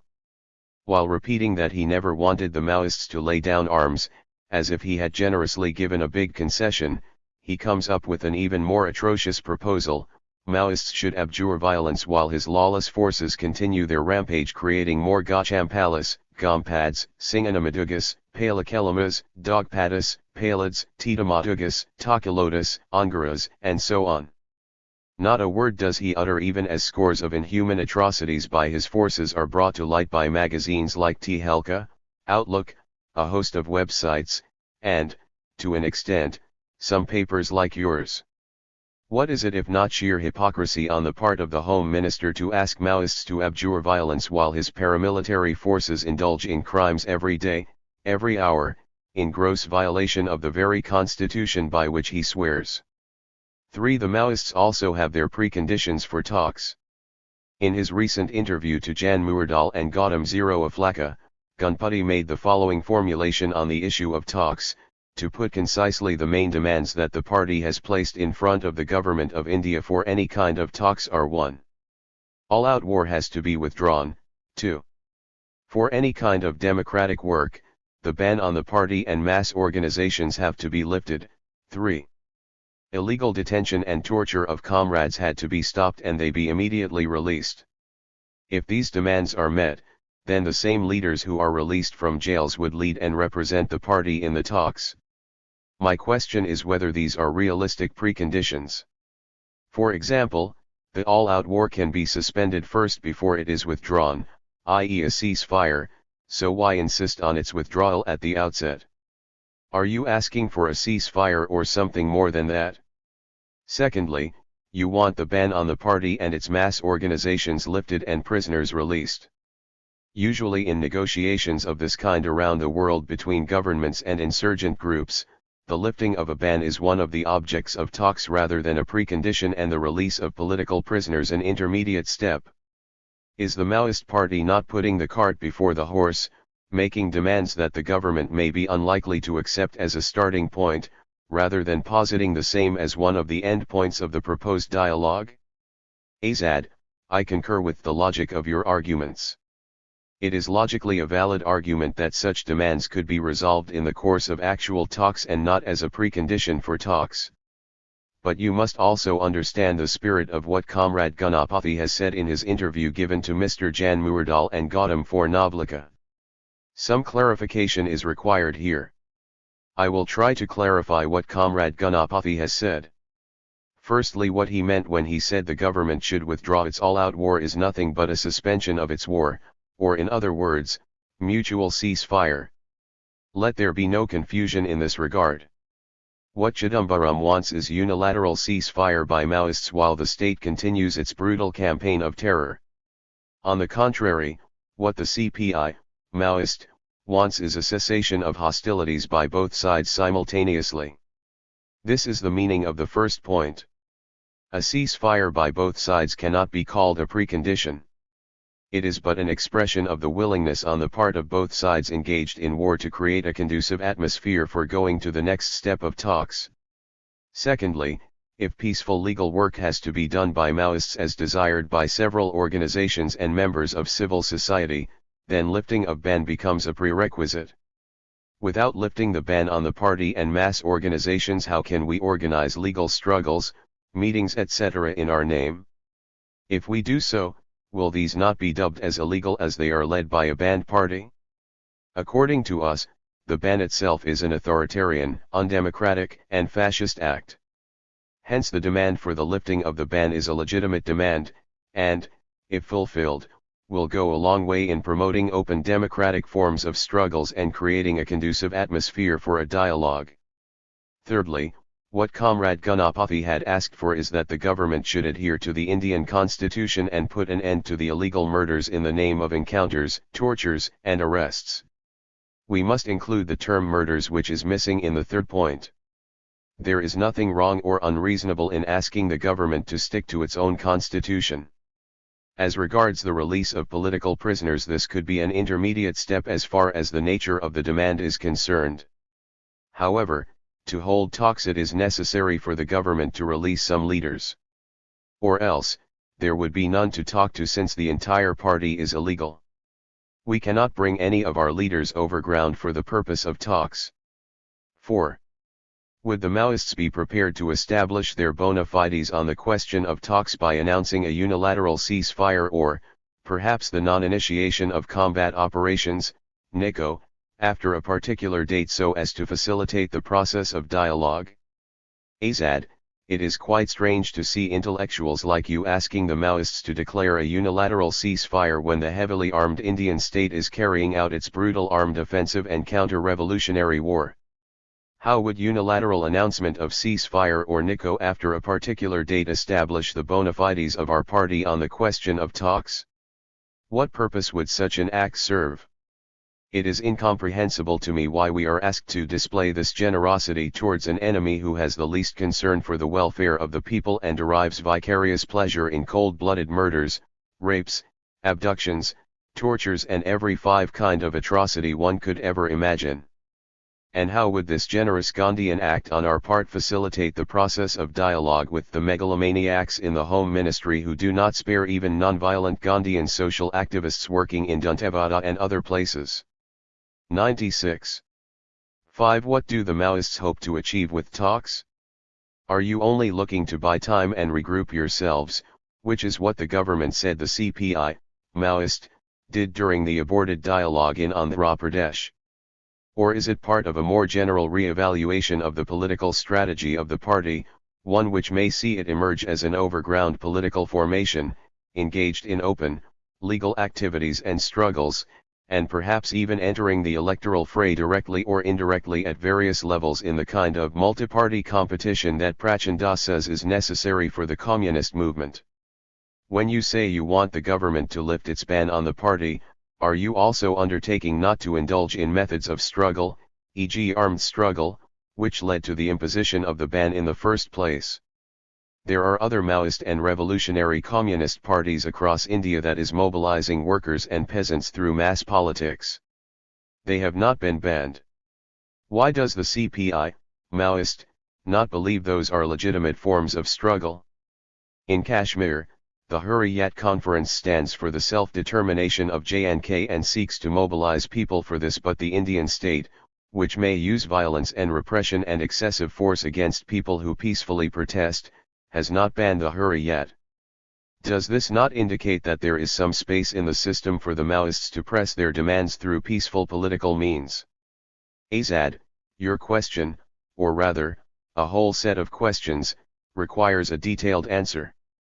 I am afraid it will take much space, but I will try to be as brief as possible. Before I proceed, let me clarify at the very outset that the proposal of talks is neither a ploy to buy time or regroup ourselves, nor is it a part of the general re-evaluation of the political strategy of the party that could lead to its coming over ground, entering the electoral fray, and multi-party competition as in Nepal. RCC had already dealt in detail with the question of multi-party competition in our open letter to the UCPN, and various articles and interviews by our party leaders. So I will not go into it again here. Now let me take up each of the points that you had raised. First, you asked me what we want to achieve with talks. My one-sentence answer is, we want to achieve whatever is possible for the betterment of people's lives without compromising on our political program of new democratic revolution and strategy of protracted people's war. People have a right to enjoy whatever is guaranteed under the Indian Constitution, however nominal and limited these provisions are. And the government is duty-bound to implement the provisions of the Constitution. We hope the talks would raise the overall consciousness of the oppressed people about their fundamental rights and rally them to fight for their rights. Talks will also expose government's hypocrisy, duplicity, and its sixth authoritarian and extra-constitutional rule that violates whatever is guaranteed by the Constitution. So talks would help in exposing the government's callous attitude to the people and may help in bringing about reforms, however limited they may be. Another important reason is, talks will give some respite to the people who are oppressed and suppressed under the fascist jackboots of the Indian state and state-sponsored terrorist organizations like the Silwa Judam, Madantishvari Swabhiman Manch, Sendra, Nagarik Suraksha Samitai, Shanti Sena, Harmad Bainai, and so on. Those who sit in studios and insulated rooms, and make their expert analyses about how Maoists want to buy time or utilize the respite to regroup themselves, can never understand the ABC of revolution or the ground situation. This is actually not an argument at all. If the Maoists try to utilize the situation, so would the police and the government. Wouldn't they?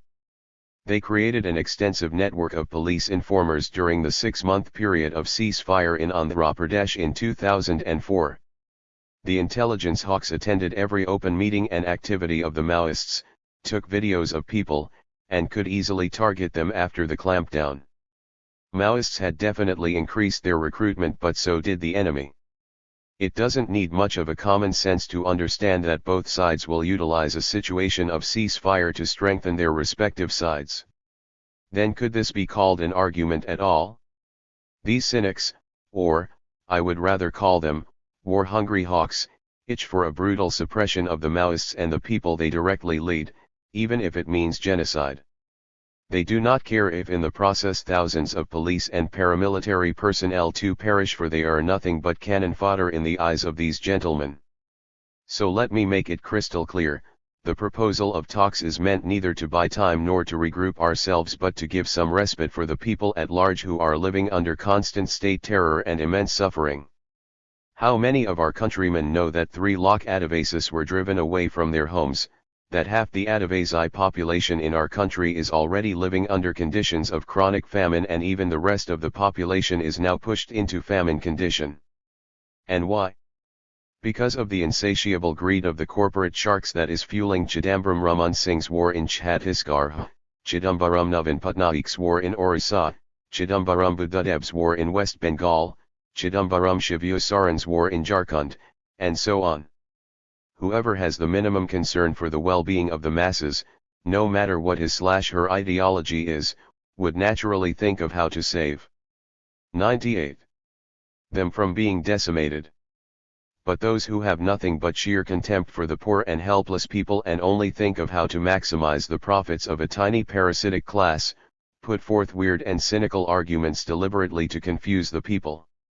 They depict the Maoists as terrorists, create a fear psychosis in the middle and upper classes that the Maoists would soon come to your cities and disturb your supposedly secure lives, that they would seize power by the middle of this century, and what not.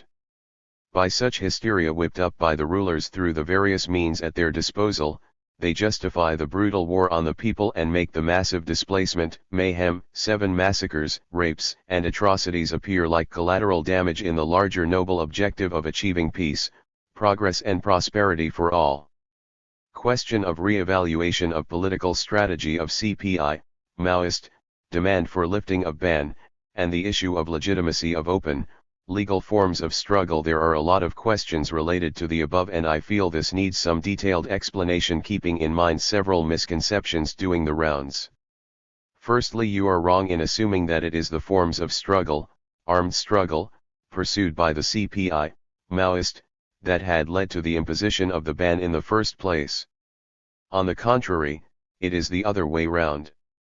It is the imposition of the ban that had led the party and mass organizations to take up arms in the first place. People are easily misled to believe that it is the violence of the Maoists that had compelled the government to impose the ban. This is a classic example of how a white lie can be dressed up and presented as the truth by endless repetition. If you have even a cursory glance at the history of the revolutionary movement in our country, you will find that the forms of struggle adopted by the Maoist revolutionaries from time to time basically corresponded to the forms of suppression pursued by the rulers. A stark example of the transformation of a peaceful mass movement into a violent armed struggle is right in front of our eyes. Lalgarha's peaceful mass movement with simple demands for an apology from the police officials and an end to brutal police repression had transformed into a revolutionary armed struggle due to the brutal suppression campaign unleashed by the state and state-sponsored terrorists like the Harmad Baini. So was the case of the movement in Kashmir and various states of Northeast. Even in Naxalbari in 1967, the first shots were fired on unarmed women and children by the police.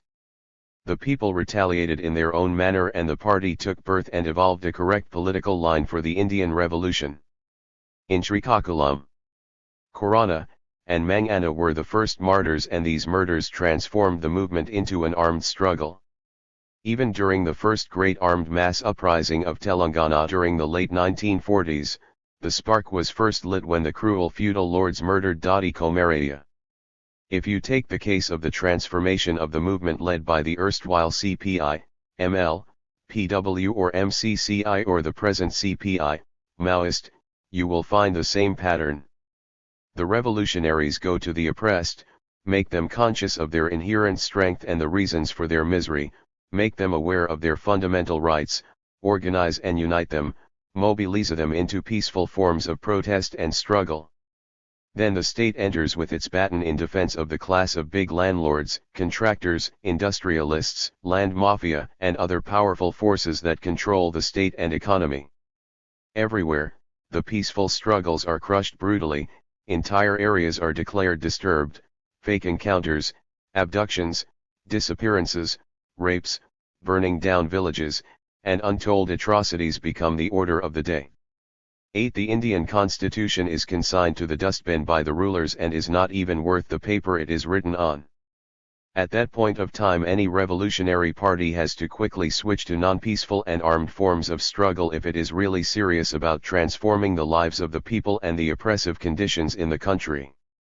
The alternative is to surrender the revolutionary aims, make adjustments with the system and sail with other parliamentary parties, albeit with some revolutionary rhetoric for a while. This, however, will not work for long, as people cannot distinguish between the bourgeois feudal parties and the ML party that had turned into a new parliamentary party. When people are fighting a do-or-die battle, you cannot turn your tail but will have to provide them with new appropriate forms of struggle and forms of organization. And this is what our party had done right from the days of Yaktial Jatra Yatra.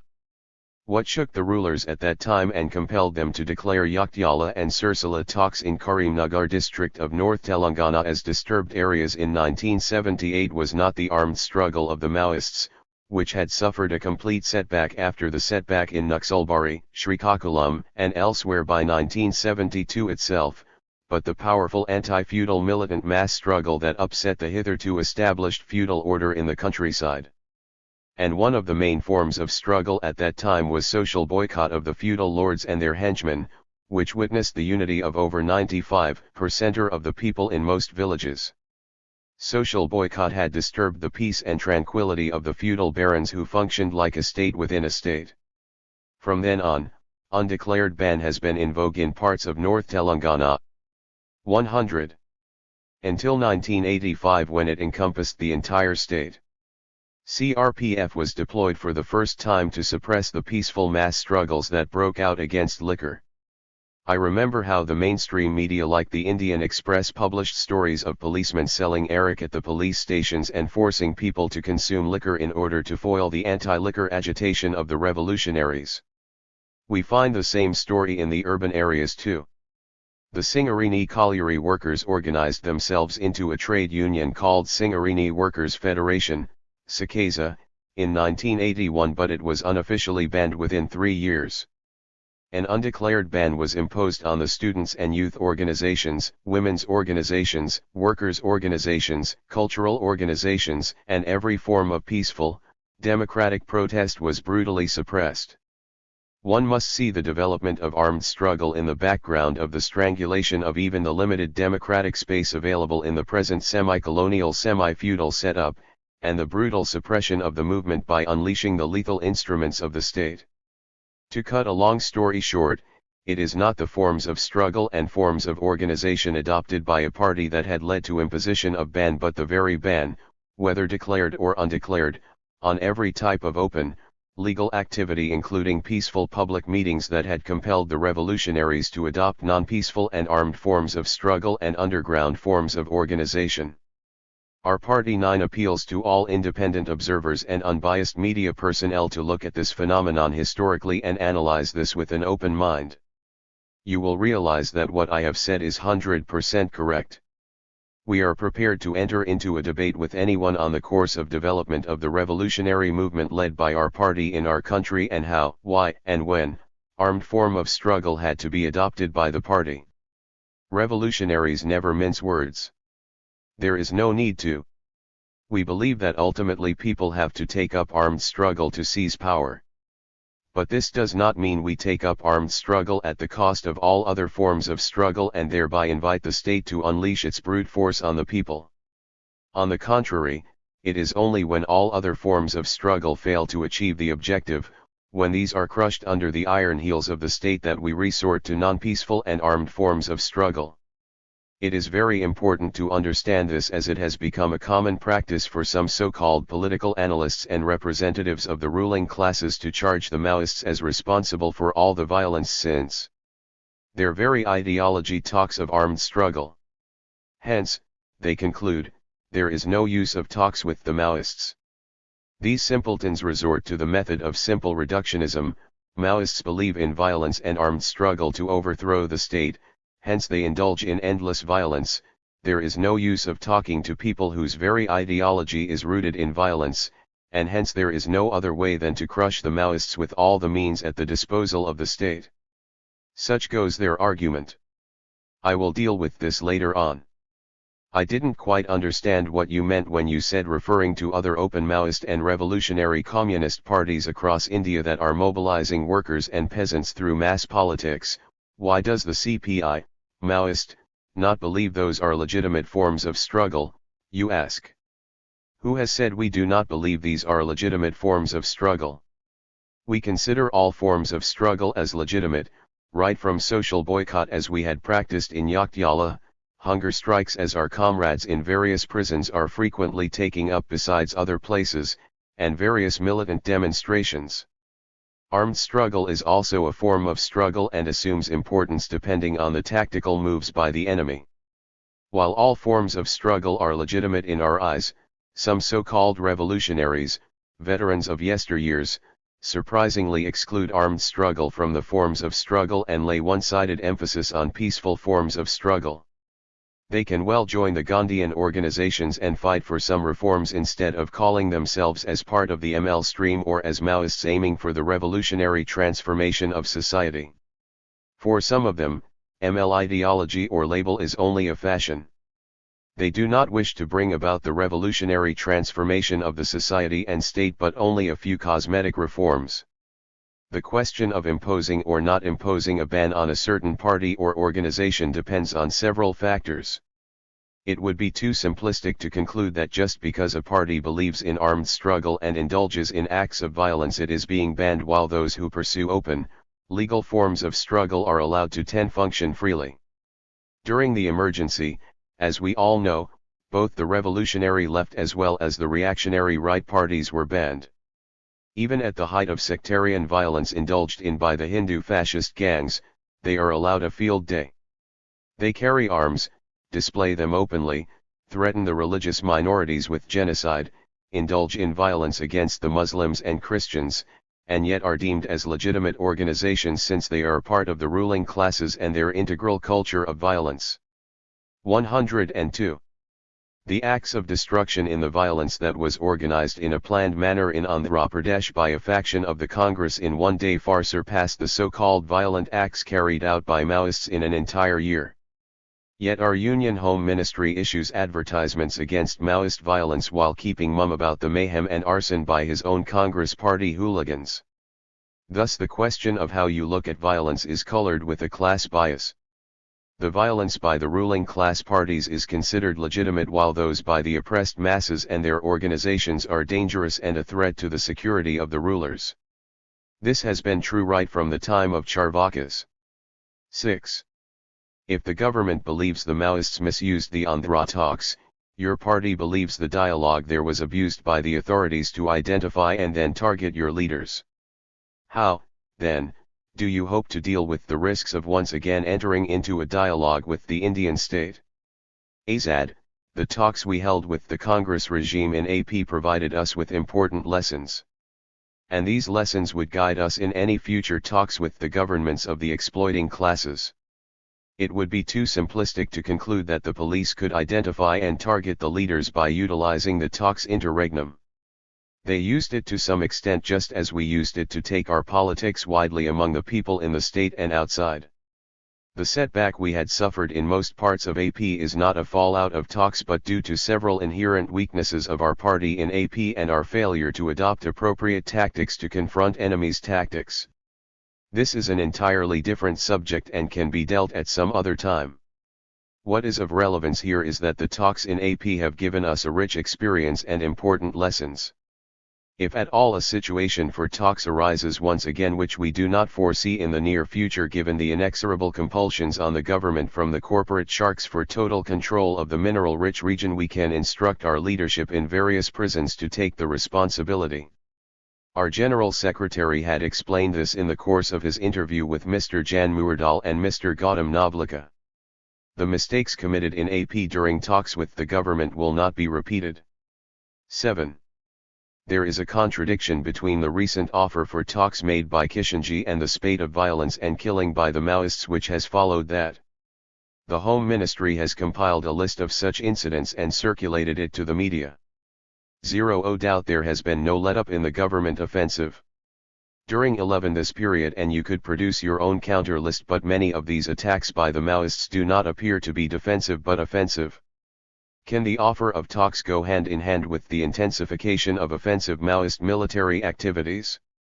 Azad, this is not as complicated as it is made out to be. The crux of the matter is, no ceasefire has been declared either by the Maoists or by the government. The Maoists had made an offer of talks which was immediately dismissed by the government as a joke and spurned by Chidambaram himself, who wants nothing short of total surrender, whatever be the language he uses. When the government is not serious about a ceasefire and dialogue, and is placing a condition that Maoists should abjure violence without spelling out whether it will reciprocate with a simultaneous declaration of ceasefire, then what is the use of grumbling about acts of violence by Maoists? The acts of violence by both sides will cease from the day a ceasefire is declared. Now I am not going into the innumerable atrocities by the police forces and the paramilitary gangs sent by the state. There has been a wide coverage in magazines like Tehelka, Outlook, and our own Maoist information bulletins. The statements and fact-finding committee reports by various organizations and Gandhians like Himanshu Kumar clearly show how savage the state has become. Equally atrocious is the list compiled by the Union Home Ministry regarding the violent acts by Maoists to justify its rejection of the Maoist offer. The annexure appended to your questionnaire speaks volumes about the duplicity and lies spread by the warmongering hawks in the Home Ministry as part of their Psy-war. This is meant to lend an element of legitimacy to their rejection of the ceasefire offer by Maoists and also to their war waged for nipping in the bud the alternative organs of people's power, the alternative development models, and for grabbing the resources in the mineral-rich region for the benefit of the class of tiny parasitic corporate elite they represent. I will not go into all the incidents listed therein. The very first heinous act of violence cited by the Union Home Ministry in its annexure circulated to the media to manufacture consent for its dirty war, goes like this: in West Bengal, February 22, 2010, attack on a state police CRPF joint patrol party in PS Lalgarh, district West Midnapuri. In the ensuing gun battle Lal Moham Tudu, president of the Police Sangharsh Birodhi Janaganar Committee, PSBJC, was killed. The above incident was said to have taken place within 3 hours of the offer of a 72-day ceasefire made by Comrade Kishanji. Chidambaram himself had gone on record repeating several times this fabricated heinous act in a desperate bid to justify his rejection of the Maoist offer. Earlier too, Chidambaram had deliberately hurled an accusation against the CPI, Maoist, of massacring villagers in Khagriya district. 12 Coming to the so-called attack by Maoists on the Joint Patrol Party, it is 100% lie. There was no such attack at all. Ask anyone in Narka village or Kanatapahuri. Every villager, and not just the family members of Sri Tudu, will tell you how 100-odd CRPF men lay in waiting at his house on the night of 22nd, how they caught the three, and carried out the cold-blooded murder. That there had been no firing by the Maoists was corroborated even by the CRPF men guarding the camp. Initially, the SP of Paschim Mednapur asserted that Mr. Tudu died when the CRPF men bravely retaliated an attack by the Maoist guerrillas on the fortress-like CRPF camp in Kantapahuri. Later, realizing the hollowness of his own story and fearing that it would evaporate like dewdrops with the first rays of the sun, they changed the version by saying that Tudu and other two were killed when a Maoist guerrilla squad attacked the CRPF's raiding party. This lie is being propagated consciously, with a clearly worked-out strategy of justifying the gruesome offensive by our own brand of George Bush's and Donald Rumsfeld's. Tehelka magazine, Star Ananda, and other media sources have graphically exposed this lie. As for your question regarding offensive and defensive actions, I wish to clarify to every well-meaning person who desires a reduction of violence on the part of the Maoists that there is nothing like defensive and offensive actions once the war has commenced. However, our revolutionary counter-violence is overall defensive in nature for a considerable period of time. This does not mean we will retaliate only when we are fired at and keep silent the rest of the time when the police, paramilitary and the vigilante gangs unleash terror and engage in all-round preparations for carrying out genocide. To make this clear, let us suppose the men sent by Chidambaram are combing an area. When we come to know of it, we will carry out an offensive, annihilate as many forces as possible in the given circumstances, and seize arms and ammunition. We will also take prisoners of war where that is possible. This will be part of our overall defensive strategy, although it is a tactical counteroffensive. In the war zone, if you do not take the initiative, the enemy will seize the initiative. Likewise, we may have to attack ordnance depots, trucks carrying explosives, guards at installations such as NMDC, RPF personnel, and even outposts and stations far beyond our areas to seize arms, as in Nayagad, for instance. To fight a well-equipped superior enemy force that has no dearth of arms supplies and logistical support, what other option do we have but to equip ourselves with the arms seized from the enemy? Some of these men are killed when they offer resistance. We feel sorry for their lives, but there is no other way. Chidambaram may yell that innocent CISF Jawans 13 were targeted even though they were in no way related to the state's offensive against Maoists. But that is how things would be in a war zone. The war would get dirtier and dirtier, engulf new areas and affect hitherto unaffected regions and sections of society. But this is precisely what the ruling coterie want. We will also destroy the informer network built by the enemy, his supplies, bunkers, communication network, and infrastructure. We have to confiscate money from the banks and other sources for funding the revolution.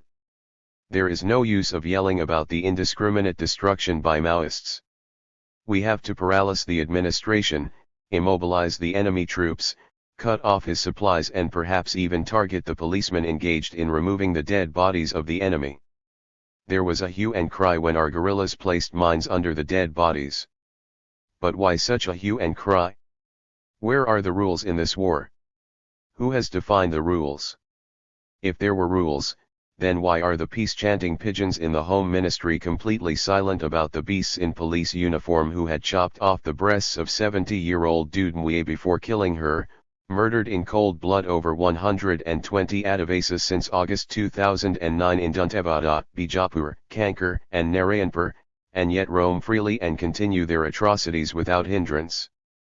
Chidambaram, Pillai, Raman Singh, and their like should first define the rules of engagement and then, and only then, they have a right to speak of violations of the rules. I am sure they would never dare to discipline their own forces while preaching meaningless sermons about Maoist atrocities.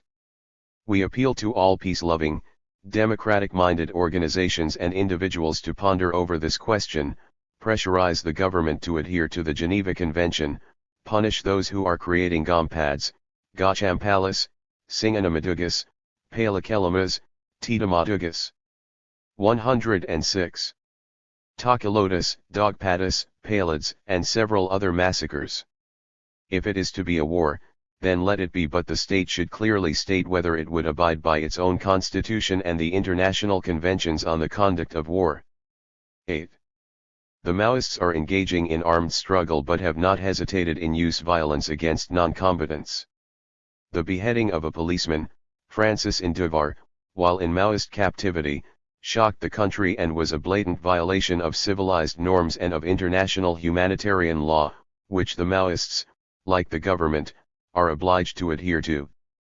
If civil society condemns the security forces for killing civilians in places like Gompad village in Chhattisgarh and elsewhere and demands that justice be done and the guilty punished, it has an equal right to condemn the Maoists whenever they commit such crimes.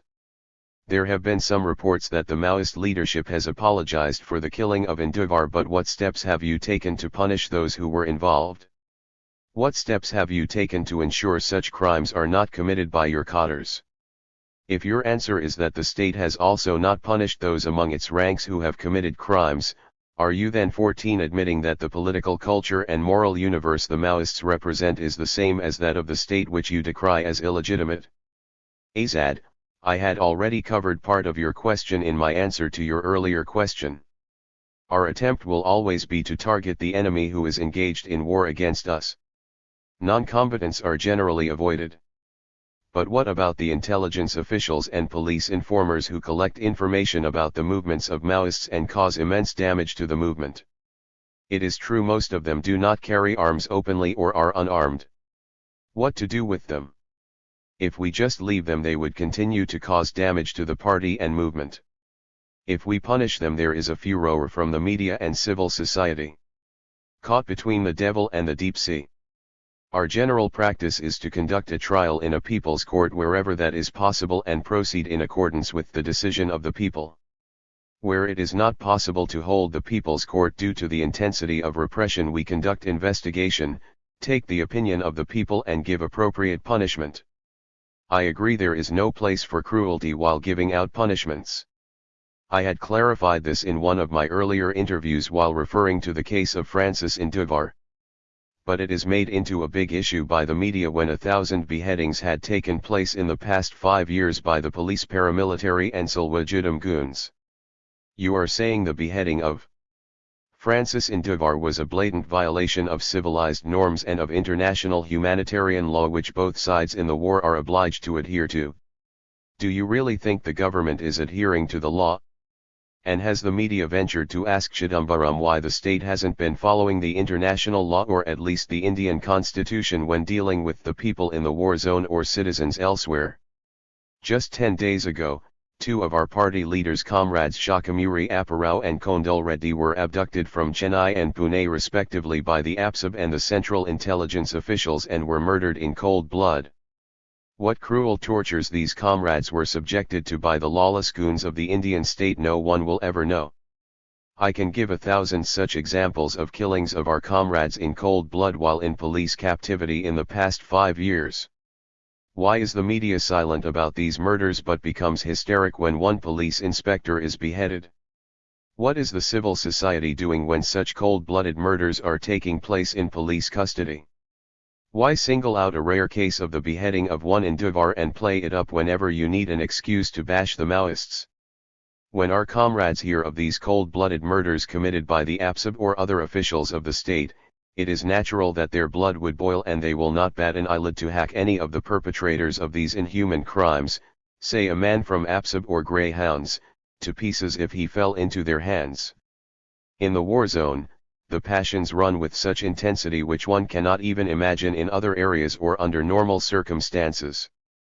Could someone who has seen women being raped and murdered, children and old men being murdered after hacking them to pieces in the killing fields of Dantewada and Bijapur, ever give a thought to your 15 so-called non-existent, I say non-existent as none of the combatants know what these are nor would follow these conventions as the history of fake encounters by the Indian state shows, international laws when the perpetrator of such crimes happens to fall into their hands. The pent-up anger of the masses is so intense that even the party general secretary will perhaps fail to control the fury of the Adivasi masses when they lay their hands on their tormentors. Maoists are not for crude and raw justice as some are trying to make it appear. Maoist guerrillas are not thugs and mercenaries like the men who carry out their brutal heinous acts in the name of democracy and the rule of law. Maoists have great respect for human life. Democratic values and norms are an integral part of socialist and communist ideology. Yet at the same time we think it is necessary to destroy the few poisonous weeds to save the entire crop. 108. I once again request you and all others to think by imagining yourselves what would you have done when your mothers, sisters, and daughters are raped in front of your eyes, your father, brother and sons are murdered after being hacked to pieces. And worst of all, when there is no guardian of the rule of law to receive your complaints and the complainant himself/herself is abducted. When we do not understand the feelings of the affected people, it is better to imagine ourselves in their place. This may help us in getting nearer to the truth. 9. The Supreme Court has asked the petitioners who filed appeal against Silwajudam atrocities to draw up a rehabilitation plan for those displaced by the violence perpetrated in Chhattisgarh by Silwajudam, the regular security forces and the Maoists. Is the CPI, Maoist, prepared to give an undertaking that it will allow the rebuilding of schools and the establishment of basic government services, primary health care, Anganwadi, PDS etc., as part of a court-backed plan for the welfare of the tribals affected by the conflict? Will you agree not to attack government employees and officials who enter to provide services to the tribal masses? Azad, asking us to give an undertaking that we will allow the rebuilding of schools and establishment of basic government services in the areas we control and that we will not attack government employees and officials is quite bizarre, to say the least. The welfare of the masses is the first priority for the Maoist revolutionaries. You should request Mr. Chidambaram to allow you to visit the areas in Dandakaranya, Jharkhand, Orissa, or the villages of Jangal Mahal by controlling his paramilitary forces, the SPOs, the Silwajudam, Shanti Sena, Nagarik Suraksha Samitai and Harmad from obstructing you. Then you will see with your own eyes a hitherto hidden story of how the Adivasis are prevented from pursuing their normal activity by the state and state-sponsored terrorists. You will find how the forces had occupied school buildings for 6 months to a year, thereby preventing the children from pursuing their studies. You will find how the Adivasis are prevented from buying their daily necessities from the 16 weekly bazaars, most of which were forcibly closed through threats and intimidation by the so-called security forces.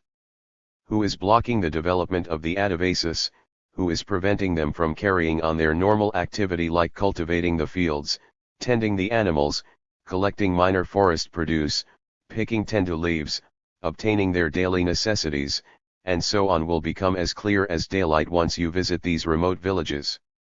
Hence the government, its security forces, and vigilante gangs are hell-bent on preventing independent observers and fact-finding teams from visiting these areas. It is worthwhile to keep in mind that it is not the lack of development that has become the problem in the rural areas, particularly Adivasi-inhabited areas. On the contrary, it is its imperialist-dictated anti-people development model that is driving them to displacement and deprivation, death and destitution, and extreme desperation. There need be hardly any doubt that the poor Adivasis have been a happier lot before the civilized corporate goons set their foot on their soil. The development model pursued by the rulers displaced them and made them aliens in their own land. The so-called development that you are referring to is the development that India had seen under the British colonialists. The talk of roads in remote areas is not for the benefit of the people, who are without food and drinking water, but only for the speedier movement of the raw materials from the hinterland to the cities, to help the mining sharks to transport the mineral wealth and forest produce. And, of course, for rushing in the state's troops to quell any militant people's struggle against the rapacious plunder by the tiny parasitic class of blood-sucking leeches. The entire world knows that a George Bush invaded Iraq for oil, even as the media in the US barked about Saddam's non-existent weapons of mass destruction. Entire India knows that the rulers and the vultures they represent are itching to lay their hands on the abundant reserves of iron ore, coal, tin, bauxite, dolomite, limestone, and other minerals of Chhattisgarh, Jharkhand, Orissa and other states where their Operation Green Hunt is launched. Lastly, banding together Maoists with the state and vigilante gangs, and equating their revolutionary counter-violence in defense of the rights of the people with the counter-revolutionary violence of the state and vigilante gangs like the Salwa Judum, is a despicable trick played by the rulers and those so-called democratic forces to obfuscate the stark reality of the brutal violence of the state and state-sponsored terrorists. I can say with full confidence that there was no displacement, whatsoever, of innocent people due to the revolutionary counter-violence by the Maoists. It is only a handful of anti-people exploiters, tribal heads, and landed gentry who had fled the villages in the course of the class struggle. 17 many, however, had surrendered to the people, mended their behavior, and continue to live in the villages like others. The Supreme Court should know that the displacement of the Adivasis was done in accordance with a premeditated plan to evacuate the villages and settle them in Vietnam-type strategic hamlets. And this policy is being continued by the BJP government in Chhattisgarh with full assistance from the Congress-led government at the center. The Supreme Court, if at all it is serious about the displacement of the Adivasis, should direct the central and state governments to immediately halt its brutal armed offensive on Adivasi villages in the first place, which is resulting in the massive exodus of the people estimated at around 3 lakhs since the current brutal war began in the name of Operation Green Hunt. 10. Human rights groups have condemned the security forces and the Maoists for not respecting the sanctity of schools. If the security forces take them over and convert them into barracks, the Maoists have also been guilty of destroying school buildings and infrastructure. Even in the absence of a ceasefire or dialogue, don't you think both sides need to come to an understanding that schools and school children should not become targets of this war? Azad, it has now become a fashionable thing for some human rights groups and the media personnel to play the role of referees in a sports event. By criticizing both sides equally, they imagine they are being impartial or neutral in the war. If someone says that both Indians and the British were responsible for the violence in India during the 2 centuries of British rule, would you accept it? Or that both Iraqis and the American occupiers are responsible for the violence in Iraq? Any freedom-loving person would unequivocally say it was the British colonialists that caused the bloodshed in India and it is the American aggressors that are the cause for the unending violence in Iraq. By criticizing both the so-called security forces and the Maoists for not respecting the sanctity of schools, these human rights groups imagine they are playing a neutral and impartial role. But they do not even see the cause and effect chain of events. They do not ask themselves the simple question: if the police and paramilitary do not occupy schools, then where is the need for the Maoists to destroy them? Do you know the fact that in many villages it was not the Maoist squads but the people themselves who had demolished school buildings since they did not wish to see the security forces create insecurity in their villages? How can you ask the Maoists and the people to assure you that they will respect the sanctity of schools occupied or likely to be occupied by their tormentors? My request to media people like you is, please do not be misled by an act, by how it happened, but go deeper into why it happened. Only then you will reach the truth. 18. However, we also agree with your proposition. Maoists in India 111.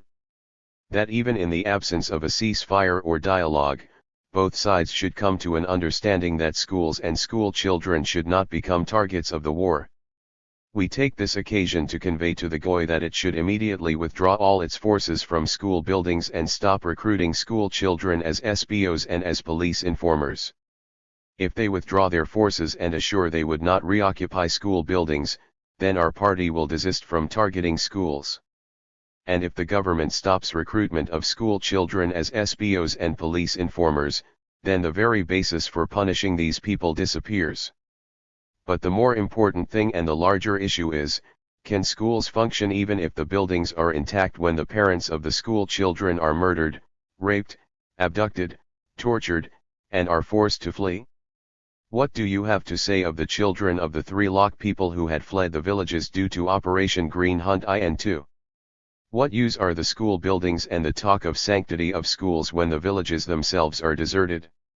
A more rational proposal would be to ensure that the inhabitants of the villages are resettled with the assurance that the police and paramilitary would not continue their atrocities and let them live in peace. This is the most important thing and should assume first and foremost priority in the war theatres all over India, particularly Dandakaranya. Is the Maoist party and leadership under pressure because of recent top-level arrests like that of Kobad Gandhi? Is there also a wider crisis of leadership with fewer activists from the intelligentsia getting attracted to Maoists? Azad, I did not understand what pressure you are referring to. Is it the pressure for a ceasefire and talks? If so, then I would say you are completely off the mark. One cannot overcome pressure through such tactics. Actually, the party and leadership will grow rapidly in times of war. Several new leaders are emerging out of the struggle.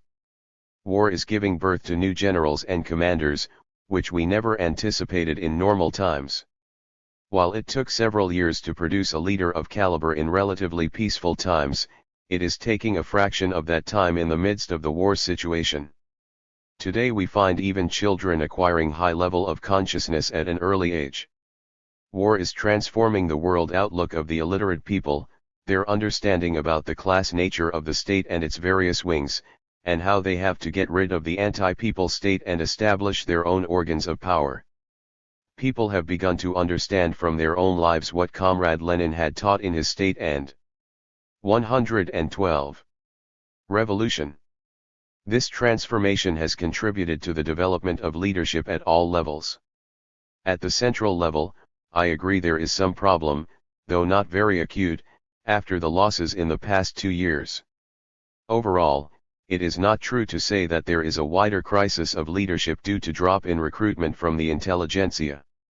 You will be surprised to know that contrary to the assessment of various analysts and media personnel, the appeal of the Maoist movement has actually grown stronger in the intelligentsia. And it is precisely this fact which is rattling the rulers and their trumpeters in the media. The threats and attacks on intellectuals have been increasing in tenor, and there are growing attempts at isolating the intellectuals who seem to sympathize with the Maoists.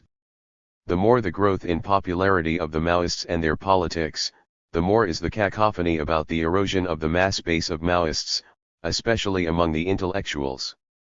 You must also look at it from another angle, instead of concluding that a lack of intelligentsia has created a crisis of leadership.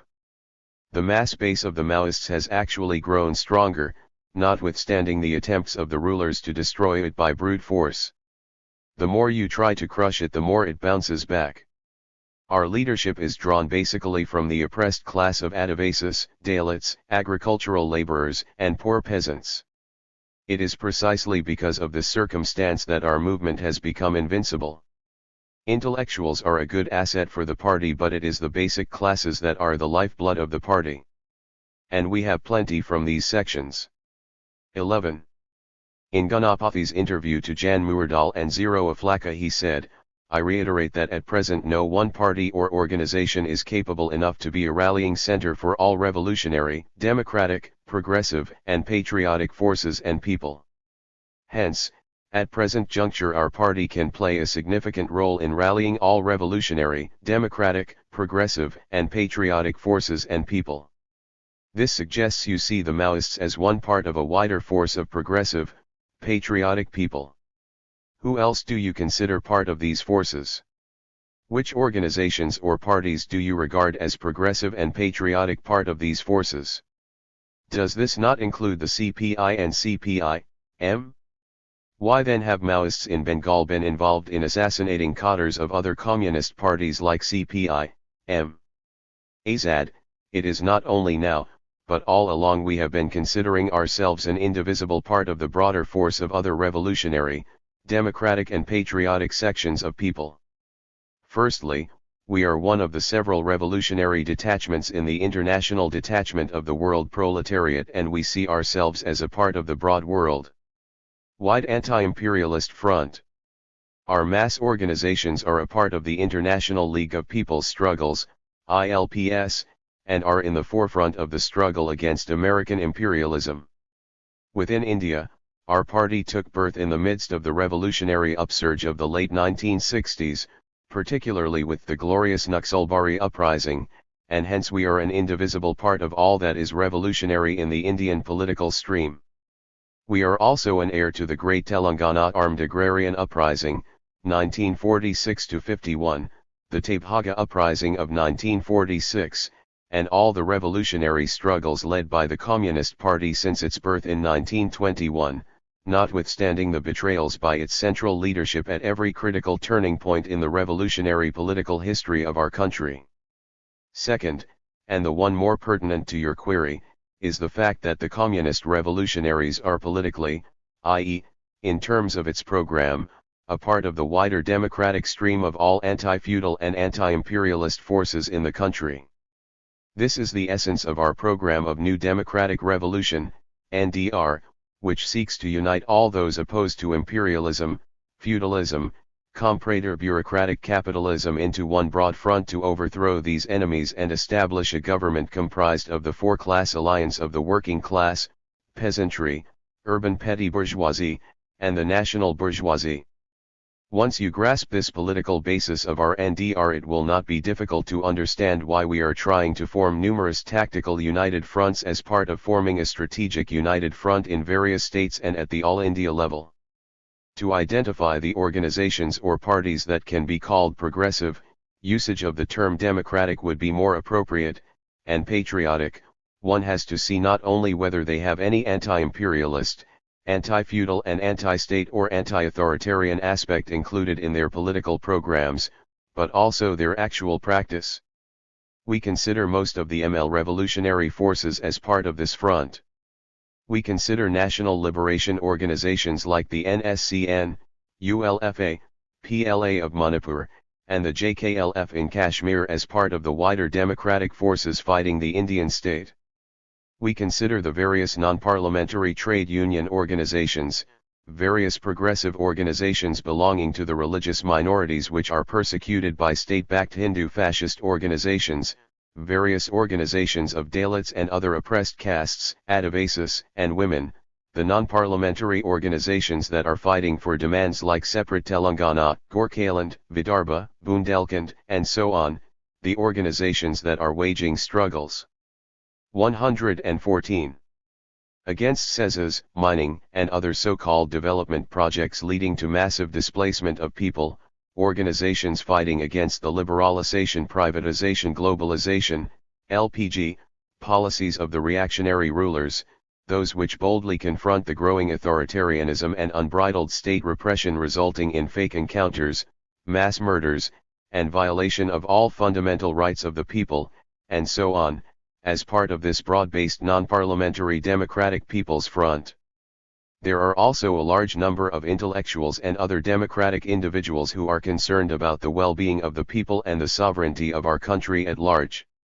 We consider all these as genuine patriotic forces that are deeply concerned about the future of our country, about the well-being of the overwhelming majority of the Indian people rather than that of a tiny parasitical class that runs the country through the so-called mainstream parliamentary parties.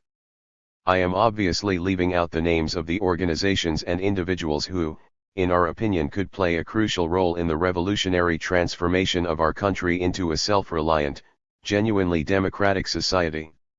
Today we are passing through a phase of Indian McCarthyism that brands every form of dissent and anyone who questions the authoritarianism of the Indian state as Maoist in order to legitimize its witch hunting and brutal repression. Today immense possibilities have unfolded for the rapid advance of the revolutionary war in India, and the task of the Revolutionary Party lies in how effectively and ably it can utilize the present situation, rally all those who have become the victims of the anti-people, imperialist-dictated policies of the comprador feudal forces ruling our country, and forge a broad-based united front of all these affected sections of our society and all revolutionary, democratic, and patriotic forces in the country. This task should be achieved by defeating the brutal all-out countrywide coordinated war unleashed by the reactionary ruling classes of our country with the aid and assistance of the imperialists, particularly American imperialists. If we fail in achieving broader unity of all these forces, the fallout would be disastrous for the Indian people at large, since the aim of this cruel armed onslaught is not only to suppress the Maoist movement, but also to suppress every form of democratic dissent and struggle of the people against the authoritarian, feudal, and autocratic structure of the Indian state and socio-political system. As put forth by our General Secretary, Comrade Ganapathy, in the same interview given recently, this war is principally against Maoist movement but not limited to this movement, and aimed enough against all revolutionary, democratic, progressive, and patriotic movements and the movements of oppressed communities of our society, including oppressed nationalities. At this juncture, all these forces have to think together how to face this mighty enemy, and for this how to unite to go ahead. Now coming to your specific question regarding the CPI and CPI-M. Are they not a part of the wider democratic and patriotic forces? I would say yes and no. As far as the rank and file cadre of these parties is concerned, there is still some amount of sincerity and zeal among a section of them to work for the well-being of the people. But the leadership has completely capitulated to the exploiting ruling classes and pursues a reformist line that would only help sustain the status quo, albeit with a few cosmetic changes. Here too, we have to differentiate the CPI from the CPI-M. We do not place both the CPI and the CPI-M in the same category. The CPI leadership has been critical of the policies of the CPI-M, has consistently opposed counter-revolutionary vigilante gangs like Salwajudum propped up by the state and central governments, and is opposing the Operation Green Hunt launched by the center. One can witness the reactionary anti-people nature of the policies of the CPI-M, especially in states where it is in power. Singur, Nandigram, Lalgarh, and a host of other names have stripped the CPI-M of its guise of anti-imperialism and anti-neoliberalism.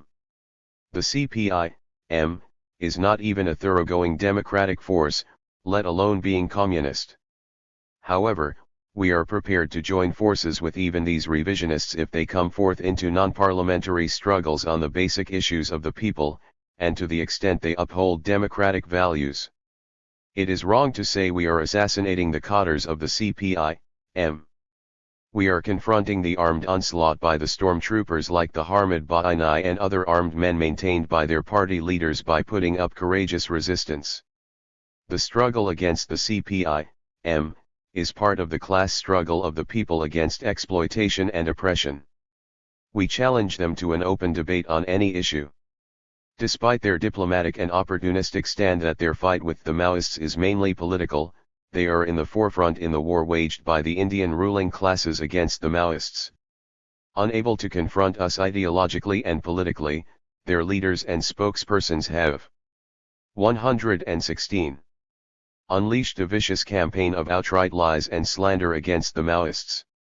We call upon the cadres of the CPI-M, and other so-called left parties to come forward to unite with other forces to fight against the disastrous policies of the central and state governments, to unite with others to oppose the brutal war waged by the reactionary rulers guided by the U.S. imperialists against the Maoist movement and all forms of democratic dissent. We are prepared to unite with all sincere and genuine forces in these parties who take the side of the broad masses of people. 12. Why has the CPI, Maoist, decided to reach out through the columns of the Hindu? To use a newspaper to clarify its views vis-a-vis the government?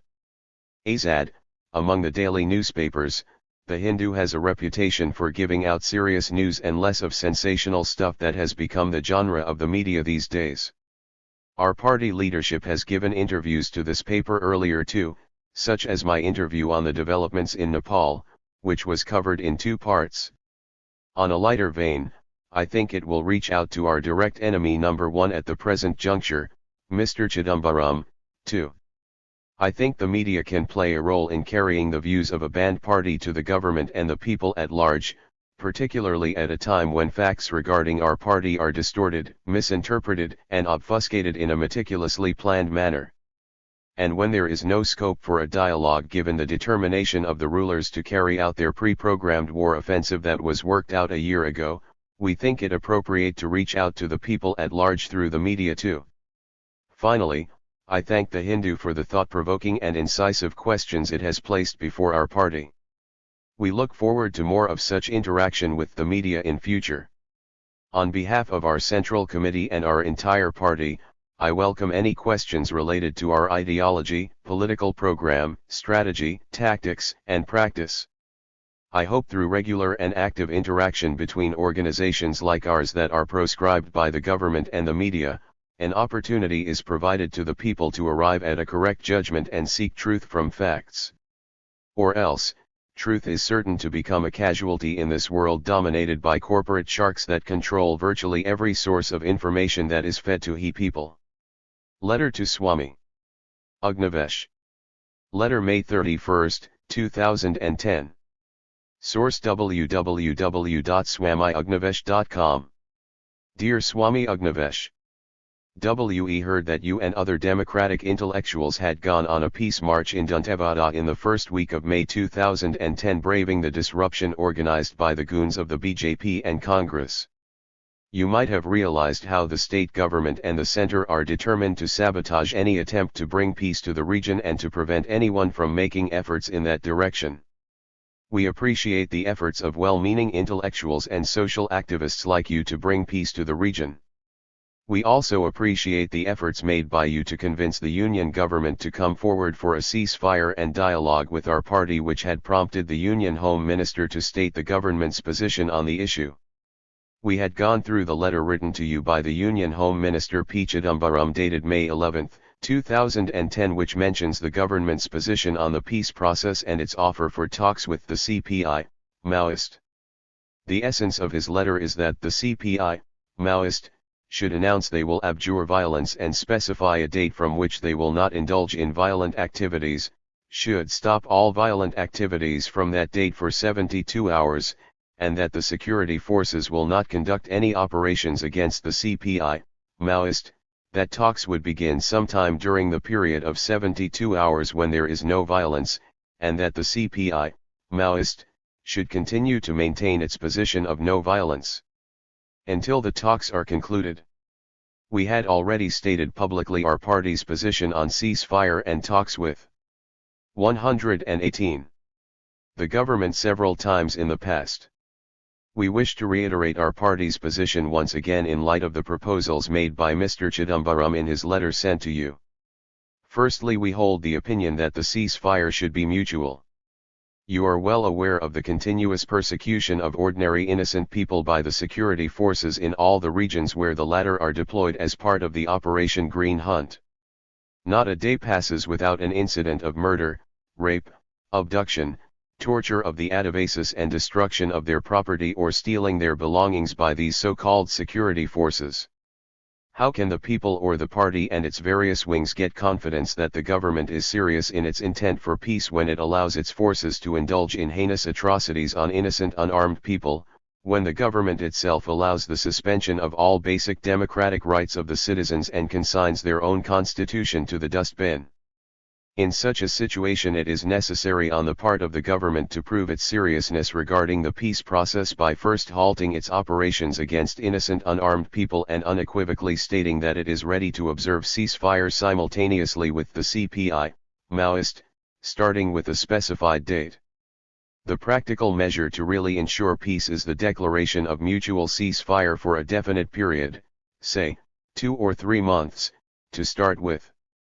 Insisting that the CPI, Maoist, should declare that it will abjure violence is an unsound and unreasonable proposal. It implies that the Maoists are indulging in violence while the government and its security forces have been fighting for peace. The facts actually are vice versa. It is the paramilitary, police, private vigilante gangs sponsored by the government that are unleashing violence on the people on an hourly basis, and the people are compelled to retaliate for their own survival. The party and the PLGA too are compelled to undertake counter-offensive operations in their self-defense and in defense of the people. Hence it is the government that has to instill confidence among the people and the party cadres about its seriousness by first halting its offensive operations and attacks on the people instead of asking the Maoists to unilaterally declare that they will abjure violence. Even more amusing is the time period of 72 hours, which means just nothing. Such a short period cannot prove the seriousness on either side. Even a minor incident on either side can be picked up to prove the violation by the other side. A relatively longer period is necessary if we wish to really bring peace. It is only after a period of peace and the creation of a conducive atmosphere that talks can be held. Our party is very serious about bringing about peace, especially at the present juncture when lakhs of Adivasis had fled, and are fleeing, their homes, when lakhs of Adivasis are facing chronic conditions of hunger and famine due to their ouster from their lands and forcible closure of the weekly bazaars by the police and administration, when the Adivasis are haunted by the threat of death any day by the most savage paramilitary, police, SPOs and private vigilante gangs.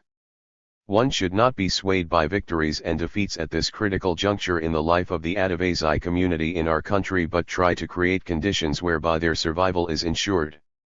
You are also aware of the difficulties involved for an underground party that is proscribed by the government to proceed for talks. Hence we had proposed the release of political prisoners from the jails. At the outset, the government can take the initiative to release at least some of our party leaders so as to facilitate talks with them. Without referring to any of these proposals made by our party, Mr. Chidambaram proposes that talks will begin sometime during the period of 72 hours when there is no violence. He also says that he expects that the CPI, Maoist, will continue to maintain its position of no violence until the talks are concluded. The above-mentioned proposal by Mr. Chidambaram, though it might appear apparently as genuine, actually lacks seriousness and is intended only to satisfy people like you who have been insisting on peace. His insistence on a 72-hour period of peace on the part of the CPI, Maoist, and to hold talks during this period is like a joke. It only shows how Mr. Chidambaram lacks seriousness on the issue and wants to somehow complete the formality of talks, if at all they materialize, in order to satisfy the civil society. If the government is serious, it should speak in terms of mutual ceasefire, for a longer period of time, and spell out the government's stand on fulfilling the minimum requisites like release of leaders and lifting the ban on the CPI, Maoist, and the mass organizations. Its duplicity is also seen in its hectic preparations for stepping up its brutal armed offensive even as it speaks the language of peace and talks. Do you really believe that Mr. Chidambaram is earnest in proposing for talks when there are reports of how the central government is equipping its forces with several more choppers and preparing the Indian Army too for the war on people? To sum up, our party desires peace sincerely in the interests of the lakhs of Adivasis who are being cruelly crushed under the jackboots of 120. The forces sent by the Indian state and the people of our country at large. However, To ensure the establishment of peace there should be ceasefire or cessation of hostilities by both sides simultaneously instead of asking one side to abjure violence. If the government is really serious about reducing levels of violence, then it should immediately lift the ban on the party and mass organizations so as to facilitate them to take up open forms of struggle. If the government is serious about holding talks, it should initiate measures to release party leaders as a prelude to the release of political prisoners, and most importantly, it should stop all its efforts to escalate the war, including the measure of calling back all the paramilitary forces deployed in the war zones. Once again, we appreciate the efforts made by you and many others who earnestly desire to bring peace. We hope that you will pursue your mission of bringing peace, taking into consideration the suggestions mentioned by us in this letter. We look forward to positive results for your well-meaning efforts. On the Jainainswari Express tragedy. The removal of fish plates on the railway track near Jaragram in West Bengal, leading to the accident of coal-bound Jainainswari Express and consequent deaths of 150 innocent civilians and injuries to over 200 passengers, is highly condemnable. The CPI, Maoist, expresses its deep sorrow at the tragic incident and shares the suffering and pain of the families of the deceased. Strangely, the tragic incident, which took place on the intervening night of May 28-29, is being used by West Bengal government, the police, and some ruling class parties like the Hindu fascist BJP and the social fascist CPI-M, to tarnish the image of our party, CPI, Maoist, and gain legitimacy to the counter-revolutionary war unleashed by the Indian state against the poorest sections of the Indian society led by the Maoists. Baseless accusations against the Maoist revolutionaries are part of the dirty disinformation campaign let loose by the reactionary rulers through their police intelligence agencies and their pet media. For 2 days after the incident, the police did not even confirm whether a blast had occurred at the site, let alone finding any clue about the involvement of the Maoists or the BKP. However, they came up with the theory of Maoist involvement with the argument that the area is a hotbed of the Maoists, and Maoists had been targeting trains for some time. The entire media has been playing to the tune of the conspirators by running banner headlines that Maoist terrorists had taken the lives of innocent people, Maoists are bloodthirsty hounds, and such trash which only insane people can say. Would anyone in his senses ever imagine that? Press release on May 31, 2010, published in all leading newspapers. Source: People's March, July-September 2010. 122. The CPI, Maoist, which had been fighting for land, livelihood, and liberation of the people for over 4 decades, which had sacrificed thousands of its leaders and cadres for the cause of the oppressed, which has no other interests than the interests of the people, can harm the lives of those very people? It is the reactionary rulers who would stop at nothing to acquire power and retain it. They would set fire to their own houses to discredit others and gain the sympathy of the people. It is universally known how Hindu fascists like Narendra Modi had engaged VHP, RSS, and Bajrang Dal hoodlums to unleash attacks on Muslims, how Sri Ram Sena is hired to create riots in Karnataka, how Raman Singh kills Adivasi and accuses the Maoists of having committed the crimes. A fascist Hitler had set fire to the Reichstag to put the blame on the communists and begin a witch hunt. Likewise, these reactionary rulers themselves had organized the sabotage of railways with the aim of discrediting the Maoists.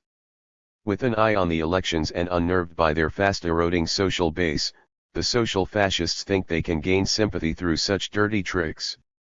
The reactionary ruling class parties have degenerated to such a low level that they will go to any extent to be in power. Strange is the manner in which most of the media had reported on the tragic incident. While they ran headlines attributing the cause of the sabotage to the Maoists, they report in their columns that the inquiry is on and that Maoist involvement is suspected. How can the media deliver its judgment even before any evidence is found or inquiry conducted? What morality do these reporters, some of them quite renowned at that, possess when they pass judgments based on their own ideological biases? Worse, some media sources have not even published or aired the statement issued by our party representative in West Bengal denying our involvement. The media is becoming increasingly anarchic, irresponsible, and unaccountable. While propagating falsehoods without investigation, the media does not even have the courtesy to admit its gross mistakes and irresponsible accusations when the truth comes out in the open. It had done the same kind of false propaganda against the Muslim community after the blasts in Mecca Masjid in Hyderabad, Ajmer Dargah blast, Goa blast, and so on, and remained unapologetic about its false and biased reporting even after it was clearly proved that these blasts were the handiwork of Hindu fascist gangs.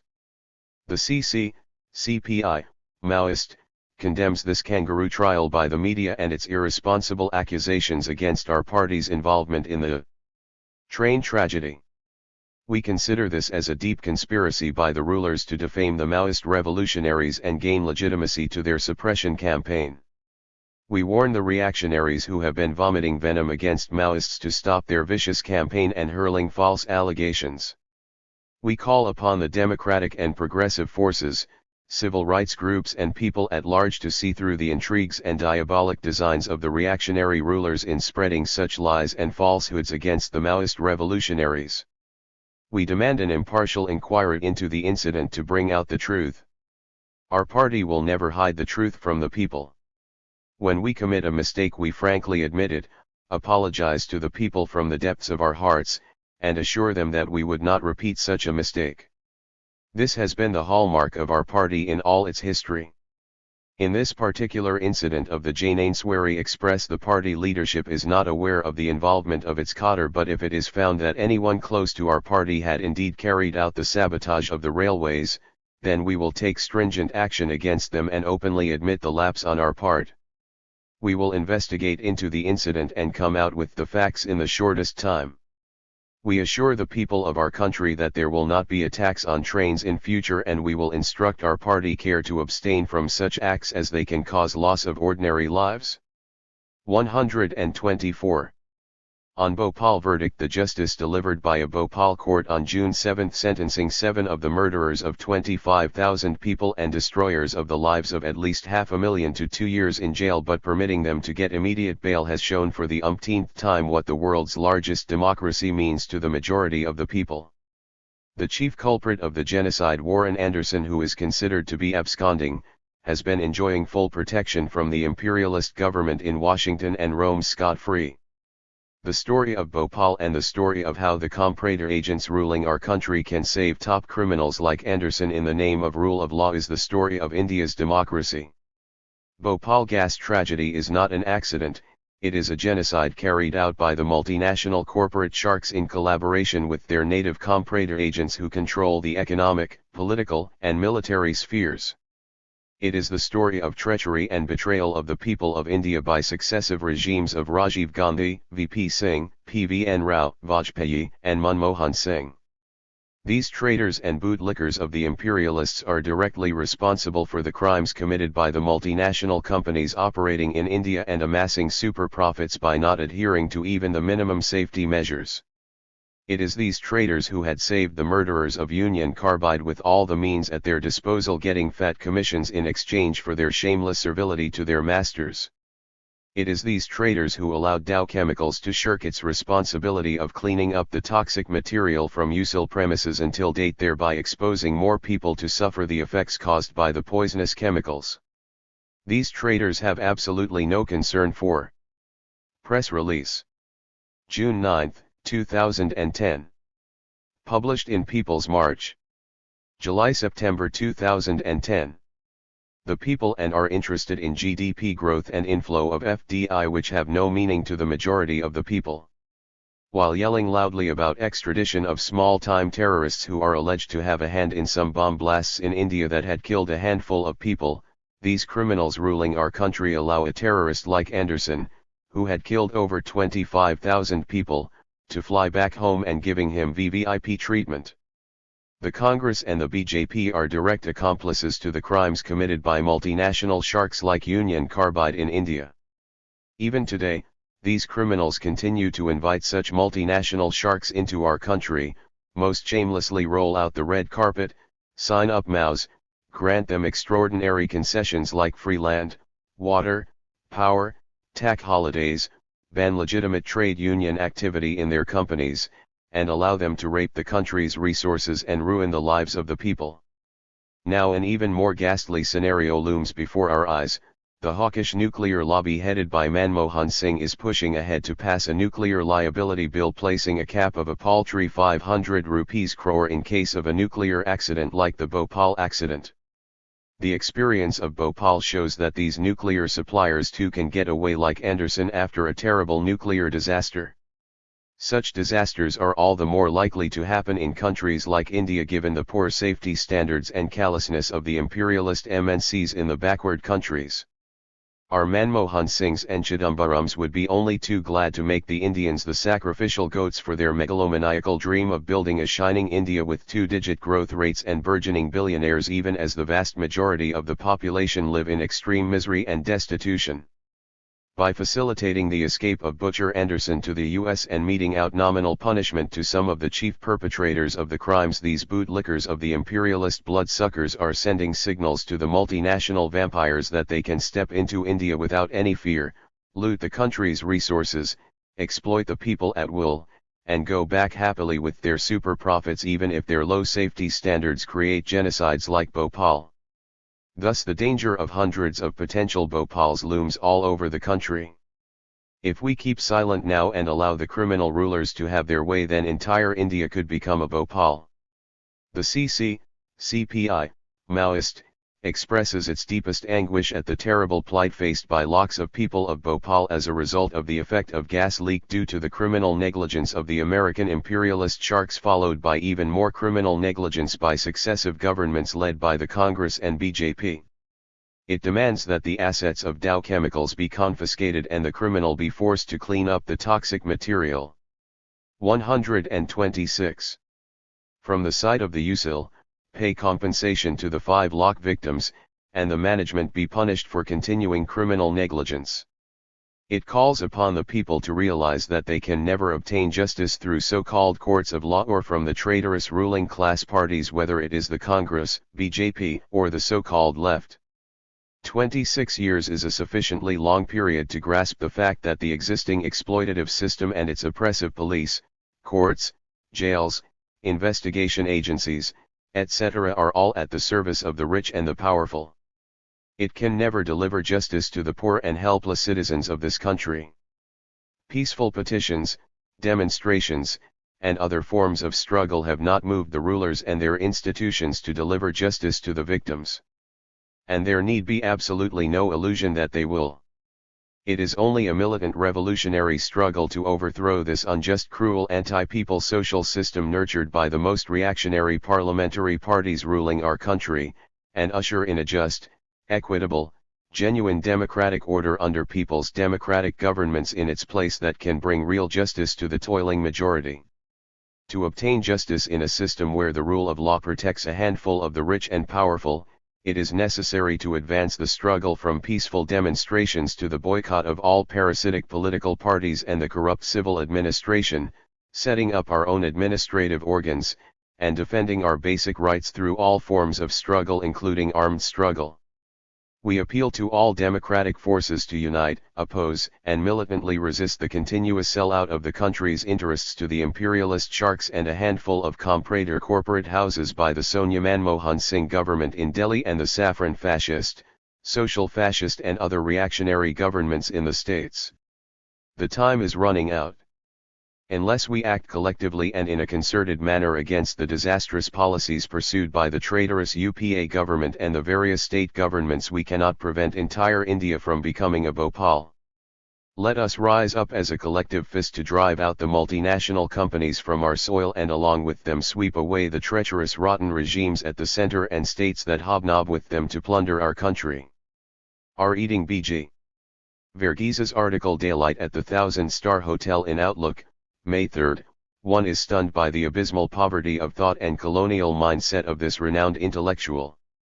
How is it that the illiterate, seemingly uncivilized, backward, half-naked Adivasi thinks, analyses and acts a lot better than an established, well-read, highly qualified intellectual like Verghese? The history of freedom in our country presents innumerable such contrasts, of the highly educated white man, with his vast, in-depth knowledge of the world and the natural and social sciences, glorifying the British Raj as a regime with a civilizing mission, and the half-naked, illiterate Indian who craved for freedom and independence. To justify the oppression of their subjects in the colonies, the educated colonial intellectuals invented phrases such as white man's burden, civilizing mission et al. The freedom fighter, however, was not impressed by the development the British colonialists brought to India through their railways, roads, communication networks, plantations, mines etc. Verghese is a typical example of the self-proclaimed civilizers of modern-day India, akin to the white civilizers of yesteryear, who would have been the pride of a Rudyard Kipling. He reveals this colonial mindset by vehemently arguing in favor of the civilizing mission of the corporate sharks and the Indian state to transform the poor, backward Adivasis from savages into civilized people through a development that destroys people's economy, social life, culture, and all human values. Ironically, ignoramuses like him imagine that Adivasis are the casualties of non-development. A last note to a neocolonialist. Published posthumously in Outlook, July 19, 2010. 128. The corporate vultures and their police servants have said, through Verghese, what they think of a dialogue with the Maoists. Citing from my interview in The Hindu, Verghese gives his own interpretation to my proposal for talks. He derides my statement that talks will give some respite to the people who are oppressed and suppressed under the jackboots of the Indian state, and interprets this as respite for the oppressed, cottars. Such is the wishful imagination, cynicism, trivialization, and vulgarization of a life and death question confronting millions of hapless people. Verghese also thinks that lifting the ban on our party, release of jailed leaders for the purpose of participating in talks, and respite for the oppressed are unreasonable preconditions. Would anyone, except Verghese and other war-hungry hawks, imagine that the Maoists had placed respite as a precondition? We had only explained why we think a ceasefire is necessary to give respite to the oppressed and suppressed people in the war-torn zones. In any war, there can be several periods of peace depending on many factors such as natural calamities which affect a significant chunk of the population and need relative peace for reconstruction and assistance to the victims, war of aggression by another country which calls for the united resistance of one and all, war fatigue among the people and even the belligerents, chronic famine conditions for a sizable proportion of the people arising basically out of prolonged periods of war, the needs of either side for a respite for various reasons, and so on. However, it is only when both sides in the war feel the need for peace that a mutual ceasefire and a situation for initiating a dialogue will arise. Verghese does not speak like an impartial observer but betrays his conscious motive of tarnishing the Maoists with his ideologically bankrupt rhetoric. His inherent bias is clear from several of his remarks, such as his accusation that the Maoists pose like Robin Hoods but rule by fear and authoritarian command over cowed camp followers. He further says, many comrades have broken rank in disgust over the Maoists' brutality and hubris. Can he cite any authentic source for his accusation, leaving out the disinformation campaign unleashed by the reactionary rulers and their police intelligence wings? How many comrades have broken rank in disgust over our brutality and hubris? We challenge him to furnish a list. For a common man who sees nothing but a culture of fear and authoritarianism everywhere, in virtually every party led by one or two authoritarian individuals, whether it be Indira Gandhi, Sonia Gandhi, L.K. Advani, M. Karunanidhi, Y.S.R. Reddy, Chandrababu Naidu, Jyoti Basu, and so on, it is difficult to imagine genuine democracy and mutual trust that is the hallmark of a proletarian party like ours. Maoists have never considered themselves Robin Hoods and have even undertaken deep reviews of how the cult of the individual is part of the bourgeois culture, and how the people are the real heroes. Besides a strong ideological political unity, the Maoists are marked by their conscious effort to promote collective functioning right from the Central Committee to the mass organization committees, which is one reason why every attempt to split the party has failed right from the time of K.G. Satyamurthy and Kondapalli Sitharamaiah in erstwhile PW or Bharat and Badal in erstwhile MCCI. One is also dumbstruck to hear Verghese chide Arundhati Roy saying, "Why scoff at a cancer hospital built near Raipur by Vedanta, the aluminium corporate, or the proposed Vedanta University in coastal Orissa? Are these by definition all wicked enterprises?" He then goes on to repeat Ms. Roy's observations on the pathetic health conditions and lack of any health care in Dandakaranya and asks, "So where do we begin? By burning down the Vedanta hospital. Should one think it is because of his innocence or because of his false consciousness derived from the non-stop propaganda by the corporate sharks that Verghese poses such a foolish question? Vedanta might appear as a benevolent enterprise to Verghese, but life has taught the Adivasis what it stands for. Even as Verghese comes forth as an apologist for the worst perpetrators of crimes against humanity, we find organizations like the Church of England, and several shareholders in Vedanta exhibiting better rationale by withdrawing their shares from Vedanta. Even the colonialists seem more humane and rational than the slavish intellectuals in their former colonies. Moreover, even the Supreme Court of India and the Environment Ministry have raised objections to the proposed Vedanta University and mining venture. Only Chidambaram, who served as a member of its board of directors until 2004, and Verghese, with his compassionate colonial mindset of civilizing the backward people, can stand up in support of vultures like Vedanta, Tata, POSCO, Jindal. Verghese's colonial mindset is at its best when he says, "Yes, there will be land acquisition and displacement, that is the story of civilization, but there will also be resettlement, compensation, and training for new." 130. Vocations. The Adivasis and poor peasants in our country can never imagine how people like Verghese can distort history so shamelessly. Ask the 60 million people who have been displaced by the land acquisition of the civilizers. How and why such barbarism is called the story of civilization, only Verghese knows best. To convince the skeptics, he further says, admittedly, this resettlement, compensation, has not always been done wisely or well. But times are changing.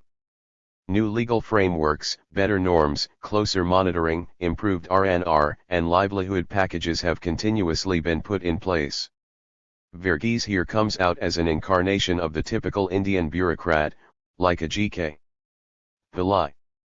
All intellectual pretense is shed here and he reveals himself as a loyal servant of the Indian comprador sharks. So why is all this hullabaloo about land acquisition and displacement being raked up by people like Arundhati Roy and others? Verghese states his imagined virtues of the corporates without a sense of shame. There is much virtue in translating Gandhi's concept of trusteeship in a new and evolving idiom of CSR to which corporates, the state and courts have variously given expression. The new deals being worked out by the POSCOs, Vedantas, Tatas, Mittals, and others are greatly in advance of what was on offer even 5 years ago. What Verghese is trying to say is let the corporates enjoy the mineral wealth and loot the country at will as long as they throw some crumbs as charity or social responsibility to the poor, helpless, wretched beings who are thrown out of their homes and lands. Why doesn't Verghese visit Balatutha, Dhinkia, and Nuajayan in Jagat Singhpur district of Orissa and convince the anti-POSCO agitators to understand the new paradise that is being built for them by his corporate bosses? Or visit Baligotha, Chundiya, and Baragadiya in Kalanganagar to make the backward Adivasis protesting against the Tata Steel project see reason? After centuries of rapacious plunder by capitalist gangs that has led to the monopoly control of the world's resources by a handful of corporations, Verghese can actually call for a trusteeship by corporates. Another interesting instance where Verghese distorts facts is in the growth in tribal populations. In order to disprove Arundhati Roy's apprehension about the probable genocide of tribals due to the war waged by the Indian state, Verghese asserts that the tribal population of India was 19.1 million in 1951, rose to 84.3 mn according to the 2001 census and is estimated to be just short of 100 mn, 8.1% of the population, today. Had he exerted a little effort, he would have known.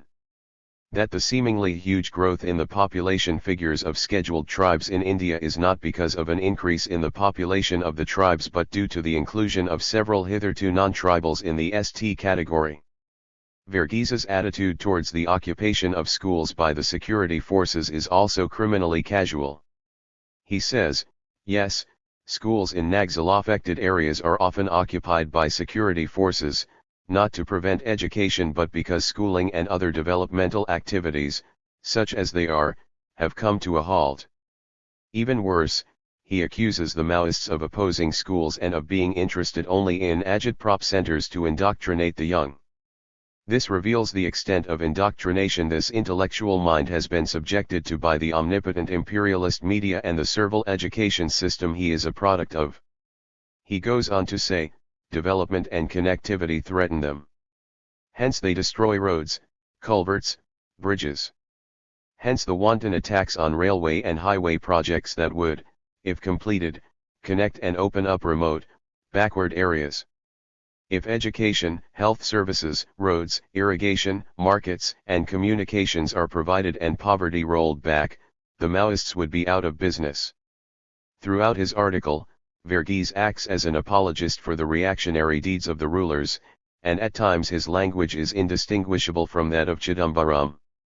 For instance, Chidambaram too said at JNU recently, Maoists want to ensure the tribals were inaccessible and incommunicado, from mainstream, by blowing up buildings, railway tracks and targeting developmental projects. Are they trying to create an archaeological museum in the tribal areas by keeping the tribals away from development? While one can understand Chidambaram, as a loyal representative of the corporate sharks, uttering such trash, it's really amusing to see intellectuals like Verghese imagining such things and drawing fantastic and subjective conclusions. On several occasions, we have clarified these questions. We have explained why we are targeting roads, bridges etc. Let alone opposing, our party has even led people's struggles demanding the setting up of schools, appointment of teachers, health services, markets, irrigation, and so on. In fact, seeing the utter apathy of the rulers, we ourselves have set up schools, dug wells and tanks to develop irrigation and increase productivity and yields of crops, organized cooperatives, trained local doctors, built roads and bridges deep inside the forest. 132. Why would Maoists be threatened by development and connectivity? If Verghese and his brand of intellectuals think that concrete roads are the barometer of development, they are living in a fool's paradise. He falls prey to the ruling class scheme of development that displaces the Adivasis and destroys their lives, lands, and cultures. He says roads and railways open up remote backward areas. For whom? For the people or for a handful of mining and industrial companies, forest contractors, and police tormentors who make Adivasi lives a veritable hell? Even more amusing is Verghese's allegation that the Maoists are working only among the Adivasis and that they will be out of business once the Adivasi areas become developed. He does not even know the program of the Maoists, which is to mobilize the vast majority of the suffering people throughout the country. Can the Maoists seize power and establish the totalitarian state Verghese is talking of without organizing the non-Adivasi majority living in the advanced regions of the country? Verghese refers to the Silwajudum as a savage blot but concludes that strategic hamleting was confined to one district and prevented from being extended to any other district, even in Chhattisgarh. But who prevented it and how, he prefers to be silent on. It has been the heroic resistance, armed and unarmed, by the Adivasi masses led by the Maoists since the end of 2005 that has upset the devious plans of the reactionary rulers to uproot the entire Adivasi population. He doesn't say that Silwajudum was defeated and prevented from creating havoc in newer areas because the Maoists and the Adivasi masses had dealt a death blow to this state-sponsored terrorist gang by carrying out daring militant offensives such as in Ranabodalai and Arabor, that the rulers had never given up their fond wish to drive the entire Adivasi population into strategic hamlets, and that Silwajudum Part 2 unleashed by the Sonia Manmohan Chidambaram gang is precisely to achieve that unfinished goal. Lastly, Herr Verghese fondly hopes, the Maoists will fade away, democratic India and the constitution will prevail, despite the time it takes and the pain involved. If the Maoists fade away by the superiority of your development model, then why are the advocates of your development keen on brutally suppressing the Maoists and the Adivasis they are leading? In which part of India is the constitution prevailing, Mr. Verghese? In Dantewada, Bijapur, Kanker, Narayanpur, Rajnandagaon. In Jharkhand, Orissa. In Lalgarh, Jangal Mahal. In the Kashmir Valley, Manipur. Where was your constitution hiding for 25 long years after thousands of Sikhs were massacred? When thousands of Muslims were decimated? When lakhs of peasants are compelled to commit suicides? When thousands of people are murdered by state-sponsored Sulwajudum gangs? When Adivasi women are gang-raped? When people are simply abducted by uniformed goons? Your constitution is a piece of paper that does not even have the value of a toilet paper for the vast majority of the Indian people. Finally, this comment by Verghese: people's tribunals keep mouthing yesterday's tired slogans. They do not see tomorrow, maybe they fear it applies more to people like him. He keeps mouthing yesterday's outdated, monotonous slogans like end of history, there is no alternative, demise of communism, totalitarian state, and so on. He does not see tomorrow. He even fears it. The specter of communism sends shivers down his spine.